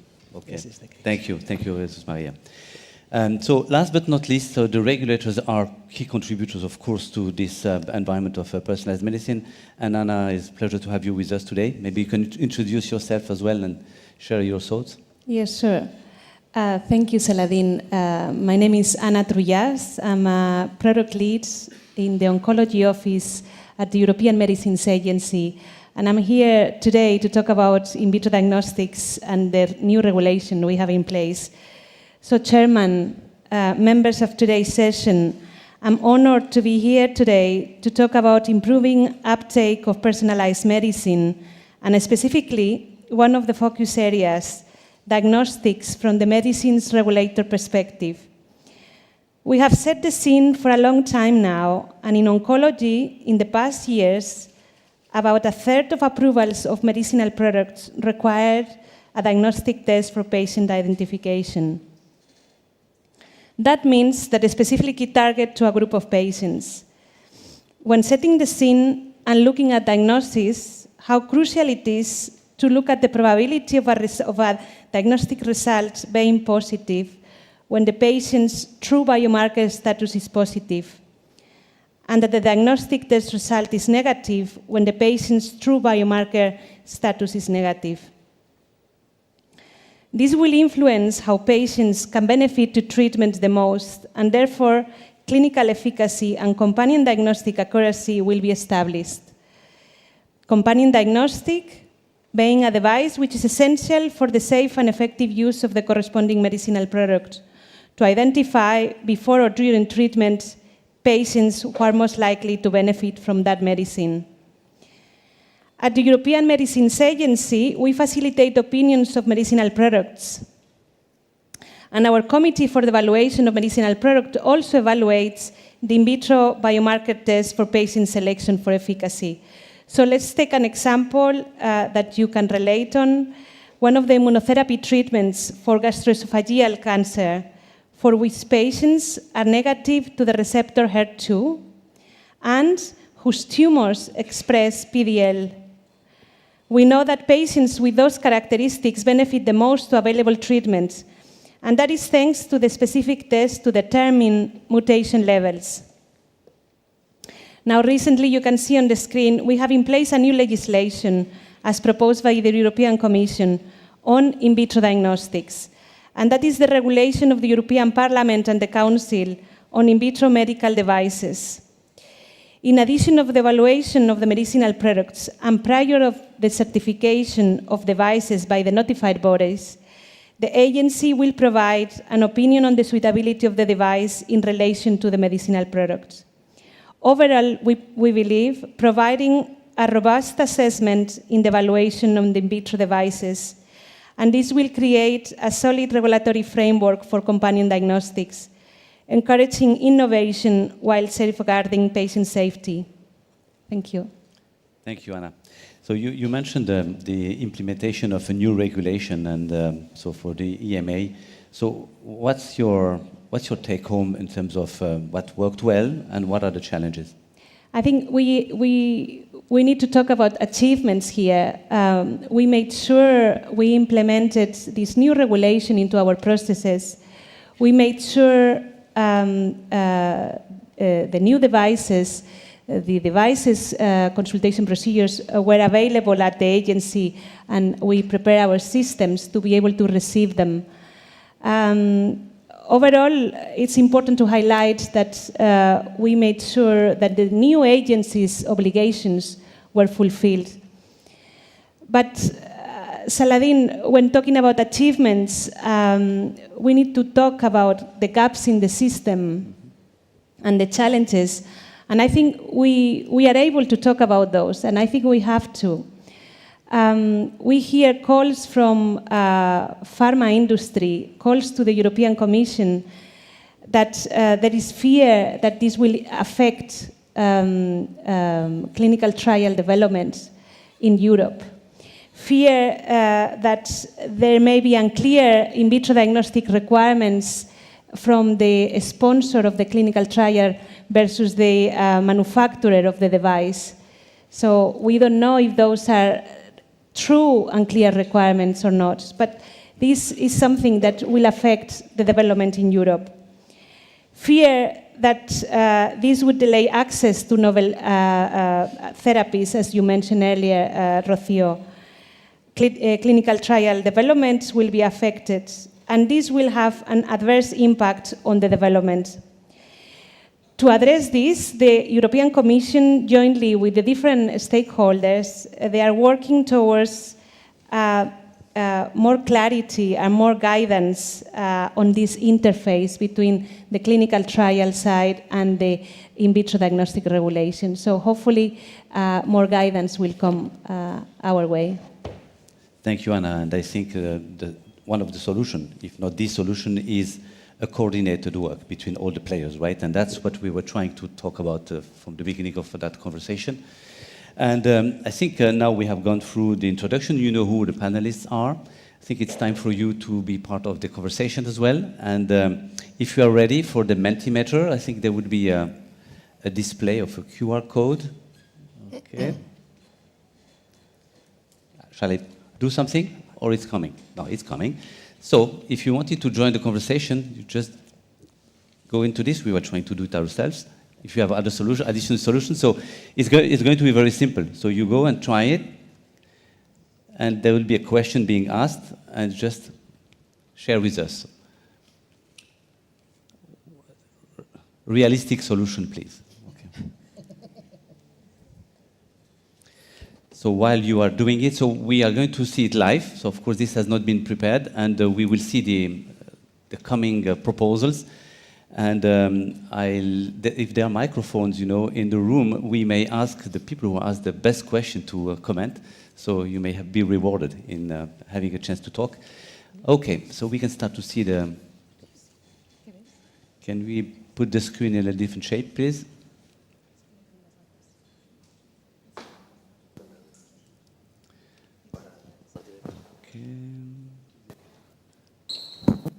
Let's try to, I'm just reading some, let's try to modify the GDPR. Okay, there are a lot. So, okay, people are reacting, that's great. Okay, let's see what we can take from that and see whether there's some redundancies. Implement polygenic risk scores and preemptive pharmacogenomics at population scale. And of course, integrated in the health record, electronic health record. Create a personalized medicine supporting system of health connecting research, innovation, and implementation in a circular and bidirectional manner. I would need some time to understand what you mean here. Thinking about the patients and health system real needs when you elaborate those research questions. So basically putting the patients central to the conversation. Networking along the value chain. Thank you. Communicate and collect the good practices and how small companies use the European Commission funding. That's interesting. Irene, that's for you. Engage physicians, of course. Targeted stakeholder information. Design and follow up a pathway to implementation from the very beginning of every project. So I'm reading, so just we come back to that if there's some redundant aspects again. So benchmark institutions on how many of their trained researchers join industry, increased flow of skills. Okay, interesting. Maybe we can scroll down if there are more. That's it?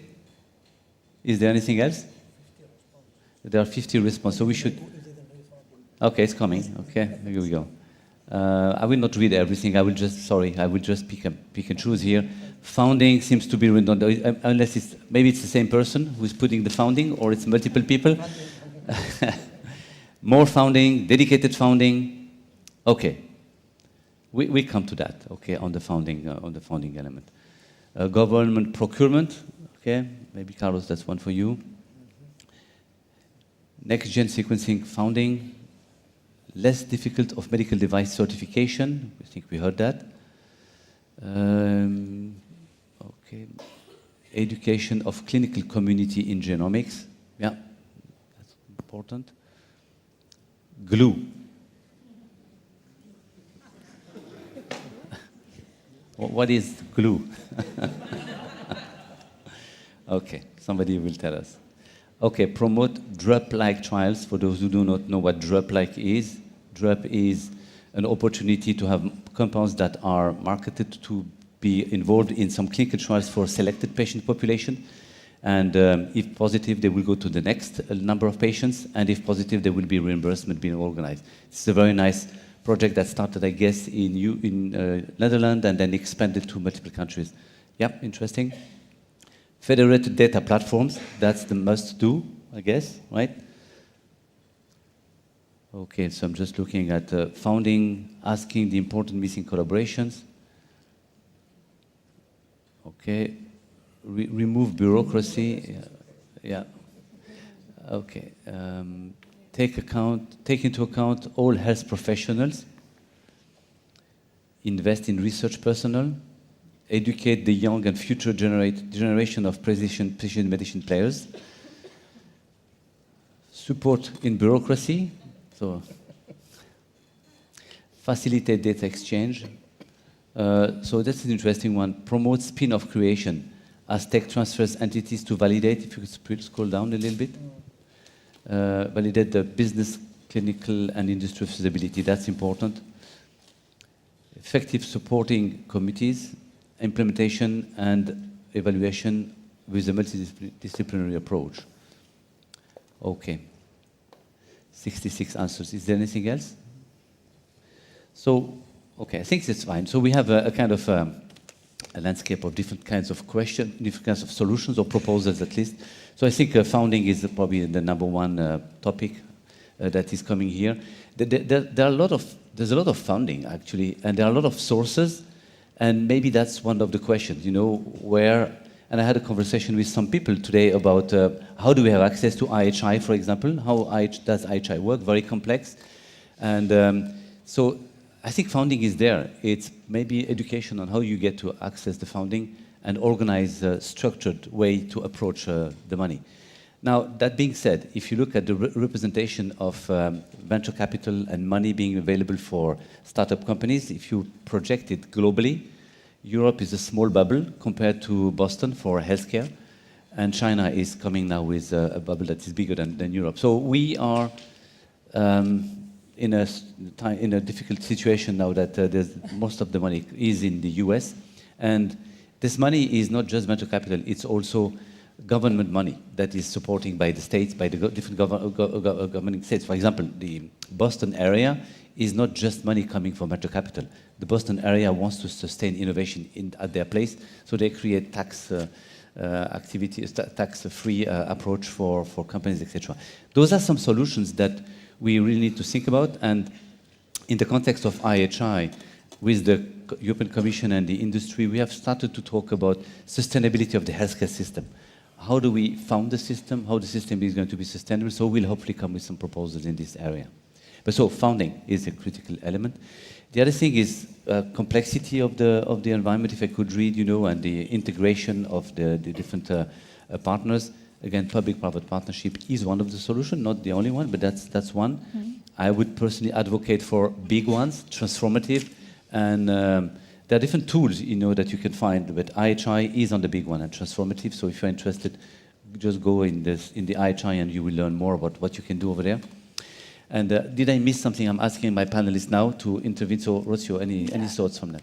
I think I cannot agree more with what you said about funding, and obviously it's a need and probably one of the most important ones. But I saw some of the, I don't see really well the screen, but I see some proposals regarding connectivity, ecosystems, alignment, networking, stakeholder appropriate communication, and this is, I will not say it's easy to solve, but this is something we can work in, and we are already working on that. But at the end of the day, all the time we realize when we attend events like this that we need more communication between the regulators, the research centers, at the end, the different parts, the companies, the hospitals, I don't know. So I think connecting somehow the different parts involved, as we were speaking about with the new AVDR, but I think it applies to every aspect here. And also I read something like promoting a spin-off creation, and I think it's also quite related with mentoring, connectivity. So if a researcher wants to build a company, he has some tools, some mentors, some connectivity. some resources, let's say, to move this forward, not be stuck. Thank you. It reminds me, on the I+D+i projects, we have launched, for those who are familiar, the accelerators. I don't know if you remember, Irene, on this, for AMR specifically, right, to promote antimicrobial resistance investment. And the idea was to create incubators, and that space will be made available at industrial companies, big companies, for startup companies, that they would be hosted there. They won't pay for the environment and they will receive money from the IMI, but they also would benefit from the knowledge from the environment in the regulatory or the different steps that are very complex, and the small company does not have all of that. So those type of incubators are very important for innovators, to have the advice on what to do at different times of the... I have not seen that here, but I think that's also something that we should encourage startups and give them the environment to learn. Any other panelists would like to comment on the proposals, Carlos? No, just a couple of comments on the answers about possible solutions for the uptake. First one, that probably won't get me many friends for tonight's dinner, is that I really think lack of funding is not really the problem. I think there's plenty, and I agree with you. It's always the more the better. I think it's more the approach on how we use it, more focused on real impact. Easier said than done, not easy solution from complex situations. But again, I'm going to my theme. I also see a lot of replies regarding co-creation, glue, alignment, and so on. And I think procurement of innovation, if done well, it's co-creation from the very beginning of the process, from the assessment of the real needs to the end when we try to scale it and deploy it in our organizations. So I would say for those of you that are new to this tool, even if you are from the demand side or the supply side, take a look at it, approach to those of us that are working on it, and try to engage in this kind of projects. They are very, very interesting, and they have the potential to have an impact. Thank you, Carlos. Anything to add? Of course, José María. Thank you so much. Well, I think we have to do the diagnosis. The diagnosis may be that Europe is losing competitivity, and this is clear. And one of the ways in which we can resolve is not the only one, but one is cooperation. If we are going to cooperate, we will be strong, and strong because now our competitors are not inside Europe. Our competitors are China, Japan, States, and this we have to really reconvert this situation that we have generated. From a point of view, cooperation and the idea in which we have to go together and we have to do this, let's say, this kind of things that seems to be very difficult, but they are not difficult at all, is the only way in which, as for instance, I already showed to you Harmony and Harmony Plus, now are the mirror for the other people. Australian, Asian people is asking us to submit their data inside our platform. Even in Tasmania, so I was really surprised that it will be hematological malignancy so far. So it is this kind of things that we have to really to believe that we will be able to cooperate in Europe. Many languages, but only one goal, and the goal is to increase the competitivity. Thank you, José María. Anna, do you want to add Yes, sure. I would like to say also that it's important to increase that collaboration, and that is between the different stakeholders, being pharma industry, notified bodies, and national competent authorities involved in the assessment of medical devices. And this is to create a solid regulatory framework for assessment. And this is key. You have mentioned before collaboration, but we should work towards that. Thank you. So by that you can see on this slide, there are some suggested solutions, and I think it captures somehow what we saw from the Mentimeter. So I think we are getting at the end of our session. I'd like to thank the panelists, for their contribution, and wish you all the best in your journey. And I thank you all for your contribution for the Mentimeter. Thank you, everyone. Thank you very much. We have our 30-minute coffee break. I expect everyone to be back for 5:30 sharp for our EP permit launching ceremony. Enjoy your coffees.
Thank you. Thank you. Thank you very much. Welcome back. I have the pleasure and the honor of calling to the stage Cristóbal Belda, Director General of Institute of Health Carlos III.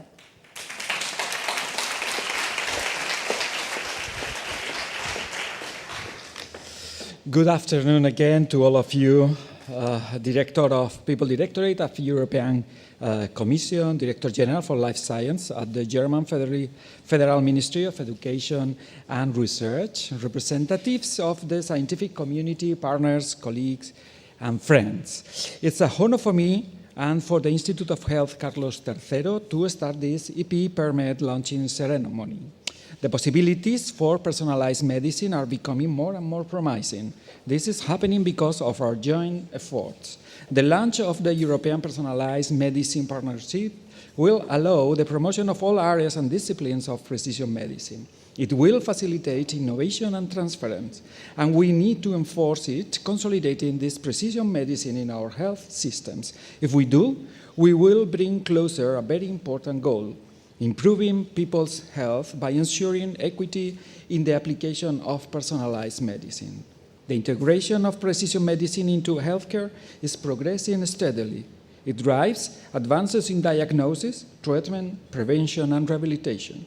As I said this morning, personalization will transform highly prevalent diseases, which we currently diagnose and treat homogeneously, into many sets of infrequent and even rare disease, because the way people get sick or stay healthy differs from individual to individual.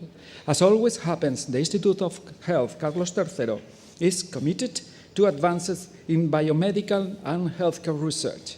This commitment goes hand by hand with the objectives of the Ministry of Science and Innovation and with the effort that Spain has been making for years to promote precision medicine.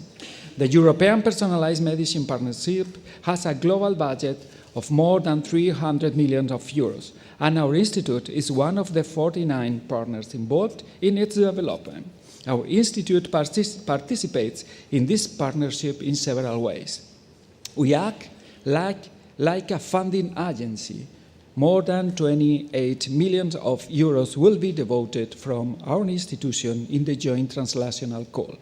And we are already part of a working group on innovation and transfer in personalized medicine. Spain is also represented by scientific organizations from Catalonia, Basque Country, Navarre, and Aragon. As always, the union will be the strength of this project. The work of the Instituto de Salud Carlos III is a reflection of the Spain commitment to European initiatives in health science.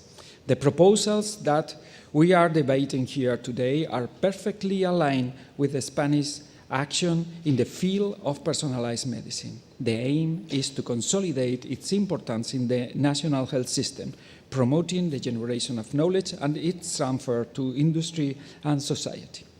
I do not want to conclude my speech without recalling that science plays a fundamental role in saving lives. After all, I'm a medical oncologist, so that I do know how research in biomedicine and health plays an essential role in this challenge to help our patients. As part of this reality, personalized medicine is becoming one of main supporters. I will give now the floor to the Director General for Life Science at the German Federal Ministry of Education and Research, Dr. Veronika von Meslin. Thank you all.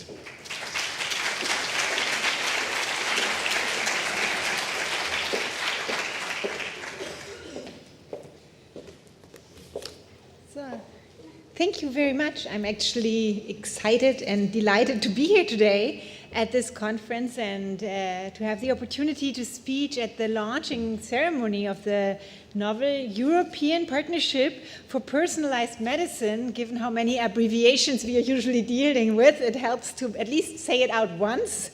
In short, EP Permit. EP Permit is coordinated by Germany and will be one of the largest partnerships in the health cluster of Horizon Europe. It already involves over 50 partners and is supported by an impressive, now I need my glasses to actually see it, by an impressive budget, not only from the European Union, but also the participating national and regional ministries and funding agencies. The partnership will have a major impact in making personalized medicine available for us, for all the citizens or the people who live in Europe. I guess, in a way, personalized medicine and related concepts have been and will remain a principal strategic focus of the German Federal Ministry of Education and Research. And that is because, in a way, we can see ourselves moving between a rock and a hard place when it comes to our healthcare systems. We are all getting older. We all want to be healthy when we get old. Not all of us are that lucky. And so we expect that then we will have a healthcare system to offer us the best available options. And from a strategic perspective, personalized medicine is the way to get to that goal. And so we have supported for quite a while projects and structures needed to develop and evaluate and implement different personalized medicine approaches. In addition, Germany has been a very strong and solid partner in the majority of key European initiatives and activities linked to this fast evolving area. Again, because we do realize very much that this isn't the, oh, we can do this all by ourselves situation, but rather this is something where we have to put all of our resources and minds together to actually make it work and deliver on that expectation, which is actually quite high. So it is not surprising that Germany was a founding member of the International Consortium for Personalized Medicine, IC-Permit, from the very beginning in 2016. And also, German stakeholders are actively involved in the so-called IC-Permit family, consisting of several EU-funded coordination and support actions, as well as the ERANET co-fund for personalized medicine called ERA Permit. So if you all know what I am talking about, I'm very impressed. The first German funding program dedicated specifically to personalized medicine was published together with a related national action plan in 2013. So we feel like we've been at this for almost 10 years, and we've now seen that the consortia and the groups that were funded in this initial initiative have completed their projects, and we can see that progress has been made. We are not quite at the patient yet, but we have come quite a ways towards getting to the patient. And we are also increasingly learning that getting to the patient doesn't necessarily mean having somebody in a bed, but maybe also having somebody who's still healthy and needs to know about his or her risk factors so that they don't ever get to the bed, which causes a number of challenges for researchers and for the way we think about medical research. So as we go along, we've funded or we've thought of a wide range of research activities exploring different personalized medicine concepts, such as the development of gene and immunotherapies, systems medicine, regenerative medicine, biomarker identification and validation, and more outreach and communication. Like, how do we reach these people? How do we reach us and our compatriots so that we can actually get the personalization by reaching the group of people who benefit the most or who need it the most? In 2020, a second dedicated funding program was set up to accelerate and advance personalized medicine with over 50 million euros set aside until 2027. The call was dedicated to two specific modules: development of new diagnostics and therapies for personalized medicine, and integrated research platforms for the implementation of personalized treatments into the clinical practice. Like, how do we get it to the patient? Germany has been actively involved in the European initiative ERA Permit since 2017, and its 5 joint transnational calls. And here, actually, we joined forces with the German Ministry of Health, again, in the spirit of actually getting it to the patient. And we were able to fund over 120 research groups with the goal to not only promote personalized medicine research, but also transnational collaboration. At the moment, in Germany, we have this future research and innovation strategy process, which actually is now realigning the research and innovation policy of our country. Its objective is to strengthen Germany's innovative power and to contribute to Europe's technological sovereignty and resilience.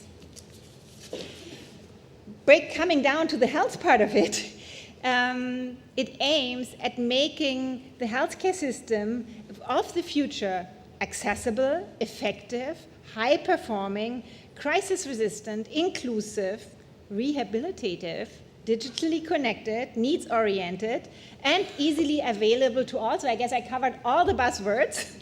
And one of the key elements to actually getting there is succeeding with personalized medicine approaches. Now coming to EP permit. Since 2021, the new European Partnership for Personalized Medicine has been built on the basis of various previous European activities that are strongly supported by the European Union, but also by national and regional drivers of personalized medicine, including Germany, amongst many, many others who are present today or listening.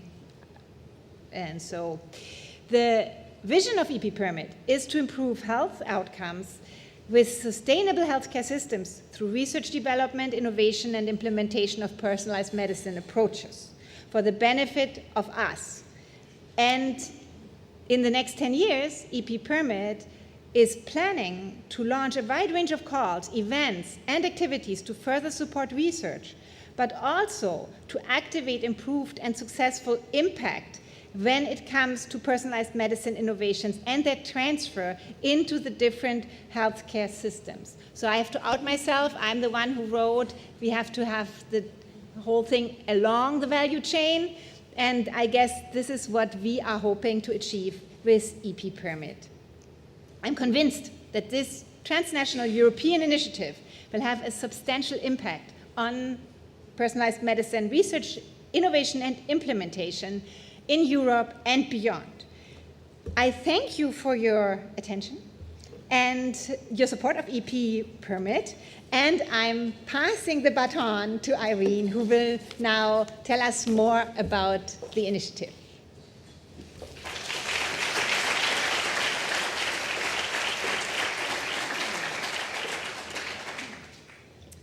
Thank you so much, Veronica. So it's a true pleasure to be here again. It's the third time on stage today, but now it's for a very special reason. And as you all know, I already told you this morning, we have a long history from the European Commission side to support research in genomics and personalized medicine. I mentioned our first conference in 2011 and the one we had in 2016, where also IC Permit was established. And I think also the sessions today has also demonstrated that we have come quite far when it comes to the scientific progress in this field. So, but in addition to the research that we have funded, we have also supported networks that really have helped shaping the field and has assisted both us in the Commission and also authorities in the member states to set priorities for future research area. And I think we absolutely have to acknowledge that actually the majority of research funding lies with the member states, with national or regional research programs. It's only 10% of the available research funds estimated that we have in the EU research programs. So this collaboration is very vital for us to really do significant progress in very important fields. And, you know, this sort of coming together to really pool our resources towards common objective is really behind the rationale of the European research area, and the instrument that you have heard about was called ERANET. In our current framework program, Horizon Europe, we continue to fund this type of networks, but we call them co-funded partnerships. And we hope that they will be even more ambitious and have even stronger structuring effects than our previous work.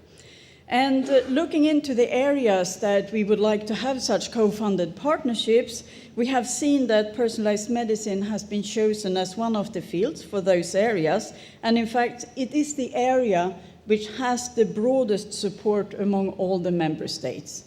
So I think that also demonstrates that all the countries really feel that this is an area we absolutely have to move together to move forward. And I think this is very much part of the pioneering work that has been done over these last some 10 years. So of course, then we introduced a topic in our work program, and we set aside a healthy 100 million euro from the EU research budget for such a partnership. And As you all know by now, the resulting proposal that was submitted was successfully evaluated, and we are currently in the final stages of concluding sort of all the legalistic aspects to sign the contract. But I'm very excited by this partnership, because I think that we are now witnessing many of the dreams that we thought about in 2011, that we really start to being able to really put into place and drive them out into the health systems.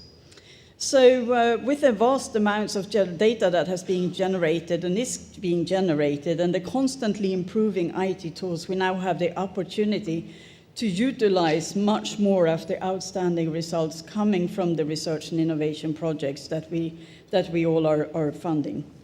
So this partnership will definitely be in a pole position to steer the way for introduction of the results of all this ongoing work, scientific work into medical practice. And it also underlies the case for wide cooperation by working together across borders, between different types of entities and disciplines, and with a broad repertoire of expertise, we really can reach practical outcomes much, much faster.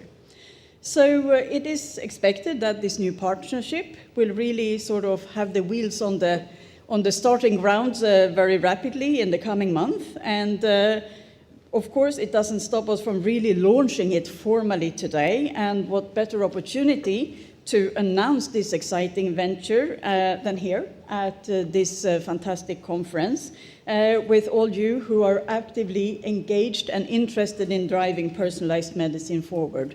So I'm therefore very happy to today mark this launch of this new co-funded partnership together with our colleagues here on the stage, and of course also under the auspices of the Spanish presidency.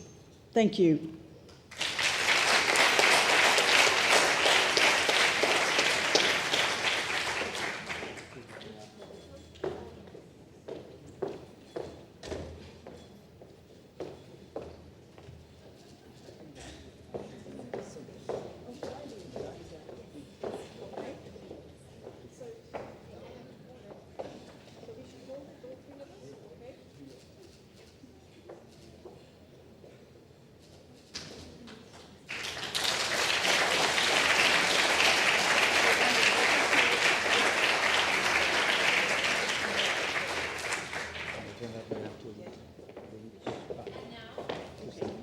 And now the coordinators of the European Partnership for Personalized Medicine will present the strategic research and innovation agenda and give some more details about this initiative. Please welcome to the stage Monica Frenzel and Wolfram Balensiefen.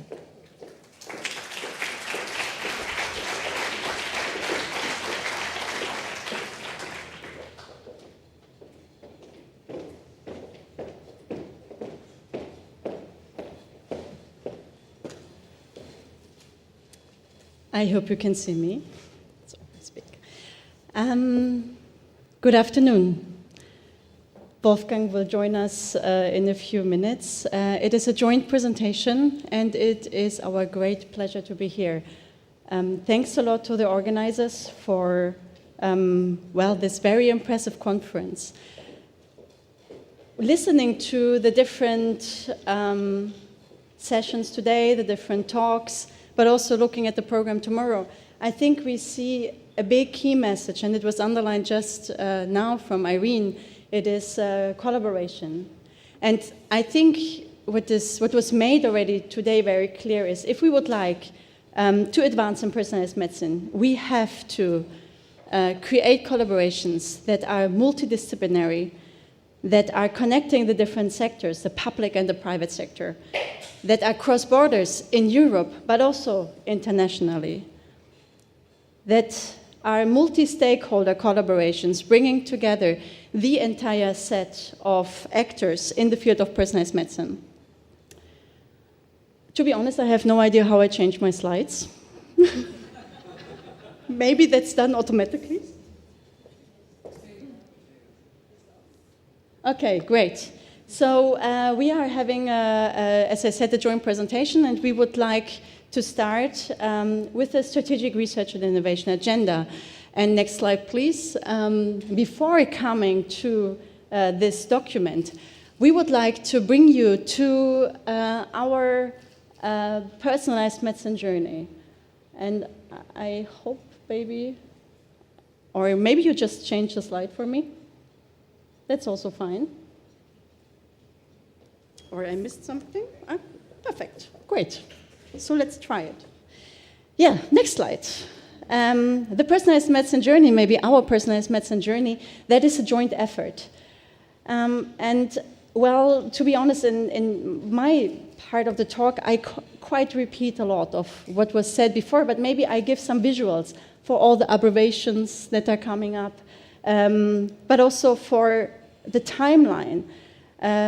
Irene mentioned also a lot of the initiative, or the events, the major events, but also I would like to show you that things are taking time with this slide. The first project in the field of personalized medicine that was funded by the European Union was the CSA permit. And it was the first project that developed, in fact, the first strategic research and innovation agenda in the field of personalized medicine. And I very much like the picture, the small picture on the right side, because one of the key messages from that project is what I just said. You have to bring the right person around the table to foster personalized medicine. And here it looks like a table with different chairs. And on these chairs are sitting the citizens and the patients, everyone that is around bioinformatics, the research part, the clinical part, the health care system, healthcare part, but also the public and the private sector. Well, after this first CSA permit, well, there was another abbreviation appearing, and a very important one. It was the International Consortium for Personalized Medicine, IC permit. That is a high-level strategic platform aligning strategies, but also activities in the field of personalized medicine research. It is supported by the IC Permit Secretariat, and we already heard about the funding arm that was developed quite soon after, the ERANET ERA permit. What is the biggest ERANET in the health sector? Not only when it comes to the budget invested, but also when it comes to the number of organizations that joined the calls, and also this partnership was acting globally.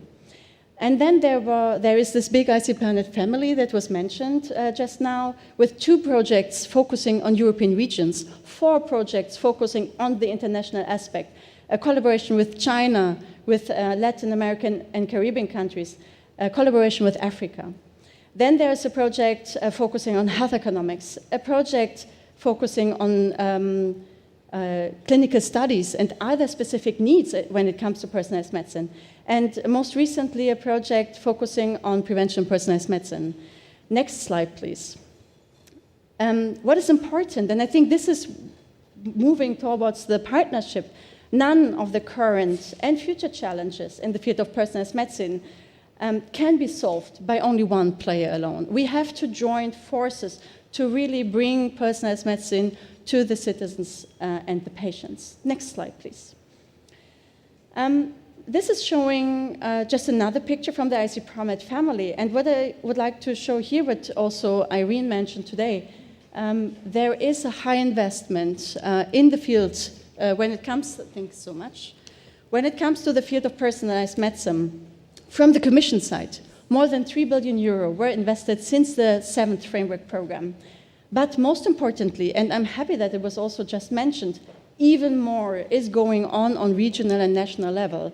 And this shows that this is an increasing field, increasing in terms of interest, but also in activities in the future. So I have let me see.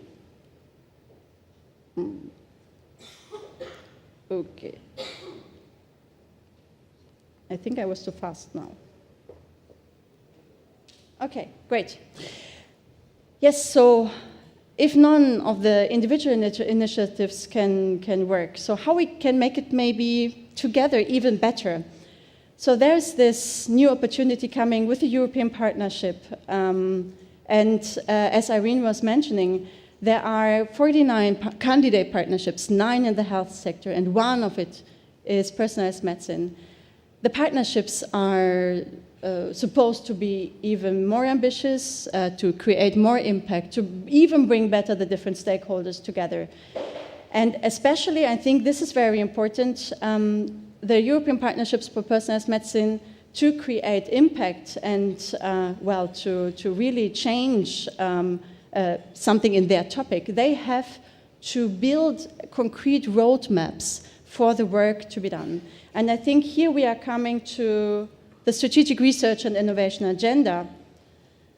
All the partnerships, they have to develop a Strategic Research and Innovation Agenda as it contextualizes the partnership in the specific topic. It is there to identify, for the identification and elaboration of research and innovation priority areas, but also helps to identify topics for activities, fostering the development and implementation for coordinated action. And here, if you would like to have a look into the Strategic Research and Innovation Agenda of the Personalized Medicine Partnership, or for the Personalized Medicine, that was published in April, on 28th of April this year. And this Strategic Research and Innovation Agenda for Personalized Medicine will support a wide range of stakeholders and experts for further develop programs, activities, and research towards personalized medicine and care, as well as prevention. But it is especially a support for the future European Partnership for Personalized Medicine. And we would like just to share with you some key messages from the Strategic Research and Innovation Agenda. Saladin, I'm not sure if you're still here, but here is in fact the visual of the short comment that you received in your session. The Strategic Research and Innovation Agenda tries to explain that we have to create a personalized medicine system of health that is connecting research, innovation, and implementation in a circular and bidirectional manner. And that's necessary because results from one core element feed into the next step, but also feed back to the previous steps in the value chain, forming this cycle of knowledge and insights that flows in both directions. But also we need to develop a personalized medicine value continuum, including the different key players and overarching aspects like infrastructures, data access, regional, national, international perspectives. But also, we heard this a lot today, having personalized medicine while supporting policy, legislation, and regulation. This picture of the personalized medicine system of health, you can see also reflected in the EP permit logo here, as you can see quite nicely. And I very much like, in fact, that also today's session, I don't know if you followed, we started with research. We went over innovation, and we finalized today's session with implementation. So I think this is really a system that is well understood. Now we have to take care that it's not a linear process, but a circular one. And the EP permit would like to support this process. What you can find in the Strategic Research and Innovation Agenda are 57 triplets of actions, short TOA, that are the core element of the document. They are outlining challenges, objectives, and also showing the expected outcome of actions to foster personalized medicine research and implementation of innovative personalized medicine approaches. For example, here you can see the overview of the main research and research areas relevant for personalized medicine. And a lot of these key elements were said today, and I'm very happy about, seeing that this innovation agenda is really comprising a lot of the discussions we had today. Important, the strategic research agenda also underlines that research needs to be collaborative, interdisciplinary, and across borders to maximize synergies. This picture is only to illustrate that there is a lot you can find in the Strategic Research and Innovation Agenda. Please don't try to read all the small signs. Important is, what we would like to show you is that in this agenda, we try to identify and to present enablers and key input from the innovation side, but also from the implementation side, that are together, push towards the expected outcome, bringing personalized medicine to the citizen and patient developing sustainable healthcare systems, also having hopefully an economic and impact, and also providing employment, and most importantly, having equity in healthcare. Well, again, this is a collaborative process, and I missed this at the beginning. I'm so sorry, because today we are really happy here, Wolfgang and myself, to be on stage. But we are representing a big group that was developing, on the one side, the strategic research and innovation agenda. And on the other side, there's a big group that will implement the European Partnership for Personalized Medicine. And it was from the very beginning, and it will be always, a collaborative approach that is inclusive, transparent, and open.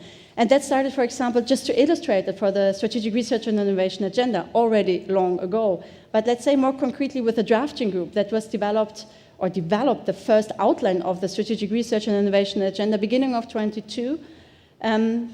Afterwards, there was an analysis of documents already existing from different initiatives.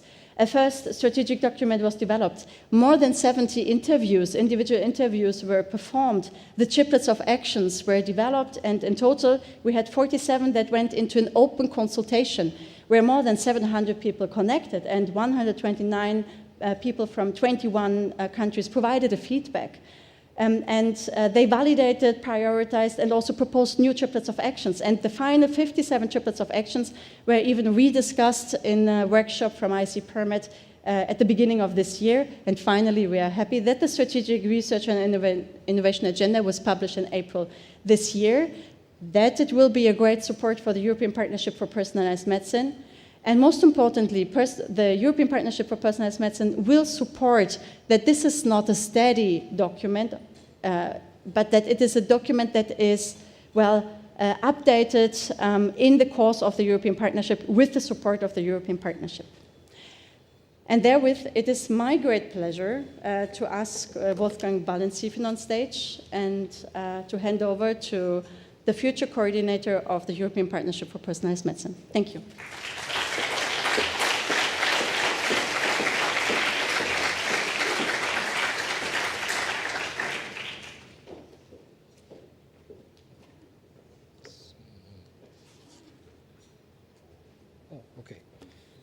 So, yeah, it's me and then the conclusions, and then you have the social event. So I try to be quick. And in fact, some of the speakers before, but also in some of the other sessions before, they did already tell things I wanted to say. So I would like to start to cordially thank the organizers for giving us the opportunity to pre-launch EP Permit and outline some activities very shortly, because we haven't done them yet. We have them only on paper. Planned over the next 10 years to support the innovative concept of personalized medicine and its positive impact for society. I think the last part of the sentence is crucial.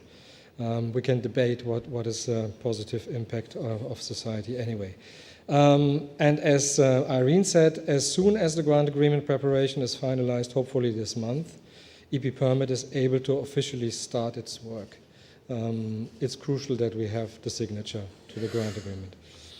So also some numbers were given before, but the correct numbers at the moment are that we are 49 beneficiaries, 1 associated partner from Switzerland, and 4 affiliated entities from 24 countries, including 10 regions, and also that was said by Irene, and I think that's a very good start and a very good opportunity as well. So they assigned over 270 million euro in cash for contribution for third-party support. And that's very important. So this is a lot of money from the European Commission, over 100 million, but the partners, called beneficiaries, actually give even more than that. And I think that that's very crucial to keep in mind. There is an interest, and that was also said for Germany, there's an interest that these things are going to happen and really perform and have an outcome in the end, which you can see in the health system and for the benefit of the patients. So, that's it. Already further partners expressed their interest to join, and we hope that will continue over the next 10 years. For example, the Czech Republic, some African countries, and the UK. So we will even be a wider family. However, as this is a so-called co-funded activity, the EP permit funders still need to validate the reserved EU budget by investing in cash into different kinds of calls to support third parties. Also, this is important. It's a co-funded action. So we can have 100 million from the Commission. But if something happens and lots of funders cannot spend the money they did assign, we might get less money. So that's another challenge we have. Not only lots of partners, lots of ideas, but also this in front of us. But nevertheless, I'm optimistic we're going to do that. Yet we did already succeed in setting up a remarkable and dedicated consortium. In the next step, we also will intensify the communication and collaboration with other partnerships. Some of the other 9 mentioned before, especially the one of the health clusters. A health cluster, such as Era for Health, which is actually coordinated by Spain, and they are aiming at this in the second phase from year 3 on, and hopefully they will succeed to actually fund transnational clinical trials. A big piece of wood to drill, I would say, but you have to try. The other one is the Transforming Healthcare System, which is coordinated by Italy, and I think we have very strong interest in what they are doing. We are extremely interested in if they do any kind of mapping when it comes to healthcare systems in Europe, but maybe also beyond. That will be crucial for our success in the last step to get the personalized medicine approaches into the healthcare systems. So this is all connected. So we like to acknowledge the European Commission for all their support, and for me it's very important to say it's not only funding. I like that with the meter. It's not only about funding. I mean, the Commission supported us a lot also in all the steps we did. We communicated a lot with the Commission. We communicated a lot with national and regional partners. And just shown this RIA process was with interviews, with an online consultation, with 70 expert interviews. So that was really getting into all the areas which are important in the value chain, or as we like to call it now, PM value continuum. And that's the only way how you have an idea what they are able to do. This is very important, but also what they would need to get the next steps. So that's crucial. Furthermore, giving us the chance to prepare, establish, and soon operate EP permit. Furthermore, we like to thank all EP permit partners, and this is also coming from the heart, because if they are not dedicated, and again, not only budget, dedicated to do work, to give experience, to have ideas, and then to develop the ideas together and actually operate them, is really crucial, otherwise it's not going to work. So, and investment into PM on the national level, but even more for EP permit. All this despite and this is also important, all this is despite the challenging times we are facing at the moment. I mean, we had the corona pandemic, and also corona, the way what kind of type of corona you get, is it intense or not? Long corona, long COVID they call it. This is all also a matter of personalized medicine approaches and research, I think. So, and there's also examples in other areas like cardiovascular disease. So we have a lot of good examples for cancer, for rare diseases, but I think all the other areas are very interesting to also check what's possible there with personalized medicine approaches. So we are nevertheless optimistic to the coming years and confident that EP permit will have its share in realizing the concept of personalized medicine on the basis of research, and that was said already as well. You need to research first, and then you do the next steps, and you might kind of go back and forward, but research comes first, which will finally lead to optimized healthcare and prevention. That would be nice. So, this you have seen already. One thing I would like to say, because the structure of this RIA, the research, the innovation, and the implementation is not only in the logo, but is also when it comes to the things we plan within EP permit. And it's very fortunate that we have, and again, it's Spanish coordinated, the ERA permit, with over 110, I think Irene even said 120, consortia with several hundred research groups already running, doing research, some of them finalizing. So what we would like to do, not only to do within the joint calls, the major calls, fund new consortia to different topics maybe in personalized medicine, but also take on board the research consortia from ERA permit and guide them in the next steps and support them in the next steps. So getting through the valley of death when it comes to innovation. We are planning to have some partnering days, maybe other tools. We have the European Institute of Innovation and Technology for Health on board. We have a lot of innovation funders on board, which is very special. I don't know if you have something like that in Germany, an innovation funder. Maybe, we have to check. So we are really looking forward to these kind of areas of the activities. No? Okay, yeah, again the numbers, 51, 37, and 10 years. And the other thing which is important, we are planning to have, I would even say, over 85% of the total budget to support third parties via the big calls, which are called joint transnational calls. We will have 7 annual ones, but there will be also additional measures in all work packages and work package related calls, events, activities to support PM research, innovation and implementation. I think that's quite important as well. Yeah, and I would actually end with this picture, and again you see the same colors. You see for the research, you see the blue. For the innovation, you see work package 3, which is in yellow. And then for the implementation of personalized medicine into public healthcare, the green. And then we have a cross-cutting work package. And what is really nice that today there's the 4 of the 5 work package leads in the room, I hope, still in the room. And there's also, I would say, at least 10 of the partners from EP Permit. So if you get hold of some of these people, they can also explain what's going on. Otherwise, you go to Monica or me, and we will try to explain what we are planning and if there's something you can support EP Permit or the other way around. But I prefer it this way. And it's listed here, and you will get the slides anyway. What we are planning also in the work package 3, we're planning the EP Permit radar. That's a bit similar to things which have been presented. Accelerator, the word has been already mentioned in the context of EMEA, I think. Not the same, but similar maybe. We also try to have ideas and instruments to get venture capital. It's a bit tricky, but we will try at least. There's a lot of mapping going on when it comes to work package 4. And here Spain is in the lead actually, again Spain, so it's really strong. We will also try to get in contact not only with the healthcare providers, healthcare payers. That's pretty tricky because across Europe, as you all know, the health systems are completely different. But we like to do pilots and twinning calls to learn lessons from these kind of settings.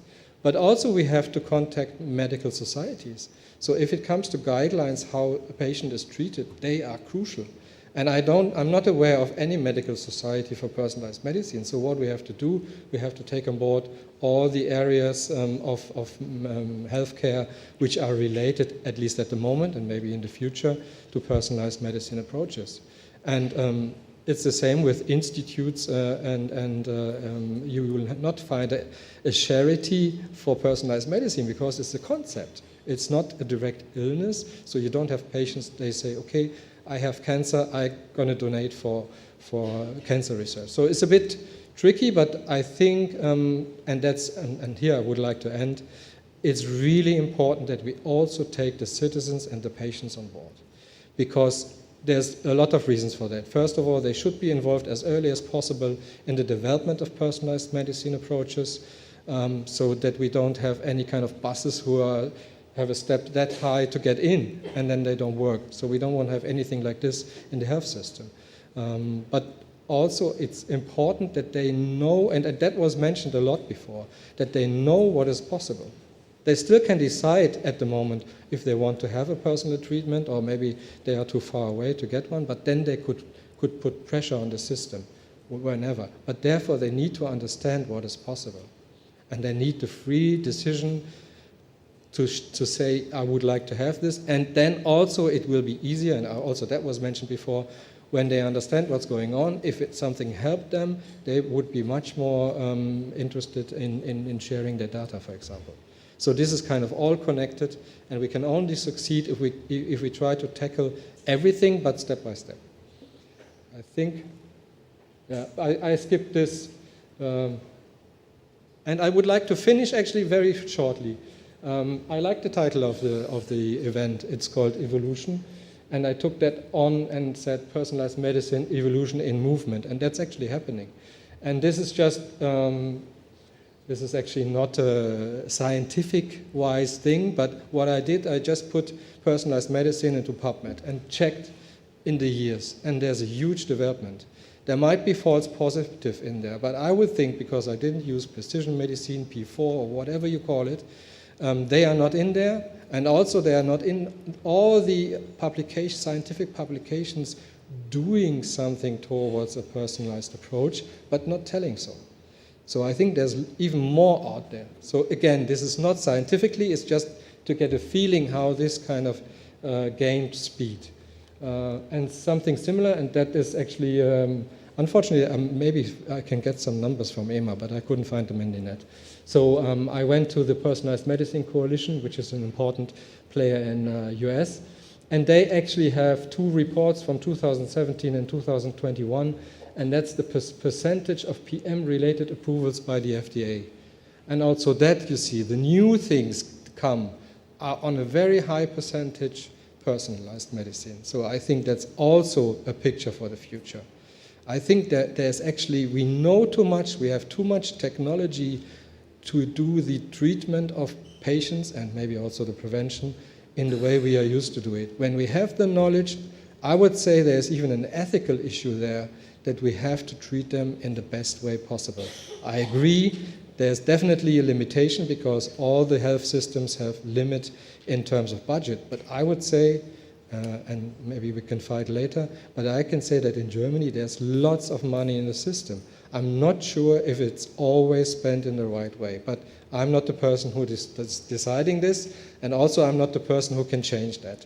But I think it's very, very, very crucial, and my very last point is, I think I don't like the word PM ecosystem because it's not ecological and it should not be reduced to economic issues and economic matters. It's more than that.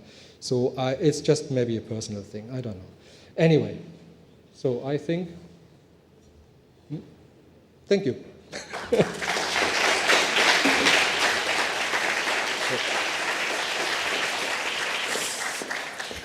Thank you very much. To help us digest all these interesting discussions and roundtables that we've had today, Daniel Ruiz, Deputy Director General of International Programs of Research and Institutional Relations of Institute of Health Carlos III, will highlight the main conclusions of today's conference. Please give a warm welcome to Daniel Ruiz.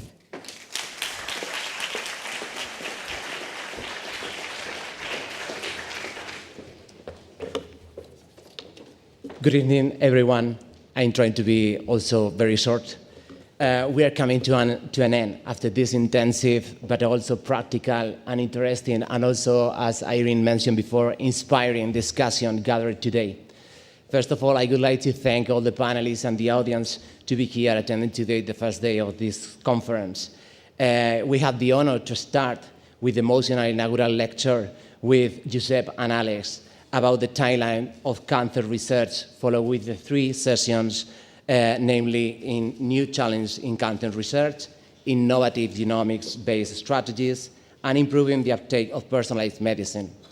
And finalizing with the European Partnership EPPermed launching ceremony with the explanation of our colleagues on the SRI agenda. At this point, we would like to wrap up with some conclusions that we have shortlisted in 4 groups in the following slide and classified as follows. I think that maybe I can use this.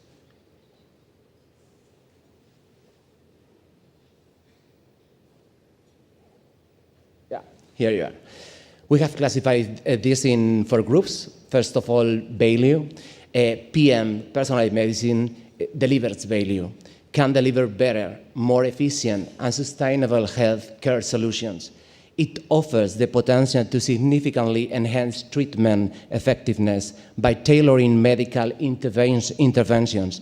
Also, we are awareness, and it takes a village to realize its potential and accelerate its uptake. Also, we have classified in challenges 3 main things, among others. One of these is for the ethical issues, data privacy concerns. The collection and use of personal genetic information are legitimate issues that require careful consideration and regulation. Inequity is one of the others that we have discussing in one session, I don't remember, but say that PM can tackle one-size-fits-all healthcare approach. The rise in healthcare costs in Europe pose a significant challenge to the sustainability of healthcare system that obviously affect to the patients, and making it crucial to explore cost-effectiveness solutions. The other one is unmet scientific and implementation needs. From researchers' point of view, it would be necessary to increase translational research on identification of biomarkers for prevention and early detection of cancers, as well to reach a consensus pipeline for a proper validation of the most promising already identified biomarkers. In terms of needs, there is a lot of things that we have to discuss today, but the main one is interdisciplinary and holistic coverage areas. An example could be to drive the progress made nowadays in system biology, based on integration of data from multiple sources to personalized treatment, integrating clinical data with omics, images, lifestyle, and exposome to personalized prevention, early detection, and treatment. I remember the discussion with the table of Saladin talking about the agility to adapt research and implementation in the regulatory framework. To zoom in for that, a development of a comprehensive and harmonized regulatory framework at EU level will be necessary to guide the implementation of PM. More and more and more public and private collaboration. Collaboration in healthcare and research facilitate personalized medicine, can expedite the translation of scientific discoveries into practical applications for the benefits of patients, bringing together academia, healthcare providers, and industry stakeholders. I remember one of the sentences proposed by, I think, Rocío from AMAD is like, regulators and companies need to work together to prevent bottlenecks. A patient-driven approach, but more powerless, empowering patients and survivors as well. Continuous education and awareness raising are helping instruments to achieve our goals. But what about the European and the Europe role in here? It's our responsibility, your responsibility, and it's Europe's responsibility to its citizens to explore and to implement personalized medicine, and we are actually doing so. There is more things to do, but we are on the good way. Leading capabilities. Europe can lead the world in revolutionizing healthcare, promoting a more patient-centric, efficient, and effective model. A strong commitment through effective instruments are already discussed today. Cancer Mission, EPPermed, among other projects that you have been discovering today, very interesting and very inspiring as well. EPPermed not only fund transnational call, but is, as the colleague said before, a platform for dialogue and continuous improvement of everything related with citizens, patients, and researchers. They facilitate and accelerate all steps of its implementation so that personalized medicine achievements can be implemented for good of everyone. Also to include that investment funding in personalized medicine stimulates innovation, fosters economic growth, and positions Europe as a global leader at the forefront in cutting-edge medical research and development.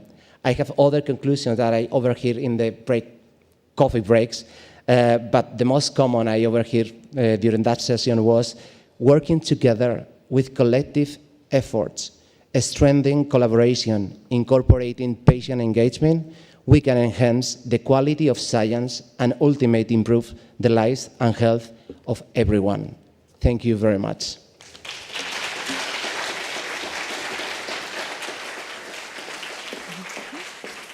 Ladies and gentlemen, the first day of this high-level conference of the Spanish Presidency of the Council of the European Union has come to an end. We will be back tomorrow with more talks, presentations, and interesting and enriching roundtables like we've had today.